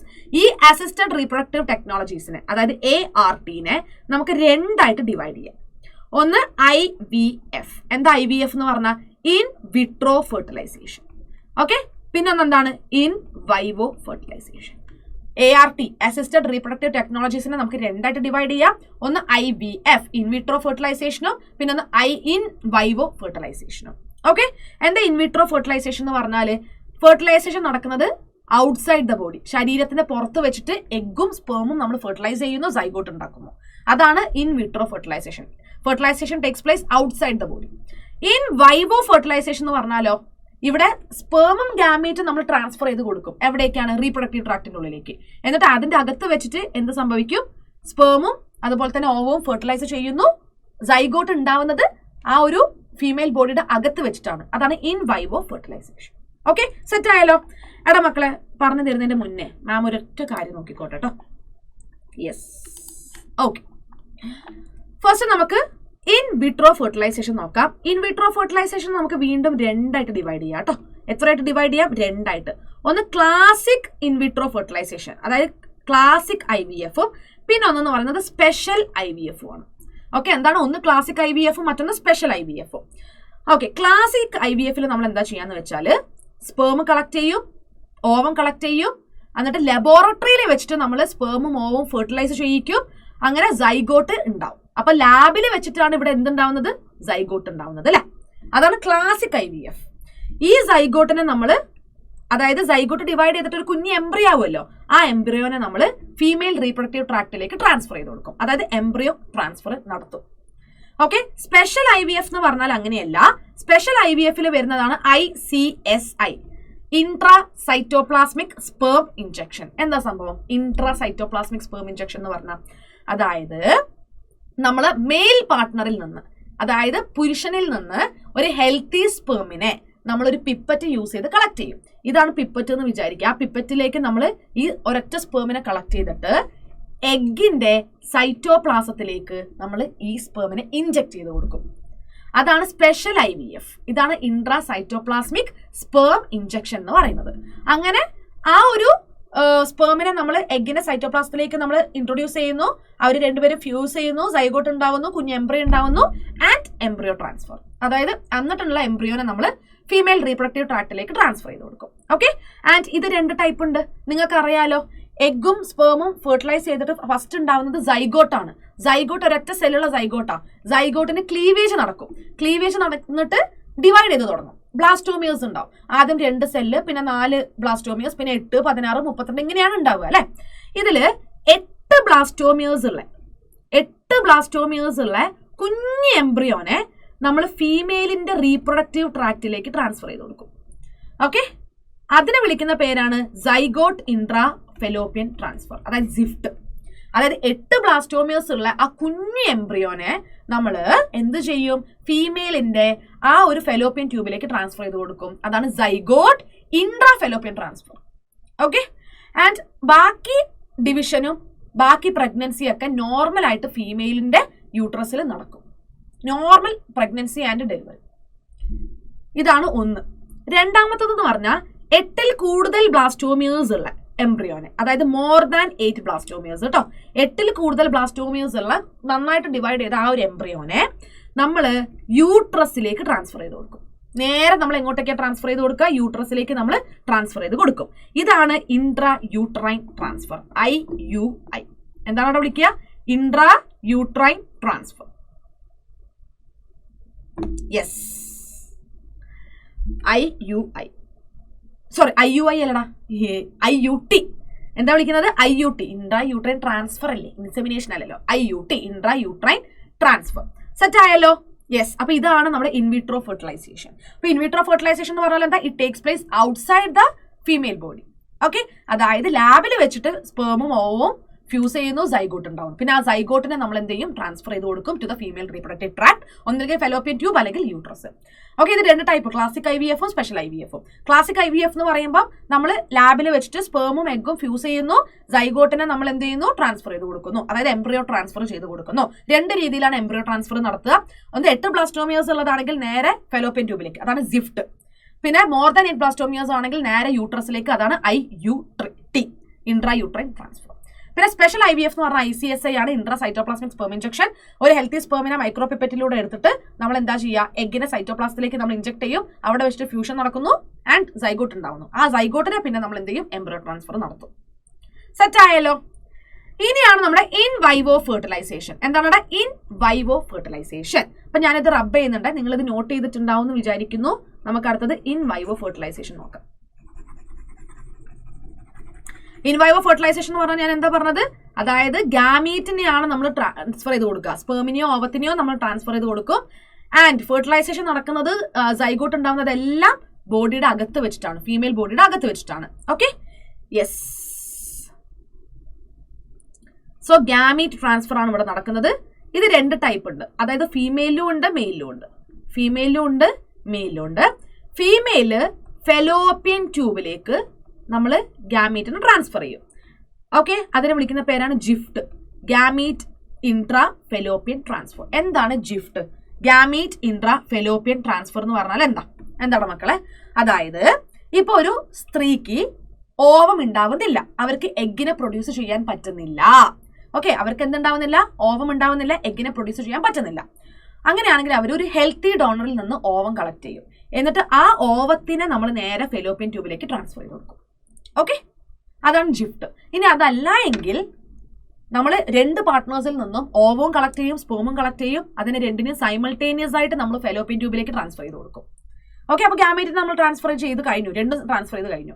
പിന്നെ ഫെലോപ്പിയൻ ട്യൂബിൽ വെച്ചിട്ട് നോർമലായിട്ട് അവർ 2 ഫെർട്ടിലൈസ് ചെയ്യും, സൈഗോട്ട് ഉണ്ടാവും, പിന്നെ നോർമൽ പ്രഗ്നൻസിയാണ് നടക്കുന്നത്. ഇതാണ് ജിഫ്റ്റ് എന്ന് പറയുന്നത്. പക്ഷെ മെയിലിലാണെങ്കിൽ 2 ടൈപ്പ് ഉണ്ട് കേട്ടോ. വീണ്ടും 2 ടൈപ്പ് ഉണ്ട് ഇൻവൈവോ. ഒന്ന് AI-യും മറ്റൊന്ന് IUI-യും. എന്താ AI എന്ന് പറഞ്ഞാൽ ആർട്ടിഫിഷ്യൽ ഇൻസെമിനേഷൻ. അതായത് നമ്മൾ സ്പെർമിനെ കളക്ട് ചെയ്യുന്നു, അതായത് സീമൻ കളക്ട് ചെയ്യുന്നു, ഫീമെയിൽ സ്പെർം ഉണ്ടാവും. സ്പെർമിനെ കളക്ട് ചെയ്തിട്ട് നമ്മൾ എന്ത് ചെയ്യും? ഫീമെയിലിന്റെ വെജൈനയിലേക്ക് നമ്മൾ ആർട്ടിഫിഷ്യൽ ആയിട്ട് നമ്മൾ അതിനെ എന്ത് ചെയ്യും? റിലീസ് ചെയ്യും, ഇൻസെമിനേറ്റ് ചെയ്യും. അങ്ങനെ ആ സ്പെർം നേരെ പോയിട്ട് ഫെലോപ്പിയൻ ട്യൂബിലുള്ള എഗ്ഗുമായിട്ട് ഫെർട്ടിലൈസ് ചെയ്യും, സൈഗോട്ട് ഉണ്ടാവും. ഓക്കെ, അതാണ് ആർട്ടിഫിഷ്യൽ ഇൻസെമിനേഷൻ, AI. അടുത്തതാണ് ഇൻട്രാ യൂട്രൈൻ ഇൻസെമിനേഷൻ. എന്താണ്? യൂട്രസിലേക്കാണ് നമ്മൾ ഇവിടെ സ്പെർമിനെ ഇൻസെമിനേറ്റ് ചെയ്യുന്നത്, റിലീസ് ചെയ്യുന്നത്. നേരത്തെ നമ്മൾ എന്താ പറഞ്ഞ വെജൈനയിലേക്ക് നമ്മൾ റിലീസ് ചെയ്യും സ്പെർമിനെ എന്ന് പറഞ്ഞു. IUI-ലാണെങ്കിൽ യൂട്രസിലേക്ക് നമ്മൾ ഡയറക്റ്റ് ആയിട്ട് എന്ത് ചെയ്യും, സ്പെർമിനെ റിലീസ് ചെയ്ത് കൊടുക്കും. അതാണ് IUI, intra uterine insemination. Set ആയല്ലോ? യെസ്.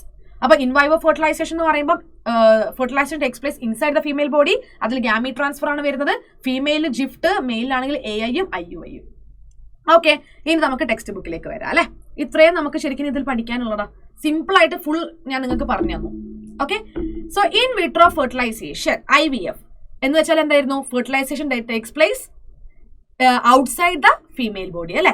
അത് കഴിഞ്ഞിട്ട് ഫെർട്ടിലൈസേഷന് ശേഷം ഉണ്ടാവുന്ന എംബ്രിയോനെ നമ്മൾ എന്ത് ചെയ്യും, ഫീമെയിൽ റീപ്രൊഡക്റ്റീവ് ട്രാക്റ്റിലേക്ക് നമ്മൾ ട്രാൻസ്ഫർ ചെയ്ത് കൊടുക്കുകയാണ് ചെയ്യുക. ഈ ഒരു പ്രോഗ്രാമിനെ നമ്മൾ കോമൺ ആയിട്ട് ടെസ്റ്റ് ട്യൂബ് ബേബി പ്രോഗ്രാം എന്നാണ് വിളിക്കുക.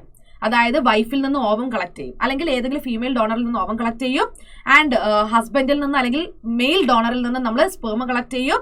എന്നിട്ട് നമ്മൾ ലാബിൽ നല്ല കണ്ടീഷനിൽ വെച്ചിട്ട് നമ്മൾ ഫ്യൂസ് ചെയ്ത് സൈഗോട്ട് ഉണ്ടാക്കും. ആ സൈഗോട്ടിനെ അല്ലെങ്കിൽ ഏർലി എംബ്രിയോനെ, അതായത് 8 ബ്ലാസ്റ്റോമിയസ് മാത്രമുള്ള എംബ്രിയോനെ നമ്മൾ ഫെലോപ്പിയൻ ട്യൂബിലേക്ക് ട്രാൻസ്ഫർ ചെയ്ത് കൊടുക്കും. അതിനെ വിളിക്കുന്ന പേരാണ് ZIFT, zygote intra fallopian transfer. അല്ലാന്നുണ്ടെങ്കിൽ 8 ബ്ലാസ്റ്റോമിയസിൽ കൂടുതൽ സെൽസ് ഉള്ള ബ്ലാസ്റ്റോമിയേഴ്സ് ഉള്ള എംബ്രിയോനെ നമ്മൾ യൂട്രസിലേക്ക് നമ്മൾ ട്രാൻസ്ഫർ ചെയ്ത് കൊടുക്കും. അതിനെ വിളിക്കുന്ന പേരാണ് ഇൻട്രാ യൂട്രൈൻ ട്രാൻസ്ഫർ. ബാക്കി എല്ലാ ഡെവലപ്മെന്റും വളരെ കോമൺ ആയിട്ട് നോർമൽ ആയിട്ട് തന്നെ എവിടെ വെച്ച് നടക്കും? ഈ ഒരു ഫീമെയിൽ റീപ്രൊഡക്റ്റീവ് ട്രാക്റ്റിൽ വെച്ചിട്ട് നടക്കും. ഓക്കെ, ഇനി ഇൻവൈവോ ഫെർട്ടിലൈസേഷനിലൂടെ ഉണ്ടാവുന്ന എംബ്രിയോ. ഓക്കെ, ഇൻവൈവോ ഫെർട്ടിലൈസേഷൻ നിങ്ങൾക്ക് എന്താണെന്ന് അറിയാലോ? Fusion of gametes that takes place within the female body കേട്ടോ. ഓക്കെ, അപ്പൊ അങ്ങനെ ഉണ്ടാവുന്ന എംബ്രിയോനെ നമുക്ക് എന്ത് ചെയ്യാൻ പറ്റും? ഈ രീതിയിൽ തന്നെ ഫീമെയിൽ കൺസീവ് ചെയ്യാൻ വേണ്ടിയിട്ട് നമുക്ക് ആ രീതിയിൽ ട്രാൻസ്ഫറിങ്ങും കാര്യങ്ങളൊക്കെ നടക്കും കേട്ടോ. യെസ്. ഇനി നമ്മൾ ഒരു ഡോണറിൽ നിന്ന്, അതായത് ഒരു ഫീമെയിൽ ഹെൽത്തി ഡോണറിൽ നിന്ന് ഓവത്തിനെ കളക്ട് ചെയ്തിട്ട് നമ്മൾ ഫെലോപ്പിയൻ ട്യൂബിലേക്ക് ട്രാൻസ്ഫർ ചെയ്ത് കൊടുക്കുന്നതിനാണ് നമ്മൾ ജിഫ്റ്റ്, ഗാമീറ്റ് ഇൻട്രാ ഫെലോപ്പിയൻ ട്രാൻസ്ഫർ എന്ന് പറയുന്നത്. അത് ഒരു സ്ത്രീയിൽ നിന്ന് ഓവം കളക്ട് ചെയ്തിട്ട് മറ്റൊരു ആവശ്യമുള്ള സ്ത്രീയുടെ ഫെലോപ്പിയൻ ട്യൂബിലേക്കാണ് നമ്മൾ എന്ത് ചെയ്യുന്നത്, നമ്മൾ ട്രാൻസ്ഫർ ചെയ്ത് കൊടുക്കുന്നത്. പിന്നെ സ്യൂട്ടബിൾ എൻവയോൺമെന്റിൽ ഫെർട്ടിലൈസേഷനും കാര്യങ്ങളൊക്കെ നടക്കും, ആൻഡ് കോമൺ ആയിട്ട് പ്രഗ്നൻസി നടക്കും. പിന്നെ ICSI എന്തായിരുന്നു? ഇൻട്രാ സൈറ്റോപ്ലാസ്മിക് സ്പെർം ഇഞ്ചക്ഷൻ എന്ന് പറഞ്ഞാൽ അതൊരു സ്പെഷ്യൽ പ്രൊസീജിയർ ആണ് അല്ലേ. അതായത് ലാബിൽ വെച്ചിട്ട് തന്നെയാണ് ഇത് എംബ്രിയോ ഉണ്ടാവുന്നത്. അതെങ്ങനെയാന്ന് വെച്ചാൽ നമ്മൾ മെയിൽ പാർട്ട്ണറിൽ നിന്ന് സ്പെർം കളക്ട് ചെയ്യും, ഡയറക്റ്റ് ആയിട്ട് ഓവത്തിന്റെ സൈറ്റോപ്ലാസത്തിലേക്ക് നമ്മൾ ഇഞ്ചക്ട് ചെയ്ത് കൊടുക്കുകയാണ് ചെയ്യുക. എന്നിട്ട് നമ്മൾ ലാബിൽ വെച്ച് എംബ്രിയോനെ ഉണ്ടാക്കും. ആ എംബ്രിയോനെ പിന്നെ നമ്മൾ എന്ത് ചെയ്യും, സിഫ്റ്റ് വഴിയോ ഒറ്റോ നമ്മൾ ട്രാൻസ്ഫർ ചെയ്ത് കൊടുക്കുകയാണ് ചെയ്യുക കേട്ടോ.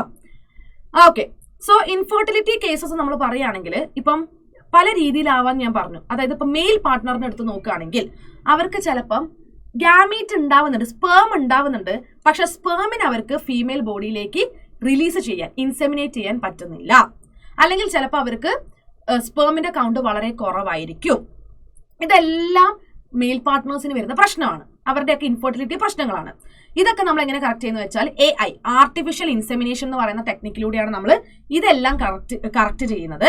അപ്പൊ ഈ ടെക്നിക്കിൽ നമ്മൾ എന്താ ചെയ്യാന്ന് വെച്ചാൽ സിമെൻ നമ്മൾ കളക്ട് ചെയ്യും. ആരുടെ നിന്ന്? ഹസ്ബൻഡിൽ നിന്ന് അല്ലെങ്കിൽ ഹെൽത്തി ഡോണറിൽ നിന്ന്. എന്നിട്ട് ആർട്ടിഫിഷ്യലി നമ്മൾ എന്ത് ചെയ്യും, ഈ സിമെൻ വെജൈനയിലേക്കോ യൂട്രസിലേക്കോ നമ്മൾ കൊടുക്കുകയാണ് ചെയ്യുക. ഇപ്പൊ യൂട്രസിലേക്ക് കൊടുക്കുന്നതിനെ നമ്മൾ ഇൻട്രാ യൂട്രൈൻ ഇൻസെമിനേഷൻ എന്നാണ് പറയുന്നത്. ഓക്കെ, ഇത്രയുമാണ് ഇൻഫെർട്ടിലിറ്റി ടെക്നിക്സ്. ഓക്കെ, അപ്പൊ ഇങ്ങനെ കുറെ ടെക്നിക്സ് ആക്ച്വലി നമ്മുടെ നാട്ടിൽ നടക്കുന്നുണ്ട്. പക്ഷെ ഭയങ്കര എക്സ്പെൻസീവ് ആണ് ഈ എല്ലാ ടെക്നിക്സ് എന്നാണ് നമ്മൾ പൊതുവേ കേട്ടിട്ടുള്ളത്. പിന്നെന്താന്ന് വെച്ചാല് ശരിക്കും കുഞ്ഞുങ്ങളില്ലാത്തവർക്ക് ഒരു കുഞ്ഞുണ്ടാവാൻ അല്ലെ എത്ര പണം മുടക്കിയാലും കുഴപ്പമില്ലല്ലോ, കാരണം നമുക്കൊരു കുട്ടി എന്നുള്ളൊരു സ്വപ്നം ഉണ്ടാവുകയാണ്. Okay, yes. സോ ഇത്രയുമാണ് നമുക്ക് ഈ ഒരു ചാപ്റ്ററിൽ പറയാനുള്ളത്. ശരിക്കും പറഞ്ഞാൽ ഇവരിവിടെ പറയുന്നുണ്ട് വളരെ കുറച്ച് ആൾക്കാർക്ക് മാത്രമേ ഈ ടെക്നിക്സ് യൂസ് ചെയ്തിട്ട് ഒരു കുഞ്ഞ് ഉണ്ടാകാൻ പറ്റുന്നുള്ളൂ എന്നവർ എടുത്തു പറയുന്നുണ്ട്. ഞാനും അത് കേട്ടിട്ടുണ്ട്, അങ്ങനെ തന്നെയാണ്. ഭയങ്കര എത്രയോ ലക്ഷങ്ങൾ ചെലവഴിക്കുന്ന പ്രൊസീജിയേഴ്സിനെ കുറിച്ചാണ് നമ്മൾ ഇത്രയും നേരം പറഞ്ഞുകൊണ്ടിരുന്നത് കേട്ടോ. ഓക്കെ, പിന്നെ ഇങ്ങനത്തെ മെത്തേഡിനെ എഫക്ട് ചെയ്യാൻ ഇമോഷണൽ, റിലീജിയസ്, സോഷ്യൽ ഫാക്ടേഴ്സും വരുന്നുണ്ടെന്നാ പറയുന്നത്. എന്ത് ഇമോഷണൽ ആൻഡ് സോഷ്യൽ ഫാക്ടേഴ്സ് അല്ലേ. പക്ഷെ അങ്ങനത്തെ കുറെ ഫാക്ടേഴ്സ് ഒക്കെ ഇങ്ങനത്തെ മെത്തേഡ്സിൽ ഇൻവോൾവ് ആണ്. പല ആൾക്കാർക്കും ഉണ്ടാവില്ലോ, വേറെ ആളിൽ നിന്ന് സ്പേം വാങ്ങിയേ, ഓവം വാങ്ങിയേ, അപ്പൊ നിന്റെ കുഞ്ഞല്ലല്ലോ, അങ്ങനെയൊക്കെ പറയുന്ന കുറെ പ്രശ്നങ്ങളൊക്കെ നമ്മൾ പൊതുവെ കേട്ടിട്ടുണ്ട്. Okay, yes. സോ നമ്മൾക്കറിയാം നമ്മുടെ ഇന്ത്യയിൽ ഇഷ്ടംപോലെ ഓർഫനേജസ് ഉണ്ട്. അപ്പം ഓർഫൻ കുട്ടികളുണ്ട്, അവരെ നമുക്ക് സ്വീകരിക്കാനൊക്കെ പറ്റും. അങ്ങനത്തെ ചില ആൾക്കാർ മനസ്സറിഞ്ഞ് കുഞ്ഞുങ്ങളെ അഡോപ്റ്റ് ചെയ്യുന്നുണ്ട്, പക്ഷെ ചില ആൾക്കാർ അങ്ങനെ വരുന്നില്ല. Okay, yes. പിന്നെ ലീഗൽ അഡോപ്ഷൻ ഒക്കെ നമ്മുടെ നാട്ടിലുണ്ട്, അല്ലെങ്കിലും ഇല്ലീഗൽ അഡോപ്ഷൻസ് അല്ല കേട്ടോ. ബെസ്റ്റ് മെത്തേഡ് ഫോർ കപ്പിൾസ് എന്ന് പറയുമ്പോൾ പാരന്റ്ഹുഡിന് വേണ്ടിയിട്ടാണെങ്കിൽ, അതായത് ഒരു കുഞ്ഞിനെ വളർത്തുക നോക്കുക എന്നുള്ളത് അറിയാൻ വേണ്ടിയിട്ടാണെങ്കിൽ നമുക്ക് ലീഗൽ അഡോപ്ഷൻ ഒക്കെ നമ്മുടെ നാട്ടിൽ അവൈലബിൾ ആണെന്നാണ് പറയുന്നത്. യെസ്, അപ്പൊ ഇത്രയും നമുക്ക് ഇൻഫെർട്ടിലിറ്റിയിൽ പറയാനുള്ളൂ. IVF വരുന്നത് ഇൻവിട്രോയിലും ഫെർട്ടിലൈസേഷൻ ആണ്, പിന്നെ ഇൻ വൈവോ ഫെർട്ടിലൈസേഷനും വരുന്നുണ്ട് കേട്ടോ. പിന്നെ പല ടൈപ്പ് നമ്മൾ പറഞ്ഞു. ഇതിന്റെയൊക്കെ ഫുൾ ഫോംസ് വളരെ ഇമ്പോർട്ടന്റ് ആണ്. Full forms very very important, sure question ആണ്. ഓക്കെ, സിഫ്റ്റ് എന്തായിരുന്നു? Zygote intra fallopian transfer. GIFT എന്താണ്? Gamete intra fallopian transfer. IUT intrauterine transfer. Okay, AI artificial insemination, IUI intra uterine insemination, പിന്നെന്താ ICSI എന്ന് പറയുന്നത് intracytoplasmic sperm injection ആണ്. Okay അല്ലേ? Set അല്ലേ? Yes, അപ്പൊ ഇത്രയും നമുക്ക് ഈ ഒരു ചാപ്റ്ററിൽ ഡിസ്കസ് ചെയ്യാനുള്ളൂ. അപ്പൊ ഈ ഒരു ചാപ്റ്റർ നിങ്ങൾക്ക് എല്ലാവർക്കും ക്ലിയർ ആയി, തറോ ആയി എന്ന് ഞാൻ വിശ്വസിക്കുന്നു.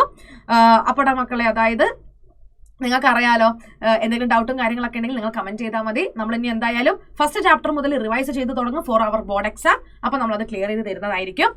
ആൻഡ് അപ്പൊ VDPP നിങ്ങൾക്ക് അറിയായിരിക്കും അല്ലെ, അതായത് ഞങ്ങൾ തരുന്ന സെഷൻസുമായിട്ട് ബന്ധപ്പെട്ടിട്ടുള്ള കുറച്ച് ക്വസ്റ്റ്യൻസ് ഞങ്ങൾ നിങ്ങൾക്ക് വേണ്ടി തരുന്നതായിരിക്കും. സോ ഇന്ന് നമ്മൾ അടുത്ത ഈ ഒരു ടോപ്പിക്കുമായിട്ട് റിലേറ്റ് ചെയ്തിട്ട് ഒരു 10 ക്വിസ് ക്വസ്റ്റ്യൻസ് ഉള്ള ഒരു ലിങ്ക് ഞാൻ ഡിസ്ക്രിപ്ഷൻ ബോക്സിൽ അറ്റാച്ച് ചെയ്തിട്ടുണ്ട്. സോ നിങ്ങൾ എന്ത് ചെയ്യുക, ഒരു പ്രാക്ടീസ് പ്രോബ്ലം എന്നുള്ള രീതിയിൽ നിങ്ങൾ എന്ത് ചെയ്യുക, ആ ഒരു ക്വിസ് അറ്റൻഡ് ചെയ്യുക. അപ്പൊ നിങ്ങൾക്ക് ഈ കണ്ടന്റ് നോളജ് എത്രത്തോളം ഉണ്ടായെന്ന് നിങ്ങൾക്ക് നിങ്ങളെ തന്നെ അസസ് ചെയ്യാനായിട്ട് പറ്റും. അപ്പൊ ഇൻ കേസ് നിങ്ങൾക്ക് എന്തെങ്കിലും മിസ്റ്റേക്കും കാര്യങ്ങളൊക്കെ വന്നിട്ടുണ്ടെങ്കിൽ അത് റെക്ടിഫൈ ചെയ്യാനും പറ്റും. സോ എല്ലാ സെഷൻസിലും ഇതുപോലെ ക്വിസ് ഉണ്ട് കേട്ടോ. അപ്പൊ മറക്കാതെ അത് അറ്റൻഡ് ചെയ്യുക. ആൻഡ് നമ്മളെ ടെലഗ്രാം ഗ്രൂപ്പിൽ ജോയിൻ ചെയ്യുക. അപ്പോൾ ജോയിൻ ചെയ്യാനുള്ള ലിങ്ക് ഞാൻ ഡിസ്ക്രിപ്ഷൻ ബോക്സിൽ കൊടുത്തിട്ടുണ്ട്, അല്ലെങ്കിൽ QR കോഡ് ഇവിടെ കൊടുത്തിട്ടുണ്ട്, സ്കാൻ ചെയ്ത് ജോയിൻ ചെയ്യാം.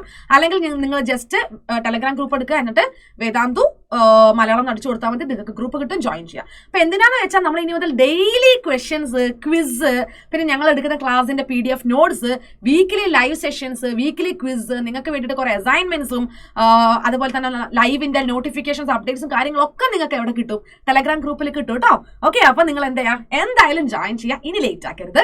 വീഡിയോ ഇഷ്ടപ്പെട്ടിട്ടുണ്ടെങ്കിൽ ലൈക്ക് ചെയ്യുക. ഇപ്പൊ തന്നെ എല്ലാവരും ഒന്ന് പെട്ടെന്ന് ലൈക്ക് ചെയ്ത്, ഒരു ലൈക്ക് അല്ലേ, പെട്ടെന്ന് അങ്ങോട്ട് ലൈക്ക് ചെയ്ത്. ആൻഡ് നിങ്ങളുടെ കൂടെ പഠിക്കുന്ന എല്ലാവർക്കും ഈ ഒരു ചാപ്റ്ററിന്റെ NCERT line by line revision വേണമല്ലേ, പ്രത്യേകിച്ച് നീറ്റ് ആസ്പിറൻസും ഒക്കെ എന്തായാലും വേണ്ടി വരും. സോ മാക്സിമം ഫ്രണ്ട്സിന് ഇത് ഷെയർ ചെയ്ത് കൊടുക്കുക. അവരോട് പറയുക ബോർഡ് എക്സാം ആണ് വരാൻ പോകുന്നത്. ഫസ്റ്റ് ചാപ്റ്റർ മുതൽ എല്ലാ ചാപ്റ്റേഴ്സും നമ്മൾ ഇതുപോലെ പഠിക്കേണ്ടതായിട്ടുണ്ട്. നിങ്ങൾ വേണം ഷെയർ ചെയ്യാൻ, നിങ്ങൾ വേണം അവരെ സഹായിക്കാൻ, അവർ ഫുൾ മാർക്ക് വാങ്ങട്ടെ. നിങ്ങൾ സബ്സ്ക്രൈബ് ചെയ്തിട്ടില്ലെങ്കിൽ പെട്ടെന്ന് സബ്സ്ക്രൈബ് ചെയ്യുക, അവരോടും സബ്സ്ക്രൈബ് ചെയ്യാൻ പറയാം. അപ്പൊ നമുക്കിനി അടുത്ത വീഡിയോ, അടുത്ത ക്ലാസ്സിൽ കാണാം. അതൊരു അടിപൊളിയായിട്ടിരിക്കുക. ടാറ്റാ.